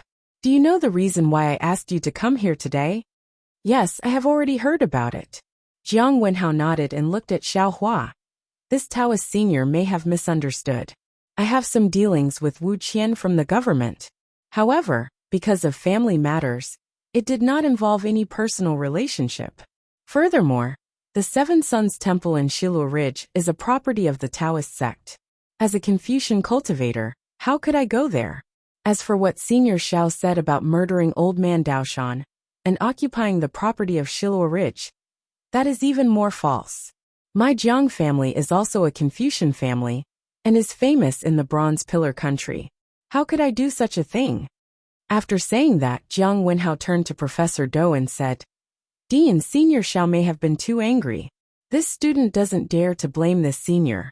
As for what is right and wrong, I hope Dean can make the decision and clear my name. Where were you last night? Professor Do asked directly. Jiang Wenhao was terrified and hurriedly bowed. I am in the wrong. Please punish me. Professor Do's face turned cold and said in a low voice, If you have committed such a crime, how can I forgive you? Jiang Wenhao hurriedly smiled and said, Even if you give me 10 times the courage, I would not dare to do such a bad thing. Last night At this point, Jiang Wenhao clenched his teeth, as if he was going to throw caution to the wind. He said in a low voice, Last night, after I added the finishing touch to the lotus lantern, I went to the Red Chamber with 3 to 5 friends. Red House. Professor Do frowned and immediately understood. Although his face showed embarrassment, he was obviously relieved. He shouted, Tell me, who did you go with? Yes. Jiang Wenhao's face was flushed red as he said a few names. Following Jiang Wenhao's voice, a few young students also flew into the air from within the academy, their faces abnormally red with embarrassment. Professor Do snorted and said, You all can leave. From today onwards, don't do your homework. Wait until this matter is over and I punish you. Yes. Jiang Wenhao and the others bowed and were about to leave. Xiao Hua narrowed his eyes and coldly looked at Jiang Wenhao's performance. Only now did he open his mouth and said, Wait. Jiang Wenhao, let me ask you, do you know Kong Lifeng, Quan Chong Ji Miao, and Lu Wujie? Jiang Wenhao, who was already about to leave, clearly trembled. But when he turned his head, his face was filled with surprise and bewilderment. He said to Xiao Hua, Senior Xiao, this student naturally knows these 4 people. They are the martial masters that I temporarily hired a few days ago for the Jiang family's matter. Furthermore, last night, the student had terminated his employment with them. Oh, that's right. I also have the contract that was drawn up 2 months ago. If Senior does not believe me, I can let the dean take a look. Jiang Wenhao emphasized the words temporarily hired and terminated my employment very clearly. Then, he took out a piece of paper from his bosom and handed it to Professor Do. Taking advantage of the time when Professor Do opened the contract, Jiang Wenhao respectfully said to Xiao Hua, Senior Xiao, Daoshan's death and the tragedy at Seven Suns Monastery made me feel grief and indignation. However, even if the real culprits were Kong Lifeng, Quan Chong, Ji Miao, and Lu Wujie, it has nothing to do with me. Oh, let's take a step back. Even if I didn't coincidentally terminate my contract with these 4 martial masters yesterday, it is still their own actions and has nothing to do with me. If Senior wants to find someone, you should find them.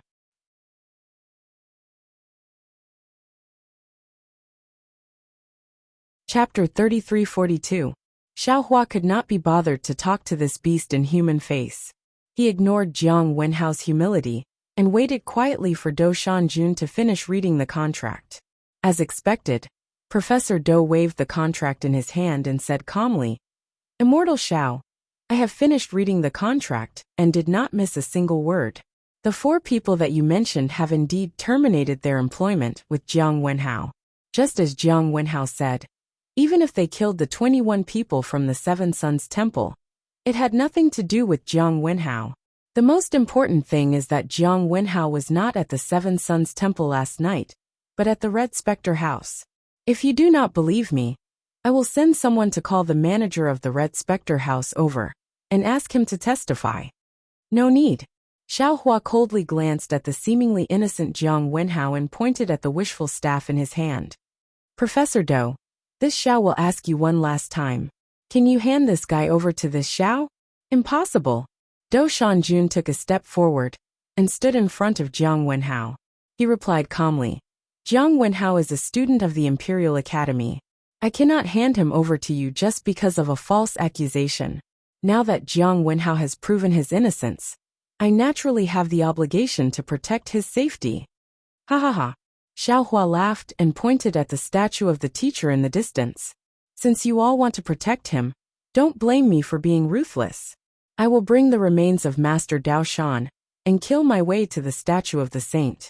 I will ask him personally, how did he educate the students of the Imperial Academy, and how he will give me a satisfactory answer. Although Xiaohua looked confident, he was a little worried. Since Dou Shanjun was a judge of the Imperial Academy, his strength was at least at the level of a scholar, which was equivalent to a level 3 or level 4 elemental energy. It was similar to the Taoist sect's advanced Aura's core stage or nascent soul stage. Now that Xiaohua lacked methods, his overall strength was inferior to Dou Shanjun. Xiaohua did not have the confidence to win against Professor Dou. At this moment, Professor Dou furrowed his brows and coldly said, Xiaohua, I respect you for daring to challenge the Imperial Academy over the death of an old man. However, this does not mean that the Imperial Academy can be bullied by anyone. The sequence of events has already been made clear. This matter has nothing to do with the Imperial Academy. If you continue to cause trouble like this, you're really doing it on purpose. I can't help but suspect your motives. Furthermore, I will not allow you to barge into the Imperial Academy again. It doesn't matter if you doubt me or not. This Zhao's motive is the same as the truth of this tragedy. There is only one reason. All the flowery words and all the excuses will not be able to cover up the truth. Xiaohua waved his hand, and the Pegasus let out a long neigh. It spread its wings and followed Xiaohua step by step towards the Imperial Academy. How dare you? Professor Dou let out a furious roar. Instantly, the noble spirit within a 3-meter radius around him exploded. Hundreds of hurricanes whizzed out in all directions like tiny pythons. Woo! Xiaohua faced it directly. The fierce wind column was like the tail of a poisonous snake hitting his body. Xiaohua did not even lift the wishful staff. He just walked forward lazily with his hands folded. The professor's probing method was really not enough for Xiaohua. Dao Sec's methods are indeed impressive. Professor Dou's slender eyes became even more slender. He praised, raised his hand and said loudly, Students! Previously, when Dao Sec's immortal friends came to barge into the Imperial Academy, before we figured out the reason, we could not act rashly. We could not bully them with numbers. Now, everything has come to light. Dao Sec's immortal friends still want to barge into the Imperial Academy. This is a provocation to the Imperial Academy, a provocation to the Confucian cultivators. Therefore, we must work together to resist the Dao Sec's invasion. Listen to my command, 100-seed book array. Spread the name of the Imperial Academy and protect the legacy of the Confucian cultivators. Yes, after Professor Dou, the students who were lined up neatly in the Imperial Academy shouted in unison. Then they waved their hands. Some of them held scrolls, some of them held ink brushes and started to recite poems. In an instant, rays of green light flashed above their heads. First they condensed into words. Then, they attracted each other and condensed into lines of poems. When there were more poems, they formed into articles. These articles hovered above the Imperial Academy. Along with the chanting of the students, not only did they make sonorous sounds, but they also absorbed a lot of noble spirit and caused the green light to shine. Rise! After Professor Dou gave the order, he raised both of his hands and opened his 10 fingers slightly. A very strange force was produced from his hands, urging the noble spirit. It was as if the hand of a nascent soul was pinching towards Xiaohua. How can such a weak force be a match for Xiaohua? Although Xiaohua was very puzzled by this strange force, since it was similar to the hand of a nascent soul, why would Xiaohua be afraid? He sneered and still flew up. He waved the wishful staff in his hand, and shattered the hand formed by the noble spirit. Professor Dou's face became serious again. His body flashed with a spiral vortex, and countless noble spirit rushed into his body. Then, layers of green brilliance were produced from the soles of his feet, and rushed to the middle dantian in his chest. Poof! Professor Dou's face flashed with green light. He opened his mouth and spat out a mouthful of green gas from his mouth. A particle the size of a thumb rushed out. Wood essence gathering. Wood essence gathering. Although Xiaohua didn't understand, the group of girls who worshipped Dou Shanjun were obviously very familiar with Professor Dou, and had already shouted crazily. Wood essence gathering. Xiaohua's eyes were bright, staring at the seed that seemed to be condensed from wood essence. He was very curious about what this wood essence gathering would do. Buzz! The dark green seed let out a rumbling sound. It was like a magic treasure, and countless noble qi in the surroundings rushed towards the seed. The more noble spirit there was, the brighter the seed became. Then, it unexpectedly grew in midair and turned into a sapling. In the blink of an eye, the sapling swelled again, and a python-like vine appeared in front of Xiaohua. Ha ha ha, so it's like this. Xiaohua laughed and waved his hand almost without hesitation. More than 10 fire talismans rushed towards the sapling like moths to a flame. Humph! Dou Shanjun sneered. Around the vine, a layer of strange isolation appeared in an instant, trying to block the fire talismans outside of the vine. Explode! Xiaohua laughed and activated the spell in his hand. Boom boom boom! Several fire talismans turned into huge fireballs and shattered Professor Dou's defense in the blink of an eye. Professor Dou obviously didn't expect Xiaohua's fire talismans to be so powerful. He was shocked and hurriedly urged the vine to move. It had to be said that Professor Dou was the dean of the Imperial Academy. His strength was obvious to all. Just as Xiaohua's fire talismans broke through the defense, the vines that were previously as thick as an arm had turned into huge vines that were almost 10 feet long. They were like hundreds of violent horned dragons, baring their fangs and claws as they pounced toward Xiaohua. One could imagine, in the eyes of the thousands of students and villagers, these hundreds of huge vines had completely covered the sky above the Imperial Academy. What an arrogant abijna this was. And the target of these terrifying vines was the skinny little Taoist cultivator. Although this little cultivator's Taoist robe was already fluttering in the wind, although this little cultivator's hair was already blown up, he had the heavenly horse behind him, and Dao Shan who was staring at this world with his head drooping. This little cultivator had no other choice but to use the wishful rod to challenge this huge monster. Explode, explode, explode. Seeing the countless huge vines pressing down on him, Xiaohua was not afraid. He chanted a few incantations, and the remaining fire talismans exploded around the huge vines. Boom boom! Although the huge python was formed from the noble qi, it was still condensed from the wood qi. Under Xiaohua's fire talismans, it was still blown up and even burned. Seeing this, Xiaohua couldn't help but be delighted. He understood that he no longer had any worries when facing Professor Dou, who was a Confucian cultivator, who used the wood qi. Any fire element spell could catch him off guard. Sure enough, Dou Shanjun's expression changed drastically. He hurriedly opened his mouth and blew. A strong gust of wind rushed towards the burning areas. What was strange was that this gust of wind actually blew the fireballs out of the fire talismans until they were on the verge of collapse. Hee, you think I'm bragging? Xiaohua sneered. Even if you can brag to the heavens, you still won't be able to stop this Xiao from smashing your so-called wood essence into the heavens today. Following Xiaohua's mocking voice, hundreds of fire talismans appeared around the wooden vines out of thin air. With a rumbling sound, they exploded and ignited the entire wooden vines from head to toe. You! Professor Dou was now in the same state as Professor Hu. He was trembling in anger because of Xiaohua. He clearly felt that Xiaohua's strength was not higher than his, and was even much weaker. However, Xiaohua's strength was extremely great, and the wishful rod was strange. His methods were unable to restrain it. Now that he had taken out the wood qi, it was completely restrained by Xiaohua's fire talismans. What was more special was that his wooden vines were about to be burned up, and the wooden vines had not even hit Xiaohua. Xiaohua did not even have the slightest bit of Xiaohua's mana. What about me?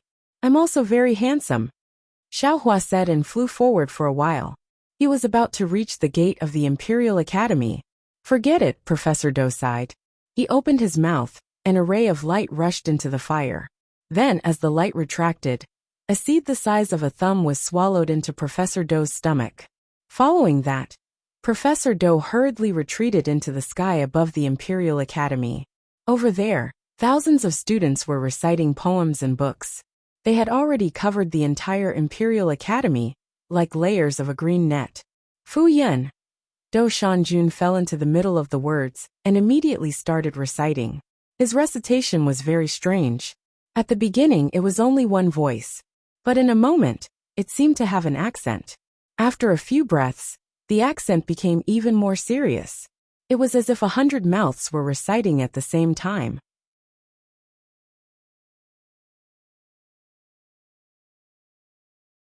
Chapter 33-43. However, this was not the only strange thing. Do Shanjun's recitation was different from the other students' recitation. The essays did not fly out and merge with the other essays. Instead, they rushed to the top of Do Shanjun's head and gradually condensed. What kind of divine ability is this? Xiaohua was somewhat astonished. This is the 100-seed chorus. Just when Xiaohua did not know how to deal with it, a voice came from Xiaohua's right hand. Fu Jiwen. Xiaohua frowned and looked over. Sure enough, Fu Jiwen, who had just sent Xiao Jian and the others out of Copper Pillar State, was standing on a magic cloud and flying over. He shouted, "Fellow Taoist Xiao, this is the 100-seed chorus of my Confucian cultivator. It is very powerful. I'm afraid you are not his opponent. Let's see how I deal with it." AI, Xiaohua sighed and smiled bitterly. Little friend Fu, since you left, why did you come back? Don't you feel that you are a burden? I appreciate fellow Taoist Zhao's good intentions, Fu Jiwen said while flying. I also know why you asked me to send the 3 Taoists out of the city. However, Fu Jiwen pointed at Dao Shan's remains and said heavily, Great Master Dao Shan did good for his entire life. Today, he actually ended up in such a miserable state. This is the injustice of heaven and earth, the tragedy of human relationships. Fellow Taoist Xiao, you are a disciple of the Tao sect. Naturally, you have to seek justice for your disciples. However, in this world, you are not the only one who has a heart that seeks justice.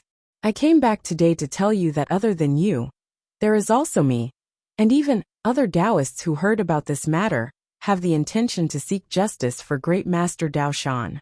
However, their strength is shallow, and they have the heart but not the strength. Since I have some strength and admire Great Master Dao Shan, why can't I help fellow Taoist? Ha ha ha, Xiaohua heard this and laughed unconsciously. He clapped his hands 3 times and said, My Tao is the Tao of heaven. My path is the path to heaven. From today onwards my Tao is not alone. Unfortunately, Fu Jiwen did not understand the meaning of Xiaohua's words. He only flew in front of Xiaohua and looked at Do Shanjun with a serious expression. In the blink of an eye, Do Shanjun's chants formed into countless articles, and these articles actually condensed into a human figure above his head. However, this figure was extremely blurry and only had a silhouette. This is a child, Fu Jiwen said solemnly. You can control the noble spirit, and you can also control the words. In your hands, these words can kill people. As Fu Jiwen spoke, his body also flashed with clear light. Inscriptions gushed out from the surface of his body. First, they condensed into simple armor on his body. Then, under Fu Jiwen's control, they turned into thousands of tadpoles that floated in the air nearby. This is a type of formation? Xiaohua was a formation grandmaster. When he saw the inscriptions on the armor connecting with each other and absorbing the noble spirit, he immediately had a plan and thought in surprise. With my will, with the heart of a child, 100 articles, intimidate the evil. Professor Doe's 100 mouths suddenly sounded in unison. Sure enough, 100 articles flashed with green light and flew out from the mountain of literature, landing in front of the child. The blurry child opened its mouth and said, "Suppress." Woo! The 100 articles were like 100 large nets, dragging a myriad of noble qi as they fell towards Fu Jiwen and Xiaohua.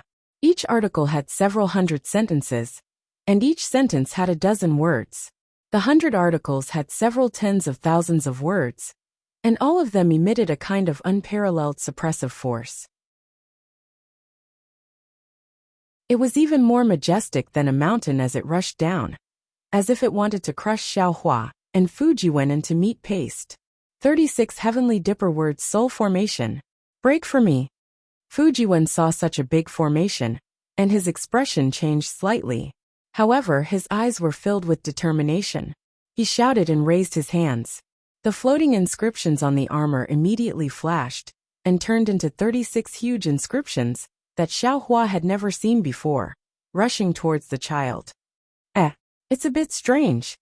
Xiaohua was originally observing the flaws of the 100 articles, but when he suddenly saw Fu Jiwen turn the 36 Heavenly Dipper words soul formation into 36 inscriptions that he had never seen before, he couldn't help but be shocked. However, the 36 Heavenly Dipper words that attracted his attention actually gave birth to a fierce intent. They were even sharper than the simple inscriptions from before. Boom! A series of explosions sounded like firecrackers. When the 36 Heavenly Dipper words collided with the 100 articles of the child, the articles were smashed into pieces. Many of the articles were rearranged and turned into words, and these words were absorbed by the Heavenly Dipper words. Damn it, I underestimated this Fu Jiwen. Xiaohua was pleasantly surprised. This guy really has some skill. Unfortunately, before Xiaohua could be happy for a moment, the child above Do Shanjun's head said again, "Suppress." Following these two words, another 100 articles fell. Student surnamed Fu. Do Shanjun's voice sounded. This one understands your intentions, but you should know that you are only a single person. How many articles can you read in your lifetime? As for my child, they are all excellent articles at your fingertips. Every article will consume a lot of your energy. The child's articles are endless, but will your energy be exhausted? My life has a limit, but my learning is endless. I don't want to read all the books in the world. I only want to memorize the Song of Righteousness. Fu Jiwen was not afraid in the slightest. If I don't read the Song of Righteousness, even if my life is endless, even if I read all the books in the world, what can I do? Rumble. As he spoke, the 100 articles fell again, but this time, Fu Jiwen's Heavenly Dipper words soul formation fruit couldn't withstand it, and the words fell apart. However, Fu Jiwen clenched his teeth and raised his hands. Once again, 36 inscriptions appeared. However, these inscriptions were different from the ones before. Seeing Fu Jiwen's deathly pale face, Xiaohua's gaze swept over the newly formed inscriptions. As if he was suddenly enlightened, he said, "Damn it, this old man understands. Isn't this the green seal script of soul cultivators? Isn't this method of Confucian cultivators just some bullshit word shaking the universe? This is copying other soul cultivators' methods." Xiaohua had just woken up when the 36 inscriptions controlled by Fu Jiwen were immediately smashed to pieces by Professor Du's harmonious cry of the 100 children. This was even more thorough than before. Those inscriptions didn't even have time to flicker with splendor before they were smashed into righteous qi. Pff. Fu Jiwen spat out a mouthful of blood essence from his mouth. His figure swayed slightly, and he became dispirited in midair. Seeing this, Xiaohua said in a clear voice, "Little friend Fu, you should step back first. Sit on the Pegasus and rest. Just look at this Xiao." Sorry. Hearing Xiaohua's call, Fu Jiwen turned his head. His face was pale gold, and he said with a wry smile, "Fellow Taoist Xiao should look for an opportunity to escape. You and I'm afraid we aren't their match." However, before Fu Jiwen could finish his words, Xiaohua suddenly felt that between heaven and earth, there was a sudden deathly silence. and then endless sounds of reading could be heard. The sound of reading was originally loud and clear, but in just a moment, it turned into a clamor. Moreover, this clamor became louder and louder, covering all the sounds in the world. Even if Xiaohua saw Fujiwen opening his mouth to say something, he couldn't hear a single word clearly. Sound attack? Xiaohua smiled faintly and used his finger to point at the Pegasus, indicating for Fujiwen to come forward. Just as Fujiwen flew towards the Pegasus, thousands of sounds filled Xiaohua's ears like buzzing flies, and even rushed into Xiaohua's heart through his ears. What was special was that a kind of soaring heroic spirit was born from his heart, and a feeling of blood gushing out from his blood vessels at the same time. Humph.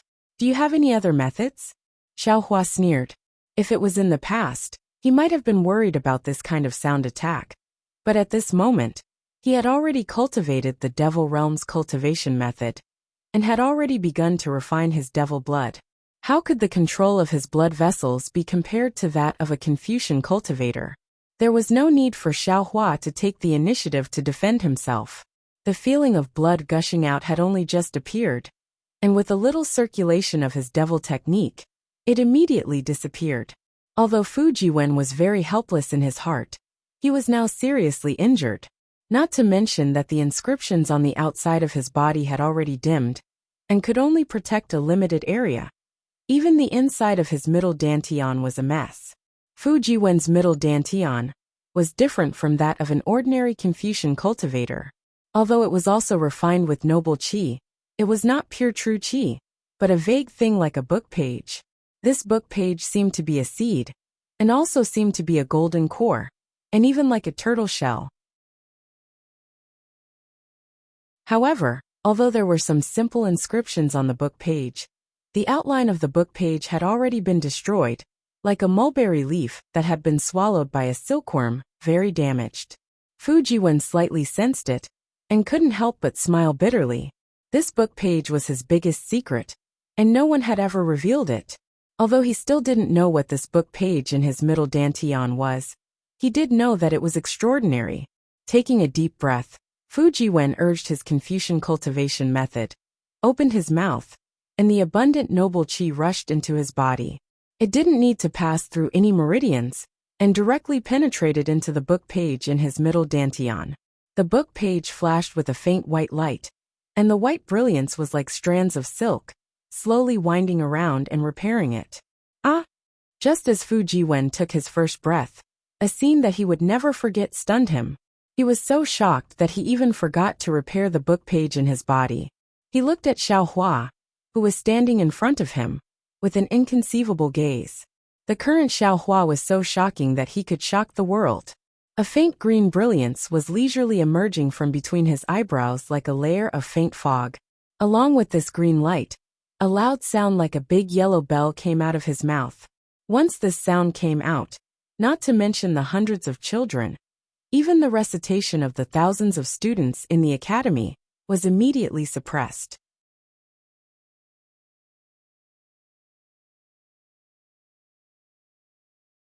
Chapter 3344.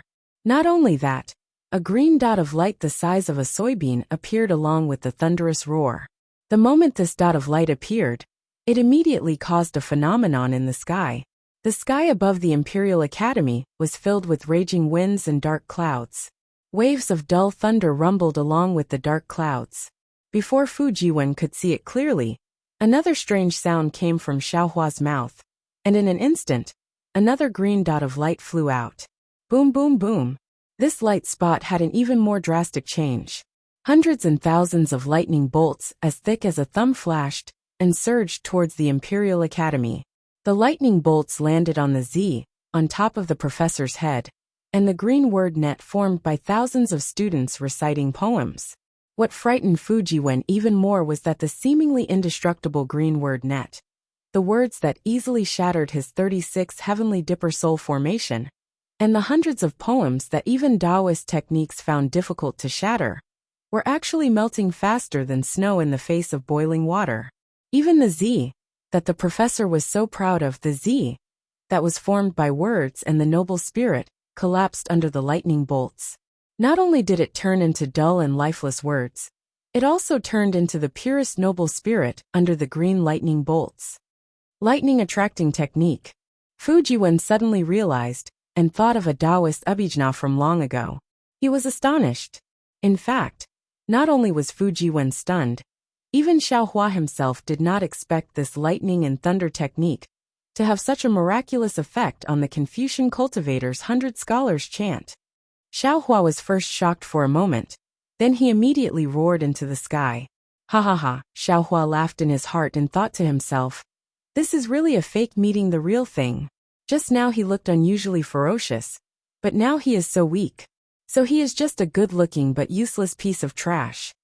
Xiaohua's roar did not stop. Following his roar, the word lightning flashed continuously. The lightning bolts in the sky fell like raindrops, smashing onto the heads of the students of the Imperial Academy. Xiaohua squinted his eyes and looked at the streaks of green lightning striking Dou Shanjun's head and around. He shouted fiercely, "Damn it, even if I don't kill you, I will destroy your pretty face." Of course, this was only Xiaohua's idea.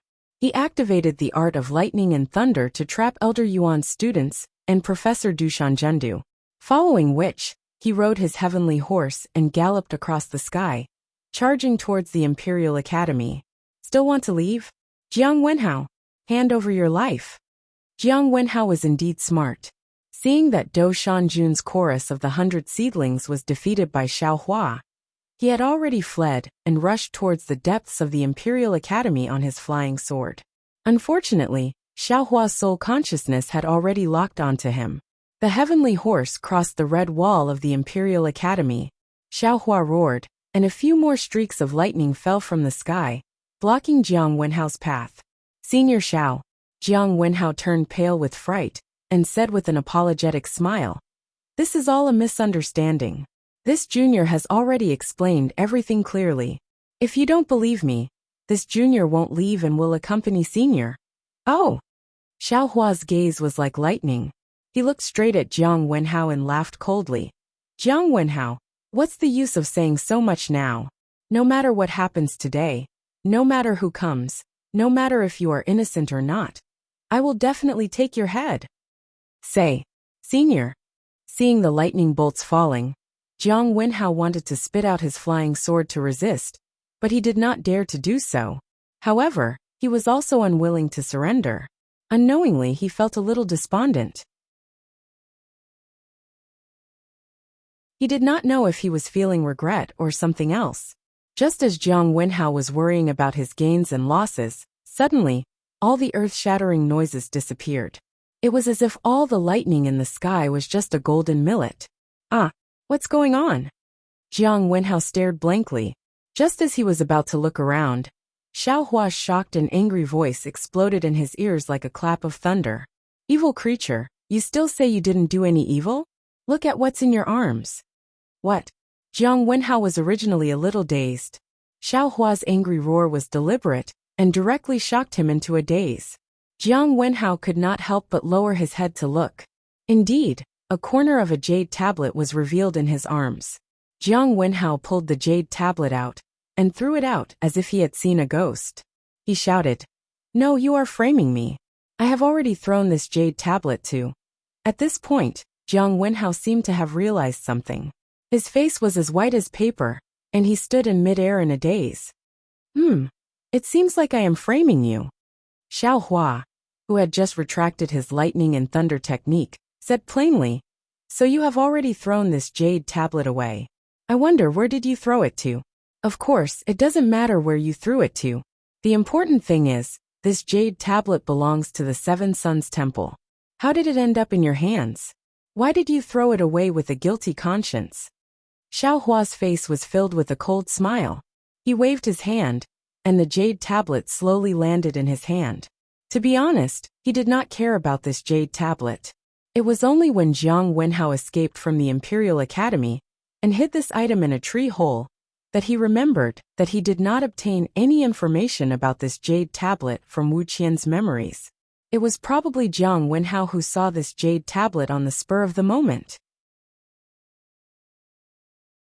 It was also because of this spur of the moment that he exposed himself and finally admitted that he was in charge of the Seven Sons Temple tragedy in front of the Imperial Academy students. Jiang Wenhao.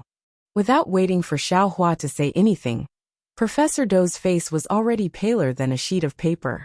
It was a pity that there were no scars on his face. Professor Dou lamented. How could you be so heartless? I have misjudged you. Jiang Wenhao was only momentarily absent-minded. Now that he had regained his composure, he no longer cared about his reputation. The sword radiance beneath his feet was activated, and he charged into the Imperial Academy. Trying to escape? Xiao Hua laughed coldly. If I don't kill you today, I am not worthy of being a Taoist disciple. As he spoke, he leaped onto the Pegasus. The Pegasus did not wait for Xiao Hua's orders, and it chased after Jiang Wenhao like a ray of light. Xiao Hua. Professor Dou looked dispirited, but he still stepped on the cloud and shouted. Even if Jiang Wenhao did evil, that is the Imperial Academy's problem. We have the right to punish our own disciples. You are a Taoist disciple. You have no right. That's right. Jiang Wenhao had exposed himself, and the Imperial Academy's reputation had been tarnished. If the Imperial Academy wanted to regain their reputation, the only way was to punish Jiang Wenhao personally, or even kill him. However, if Xiao Hua were to kill Jiang Wenhao now, not only would the Imperial Academy lose their chance to regain their reputation, Xiao Hua would also make things worse for the Imperial Academy. There was no way they could regain their reputation no matter what. Therefore, Dou Shan hurriedly chased after Xiao Hua, even though he knew that he was no match for Xiao Hua. Ha ha ha. Dream on. Xiao Hua laughed arrogantly. I will take Jiang Wenhao's life today. As he spoke, Xiao Hua glanced at the group of students who were chasing after him.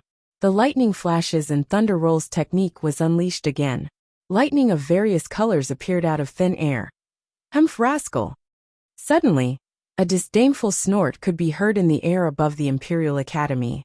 Once these three words appeared, the noble spirit around the Imperial Academy immediately surged, as though there was a change in the weather. Hum hum hum. Immediately after, 100 pure white light pillars suddenly emerged from the righteous chi. The light pillars were even sharper than a huge sword, and even faster than lightning, as they pierced into Xiao Hua's lightning. The lightning flashes and thunder rolls, that were previously invincible, were instantly pierced full of holes by the light pillars. Xiao Hua turned pale with fright. Before he could summon the lightning flashes and thunder rolls technique again, an incomparably righteous noble spirit rushed out from somewhere in the Imperial Academy, like a giant hammer striking towards him. Before the noble spirit even reached him, a feeling of indescribable pain emerged from the bottom of his heart. Let's go quickly, this is a great scholar who can refine his energy. Fu Jiwen's reaction was faster than Xiao Hua's as he hurriedly urged. It's just refine his energy and refine his energy. Xiao Hua cursed in his heart, but he did not dare to be negligent. He patted the Pegasus beneath him, and the Pegasus fluttered its feathers as it soared into the sky. Before the noble spirit could reach him, he had already escaped far away. Dean, Dou Shan Jun stopped in midair and bowed respectfully. I am not talented enough to disturb your cultivation. The dean's voice could be heard. The matter at the Seven Sons Temple is no small matter. You must. Before the dean could finish his sentence, Xiao Hua's cold voice could be heard from the sky. There is noble spirit in the world. This noble spirit is the principle, which is the principle. The principle is like a sword that hangs above one's head. Regardless of whether it is a great scholar or a student, as long as he touches this sword, he will definitely die. I am not talented enough, but since I want to take Jiang Wenhao's life, then I must do it. Hearing Xiao Hua's words, Professor Dou's face revealed a puzzled expression. He raised his head and looked at Jiang Wenhao, whose face was as pale as death. At this moment, two small heads popped out from Jiang Wenhao's bosom. These two things were like black lightning and yellow wind, as they flew out from Jiang Wenhao's bosom and disappeared in midair in an instant. Professor Dou did not even understand how the two little things flew away. Looking at Jiang Wenhao again, there was a shallow crack on his neck. Gradually, pitch-black blood flowed out, and countless black threads around the crack instantly spread to Jiang Wenhao's entire body. Rumble! Countless pillars of noble spirit condensed into noble spirit, majestically attacking the fleeing Xiaohua. However, just as these pillars of noble spirit were formed, Xiaohua's divine sense, which was comparable to a middle nascent soul stage, rushed over like a tidal wave. Bang! Bang! Bang! There was a burst of chaotic sounds, like concentrated firecrackers. Soon after, the noble spirit slowly dispersed. This was the dean's last bit of sound, and then there was no sound. Professor Dou looked at Jiang Wenhao's corpse falling from midair. Before it even landed on the ground, it had already turned into ink-dripping fragments. He could not help but feel a trace of coldness in his heart. Xiaohua's methods were indeed strange, but they were also flawless, making him feel powerless as if he was not an enemy.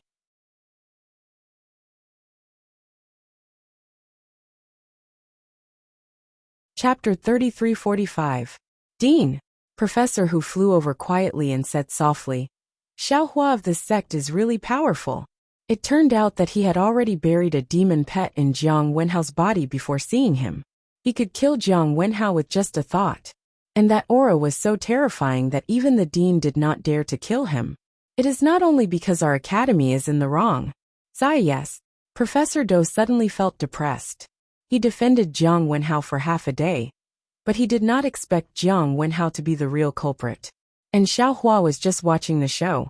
Everything that happened before was just a monkey trick. Xiaohua did not kill Jiang Wenhao because he wanted to find a moment of absent-mindedness and let him tell the truth. After pondering for a while, Professor Dou said, To be honest, this method is more reasonable than the so-called laws of the government. I really can't have the heart to kill Xiaohua. You're right, Minister. Professor Hu nodded.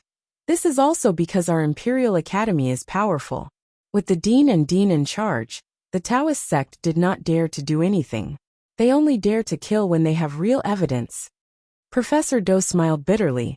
He looked at the gradually restored order under his feet and said, With this evidence, not only will the Imperial Academy's gate be destroyed for nothing, even if the Imperial Academy wants to find trouble with him, we will not be able to. Not only that, Professor Hu said again, I still have to think of how to explain to the Jiang family. Jiang family? Professor Dou's slender eyes flashed with a trace of sternness. I have long heard that the Jiang family coveted Xichao Ridge. I am afraid this is the Jiang family's instigator. What do we have to explain to the Jiang family? Just let them do as they please. There is the blood monument of Xiaohua in the Seven Suns Temple. If the Jiang family has the guts, they can take over Xichao Ridge. After he finished speaking, Professor Dou flicked his sleeves, and a ball of auspicious clouds appeared beneath his feet, carrying him out of the Imperial Academy. As for where he went, no one knew. However, the direction he went was completely different from the direction Xiaohua escaped to. 100 li away from the Copper Pillar State, Xiaohua was sitting on a Pegasus amidst the astral winds. The scattered light from the Pegasus not only covered Xiaohua and Fujiwen, but also covered Dao Shan's remains on the carriage. Although the wind was howling, Xiaohua and the others' hair and Taoist robes did not move at all. Haha, awesome. Looking at the clear and cloudless sky, then looking at the blazing sun behind him, Xiaohua let out a long howl and said loudly, Senior's godly skill is truly admirable. At this point, how could Fujiwen still dare to call Xiaohua fellow Taoist? He spoke very respectfully. It's nothing. Xiaohua waved his hand indifferently. There are some restrictions on this old man's body that are only 40% effective. Otherwise, I wouldn't have to run away in fear when I saw the old ghost. Fujiwen also didn't know whether Xiaohua was telling the truth or not. He faintly smiled, lowered his head to look at the ground that was already extremely small, and suddenly cried out, Io Senior, did you go the wrong way? Xiao Jian and the rest did not go this way. Xiaohua did not think much of it. It would be weird if he did not get lost. However, he did not point it out. He looked at the carriage behind him and said, I know the direction is wrong. However, I am not chasing after the three of them. I am going to bury Master Dao Shan's remains. Previously, in order to let Master Dao Shan rest in peace, I exposed his remains in front of everyone. Now that I have avenged him, I have to find a good place to bury him. Senior. Fu Jiwen naturally looked at Dao Shan as well. However, he suddenly exclaimed in shock. Master Dao Shan's eyes are closed. Oh, really? Xiaohua hurriedly looked again. Sure enough, Dao Shan's eyes, which he had dyed with remaining grievances, were now closed. The horrifying expression on his face had been replaced with a serene expression. Ba, Xiaohua could not help but shout. There is kindness in the human world.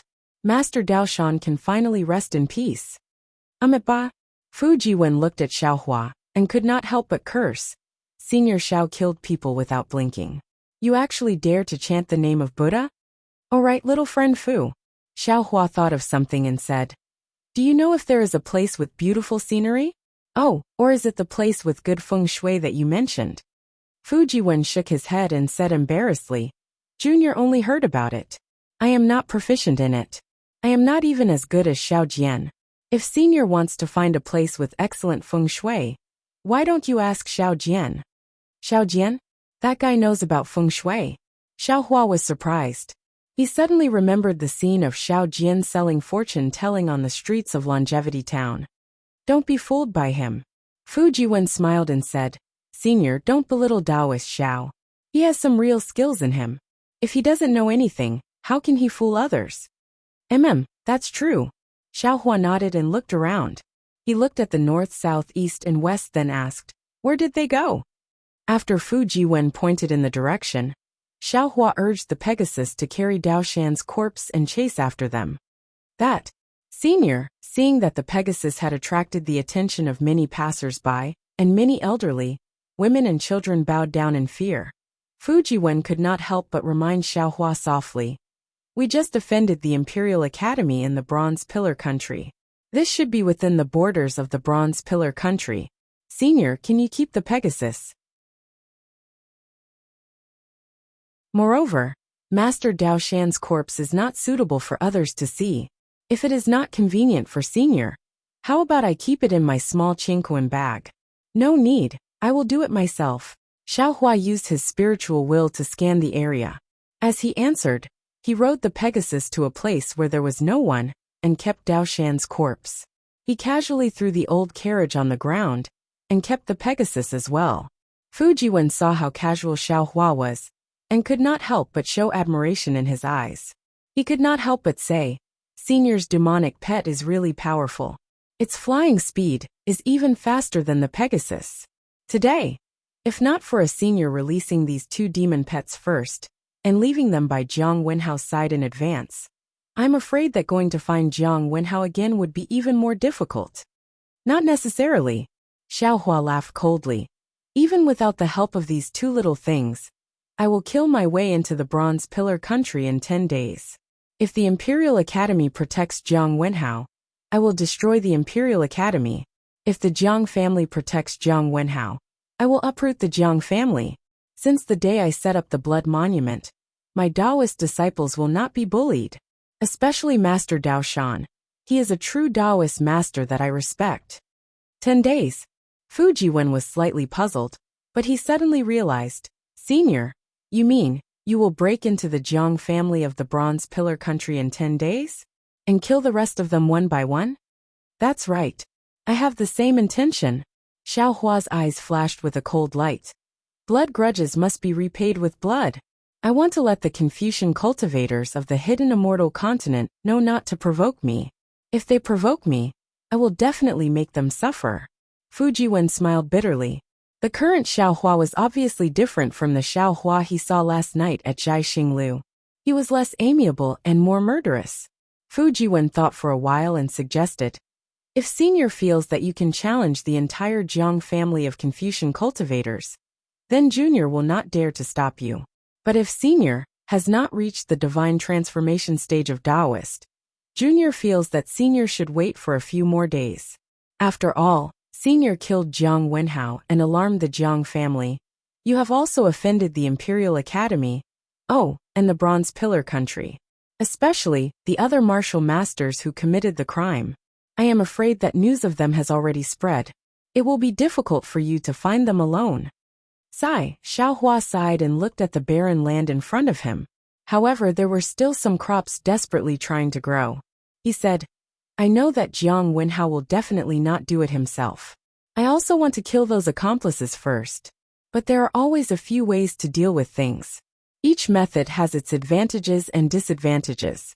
I am afraid that I have chosen the most difficult method, which is also the most disadvantageous. However, I do not regret it.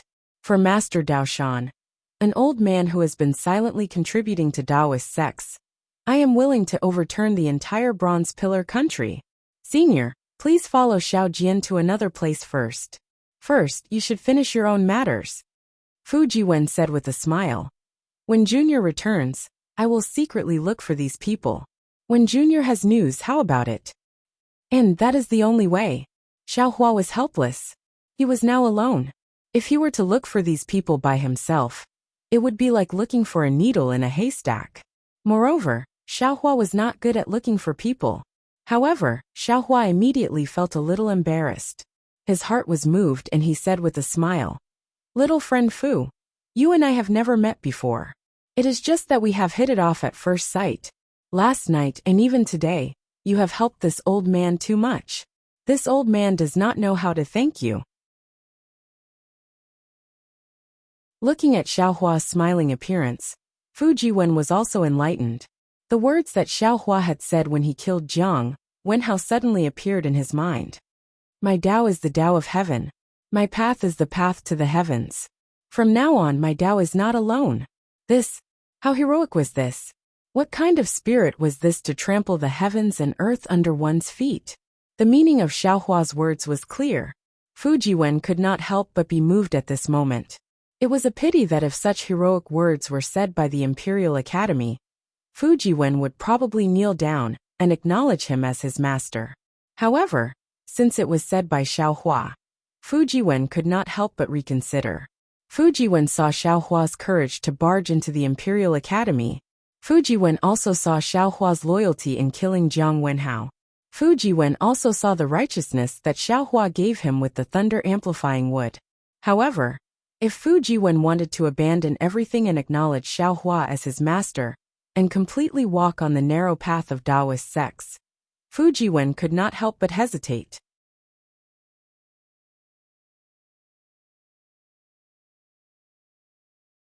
Chapter 3346. Seeing the hesitation on Fu Jiwen's face, Xiaohua immediately took out a jade bottle and handed it to Fu Jiwen with a smile. Little friend Fu, this is a rejuvenation pill. It's my Tao Sex spirit pill. Take it and give it to your wife. It will have a miraculous effect. Looking at the jade bottle, Fu Jiwen's mouth was a bit dry. He didn't know whether to take it or not. He smiled bitterly and said, Senior Xiao, Junior has some difficulties.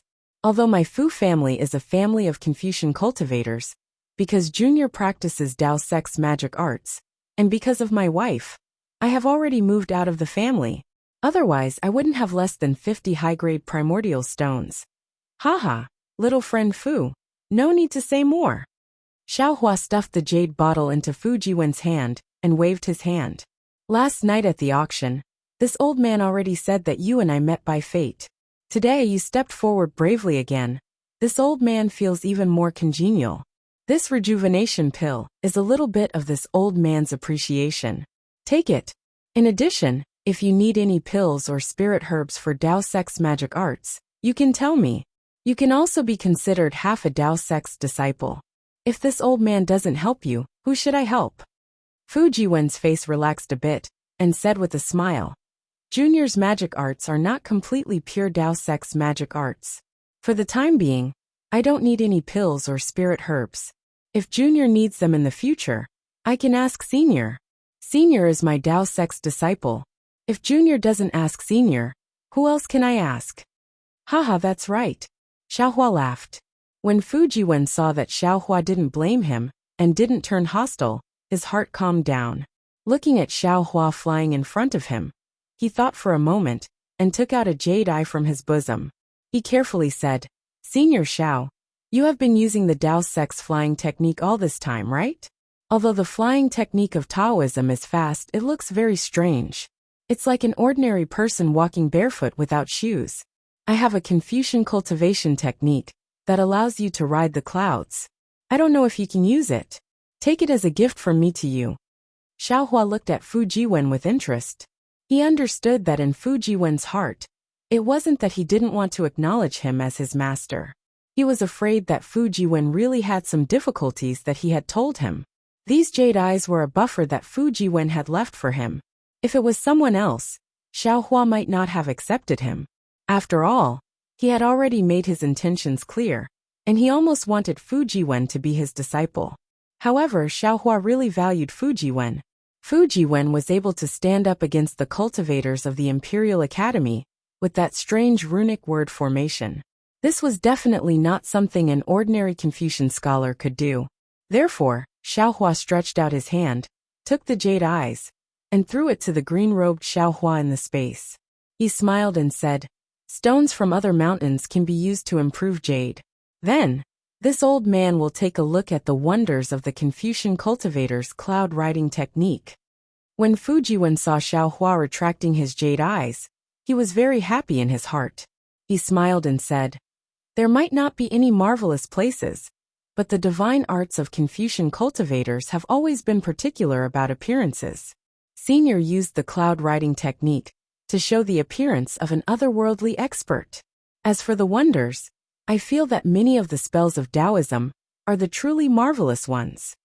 At this point, Fu Jiwen hesitated slightly and probed. Furthermore, I feel that many of the techniques and spells of Taoism and Confucian cultivators are similar. Perhaps we can learn from each other. "Oh, is that so?" Xiaohua raised his eyebrows and looked at Fu Jiwen even more seriously. Xiaohua looked at Fu Jiwen, and he felt a little guilty. Fu Jiwen hurriedly smiled and said, "This is just my feeling. After all, I have not seen many Taoism spells, and my cultivation level is not as high as Senior's." "Senior, please don't laugh at me." "Laugh at you? Why should I laugh at you?" Xiaohua said with deep meaning. "When your cultivation level is high, you will naturally understand. All arts return to the origin. This is exactly how it is." "Yes, I will remember Senior's teachings," Fu Jiwen replied respectfully. Then, he carefully asked Xiaohua some difficult questions about cultivation. Xiaohua was not stingy. Not only did he answer them one by one, he even told him the reasons for these difficult questions and what might happen in the future. These words made Fu Jiwen scratch his ears and cheeks. He just wanted to immediately go into seclusion and cultivate. As the two talked, they flew for a long time. Xiaohua even released his divine sense, but he still could not find any trace of Xiao Jian and the others. Xiaohua was puzzled and bewildered. He glanced at Fu Jiwen, who was beaming with joy, and reminded him, "Little friend Fu, are you sure the direction is correct? Why haven't we seen Xiao Jian and the others for so long?" "Ah!" Fu Jiwen was suddenly shocked. He broke away from his comprehension and looked left and right. Then he used his divine sense to check. He said in a panic, "Senior, the direction is correct. I led them to the Great Tao and pointed out the direction before returning to the bronze pillar state. Taoist Xiao and the others should be coming from the front. Unless Taoist Xiao and the others return to the bronze pillar state like Senior. Hehe, if it's the abyss, then it's possible," Xiaohua said with a smile. "Xiao Jian and Lui definitely won't." "Why?" Fu Jiwen seemed to know that Xiaohua's sense of direction was not strong. He led the way and casually asked. Xiao Jian has now obtained the heavenly pill and is wholeheartedly focused on recovering his lost cultivation. He definitely won't look for this old man. Xiaohua explained.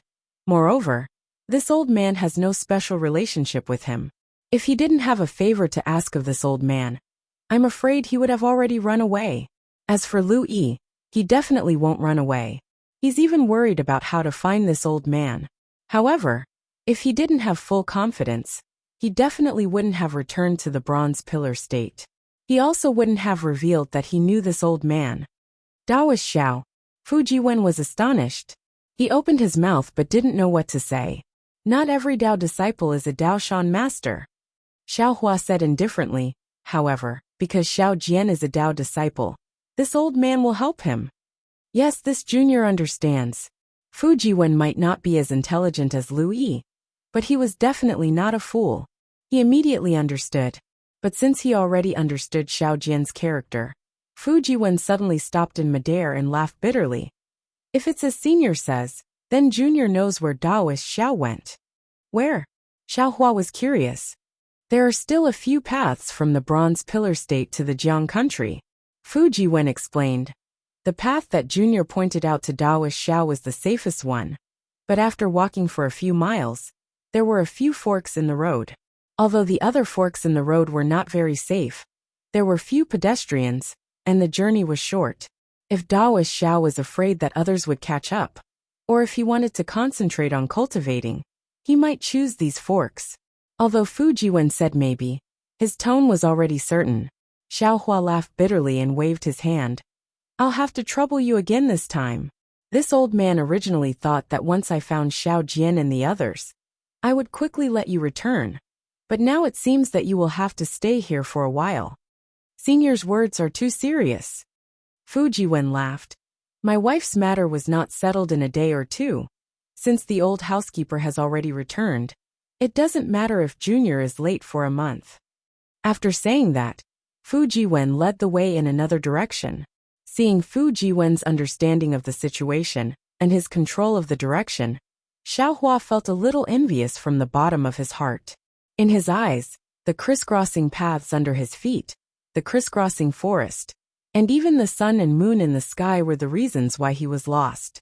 However, the development of the situation was out of Xiaohua and Fu Jiwen's expectations. The two of them searched for half a day and almost all the forks in the road, but they still could not find any trace of the three of them. Not only was Xiaohua confused, Fu Jiwen, who was originally full of confidence, also had an awkward expression on his face. Forget it, when Fu Jiwen was about to bring Xiaohua in another direction, Xiaohua looked at the setting sun and said, Little friend Fu, we don't have to search anymore. You can send Xiao Jian and the others out of the Bronze Pillar State and return to the Imperial Academy. It won't take too much time. Even though we flew out of the Bronze Pillar State for a while, this period of time was not enough for Xiao Jian and the others to fly out of the Bronze Pillar State. After searching for so long, we still can't find them. It's probably because Xiao Jian and the others are hiding somewhere. You should go back first. I also have some matters to attend to in the future. If fate allows, we will naturally meet again. When Fu Jiwen heard this, he stopped, bit his lips and nodded. Perhaps there is such a possibility. Otherwise, with their cultivation level, it should be impossible for them to escape from Senior's spiritual will. Since this is the case, Junior will take his leave. After Junior returns, I will think of a way to find the culprits who killed Master Dao Shan. Once Senior is done with your matters, you can come and find Junior. You can go first.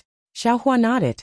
Even though there was still some time before the agreed time between him and the light beast, he did not want to miss this rare opportunity to recover his cultivation level. It was better for him to rush there as soon as possible. Junior will take his leave. Fu Jiwen bowed slightly and actually said Junior. He slowly flew backwards for a distance before turning around and riding on a cloud. He waved his hand at Xiaohua and flew away. Haha. Xiaohua laughed and similarly waved his hand. Then, he placed his hands behind his back and smiled as he watched Fu Jiwen leave.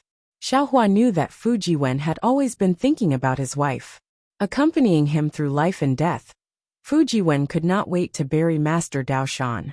Wasn't such a sentimental cultivator exactly what Xiaohua thought highly of? The people of the hidden immortal continent are really interesting. Xiaohua shifted his gaze away from Fu Jiwen's back and smiled as he muttered to himself. No matter if it is Fu Jiwen, Yu Zhongquan, Yuanya Lu Yi, or even Xiao Jian, they all have their own characteristics and personalities. Senior. Before Xiaohua could activate his flying talisman, Fu Jiwen's voice came from behind him. Xiaohua was very surprised. He turned around and asked, Little friend Fu, is there anything else? Fu Jiwen flew closer. He was actually out of breath like an ordinary person running. Clearly, he was in a hurry, and was afraid that Xiaohua would leave. After resting for a moment, he hurriedly said, "My apologies, Senior. Junior has just forgotten a place. If Senior feels that it is necessary, you should hurry there. Otherwise, if you are late, the lives of Daoist Xiao and the others will be in danger."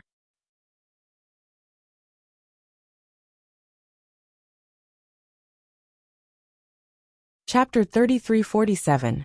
Ah, where? Xiaohua panicked. He might not care too much about Xiao Jian's life, but he did care about Lu Yi and Yuanya's lives. Black Cloud Ridge. Fu Jiwen laughed bitterly. Black Cloud Ridge? How is that possible? Xiaohua frowned. Isn't Black Cloud Ridge located at the border of Bronze Pillar Country, Jiang Country and Jiasa Country? It's still very far from the capital of Bronze Pillar Country. How did they reach Black Cloud Ridge? Fu Jiwen shook his head. Black Cloud Ridge is very far from the capital of Bronze Pillar Country. Even the shortest route is far from the border of Black Cloud Ridge. However, this shortest route is desolate and uninhabited. If Daoist Xiao and the rest really took this route and met the demons of Black Cloud Ridge, I'm afraid it's really possible. Of course, this is just something that I suddenly thought of. Logically, they shouldn't have entered Black Cloud Ridge. Where is Black Cloud Ridge? How far is it from here? Fu Jiwen pointed in the direction and said, "It should be more than 1,000 miles. Sigh, it's just 1,000 miles. Xiaohua sighed. It's really possible. Senior, if you go, you must be careful. Fu Jiwen reminded. They are not as reasonable as the scholars of the Imperial Academy. Haha, who would be afraid of them? Don't worry and go. Xiaohua laughed. With a wave of his hand, he activated the flying talisman and flew in the direction of Black Cloud Ridge.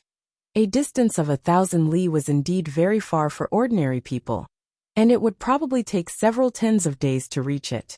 However, for cultivators like Xiaohua, it was very close. In less than an hour, Xiaohua saw a few desolate mountains in front of him. The mountains were surrounded by black fog and had a sorrowful appearance. Xiaohua already knew that he didn't go in the wrong direction this time. This was Black Cloud Ridge. When Xiaohua flew closer and carefully sized up Black Cloud Ridge, he could not help but feel a little confused. The forests of the Dawn-Rain continent were mostly green with birds chirping, and the mountains were quiet. There was always a sense of spiritual energy. Even if it was a barren land, it was only filled with jagged rocks, swamps, and miasma. It was a kind of natural barrenness, or a natural barrier that was beyond the reach of human strength. However, this Black Cloud Ridge was different from what Xiaohua had seen before. This Black Cloud Ridge only had strange large rocks, and there were no greenery or grass to be seen, let alone any traces of humans. There were no mountain paths, only flat ground created by humans or demons. From afar, this flat ground looked like a scar on a beggar's head. What was special was that the black clouds didn't just cover the mountainsides and peaks of the mountains. Even the cracks of the mountain rocks in the ordinary mountain streams could be seen seeping out traces of black gas. Accompanying the black qi was an indescribable stench and blood that filled the entire mountain range. Xiaohua's mouth and nose had long been surrounded by this stench, making Xiaohua feel extremely uncomfortable. Sigh, no wonder it's called the Black Cloud Ridge. Only demons can survive here. Ordinary people would have lost their lives long ago. Xiaohua sighed and looked around. He had already seen the bones scattered between the cracks of the rocks. Needless to say, they must have been eaten by the demons in the mountain. After looking for a moment, Xiaohua was a little embarrassed. This Black Cloud Ridge was not a single mountain but several. After these several mountains, there were several continuous mountain ridges. Although there were no obvious black clouds in the mountain ridges, there was still a lot of black fog that was faintly discernible, giving off a demonic aura. This mountain ridge was not only deep, but it also stretched for hundreds of miles. At a glance, one couldn't see the end. Even divine sense couldn't search carefully. So how could Xiaohua find the traces of Xiao Jian and the others? This doesn't seem to be the Black Cloud Ridge that this Xiao imagined. Xiaohua saw it clearly, and was a little dumbfounded. He thought that the Black Cloud Ridge was just a mountain, and that the demon that roared over the border river of the country of Xi was the king of the mountain. He thought that when he arrived at the Black Cloud Ridge, He would use the wishful staff to kill the demon and rescue Xiao Jian and the others from the cave. He had always been thinking about how to kill the demon, but he didn't expect that it would be so difficult to even find the demon. Of course, he also understood that the reason why Fujiwen didn't say anything was because Fujiwen had never been here and only heard of the evil reputation of the Black Cloud Ridge. Fujiwen didn't know the real situation inside. What should I do? Xiaohua was a little anxious. Although he didn't believe that Xiao Jian was so coincidentally caught so far away in the Black Cloud Ridge, he also knew that if there was such a possibility, then the lives of Xiao Jian and the others were in danger. If he delayed for a moment, they would become food in the mouth of the demon. Let's fight! Xiaohua took out the wishful staff and looked at the towering Black Cloud Ridge. His eyes narrowed and he thought to himself, if I were to destroy the peak of this Black Cloud Ridge, would it attract the attention of the fairies? If one demon comes, then I will know the situation of all the demons in the Black Cloud Ridge, right? Thinking, Xiaohua urged the flight talisman to rush up the mountain, but at this moment, Xiaohua's heart moved. He patted his forehead and said with a wry smile, damn it, how could I forget about them? Isn't looking for people and demons their strong suit? Besides, the heavenly horse is a holy creature. As long as it appears, it will definitely attract the demon. Why do I have to do it myself? Thinking, Xiaohua waved his hand and took out the heavenly horse, Little Black and Little Yellow. The heavenly horse seemed to be extremely disgusted with the aura of the Black Cloud Ridge. Its nose kept snorting, and its pure white tail was impatiently swinging. Its 4 hooves were also restlessly stomping in the air, and auspicious clouds were instantly born. The luster of the auspicious clouds and the brilliance of the heavenly horse drove away the black fog of the Black Cloud Ridge. The fishy smell was also weakened by the brilliance. Of course, the pure white light of the heavenly horse was also corroded by a lot. Not bad. Xiaohua was very satisfied with the heavenly horse he obtained in the auction. He flew and landed on the heavenly horse's back, and ordered Little Black and Little Yellow to find Xiao Jian's whereabouts. When Little Black heard that he was going to find someone, he was unhappy. Father, the person we were looking for was really disgusting. He actually pinched the boy's tail with his hand. If it wasn't for Father's warning, the boy would have already bitten him to death. Looking at Little Black's childlike temper, Xiaohua smiled and patted his head. Don't be long-winded. Go quickly. If you're late, these 3 people won't be able to live. Yes, the boy knows. Father, don't worry. The boy will definitely find them. Seeing that Xiaohua was unhappy, Little Black didn't dare to say anything else. Just as he was about to fly away, Little Yellow shouted, Mother, call Little Silver out too. Its nose is very sensitive, so it should be easier. Okay, Xiaohua thought that Little Silver only knew how to find spirit stones. He didn't know that Little Silver had this kind of talent. Feeling happy, he hurriedly let Little Silver out. Little Silver naturally didn't need Xiaohua's arrangement. Once it came out of the space, it squeaked a few times and immediately followed behind Little Yellow. Soon after, the 3 little things quickly flew away in the direction of the mountain range covered in black fog. Let's go. You follow this old man to another place. Let's see who can find them first. Xiaohua patted the back of the heavenly horse's neck. The heavenly horse unfurled its 2 wings of light in an extremely intelligent manner. Lulu. It cried out a few times and flew towards one of the mountain peaks. Xiaohua's method was indeed useful. The Pegasus brilliance was like a brilliant pearl in the Black Cloud Mountain range. Not to mention, the Pegasus roar was like a dragon's roar that shook the wilderness. In just a moment, there was a barbaric thought. Then, there were several small demons with pitch-black bodies covered in a faint demonic aura. They flapped their bat-like wings and flew out from various parts of the mountain range. They were even more greedy than flies that had seen fat meat. However, when these small demons flew closer, they saw the Pegasus' proud posture and the aura of its wings of light. They immediately fled in panic. Of course, the main reason was that Xiaohua, who was standing on the Pegasus' back, could clearly see that although these small demons didn't have any thoughts, when the tyrannical thought swept past, all of the small demons were keenly aware of it. They hurriedly dodged as if they were extremely afraid. In just a short moment, the filthy figures, strange faces, and ferocious gazes of the little demons left a deep impression on Xiaohua. Yes. In an instant, Xiaohua sighed and secretly said, "The reason why demons are demons is because they are different from humans. Demons feed on humans and humans feed on livestock. What's the difference? We humans see demons as enemies, but I'm afraid that livestock also see us humans as enemies, right? I can speak bluntly, but how do you face those livestock?" "That brat you." Xiaohua sighed slightly.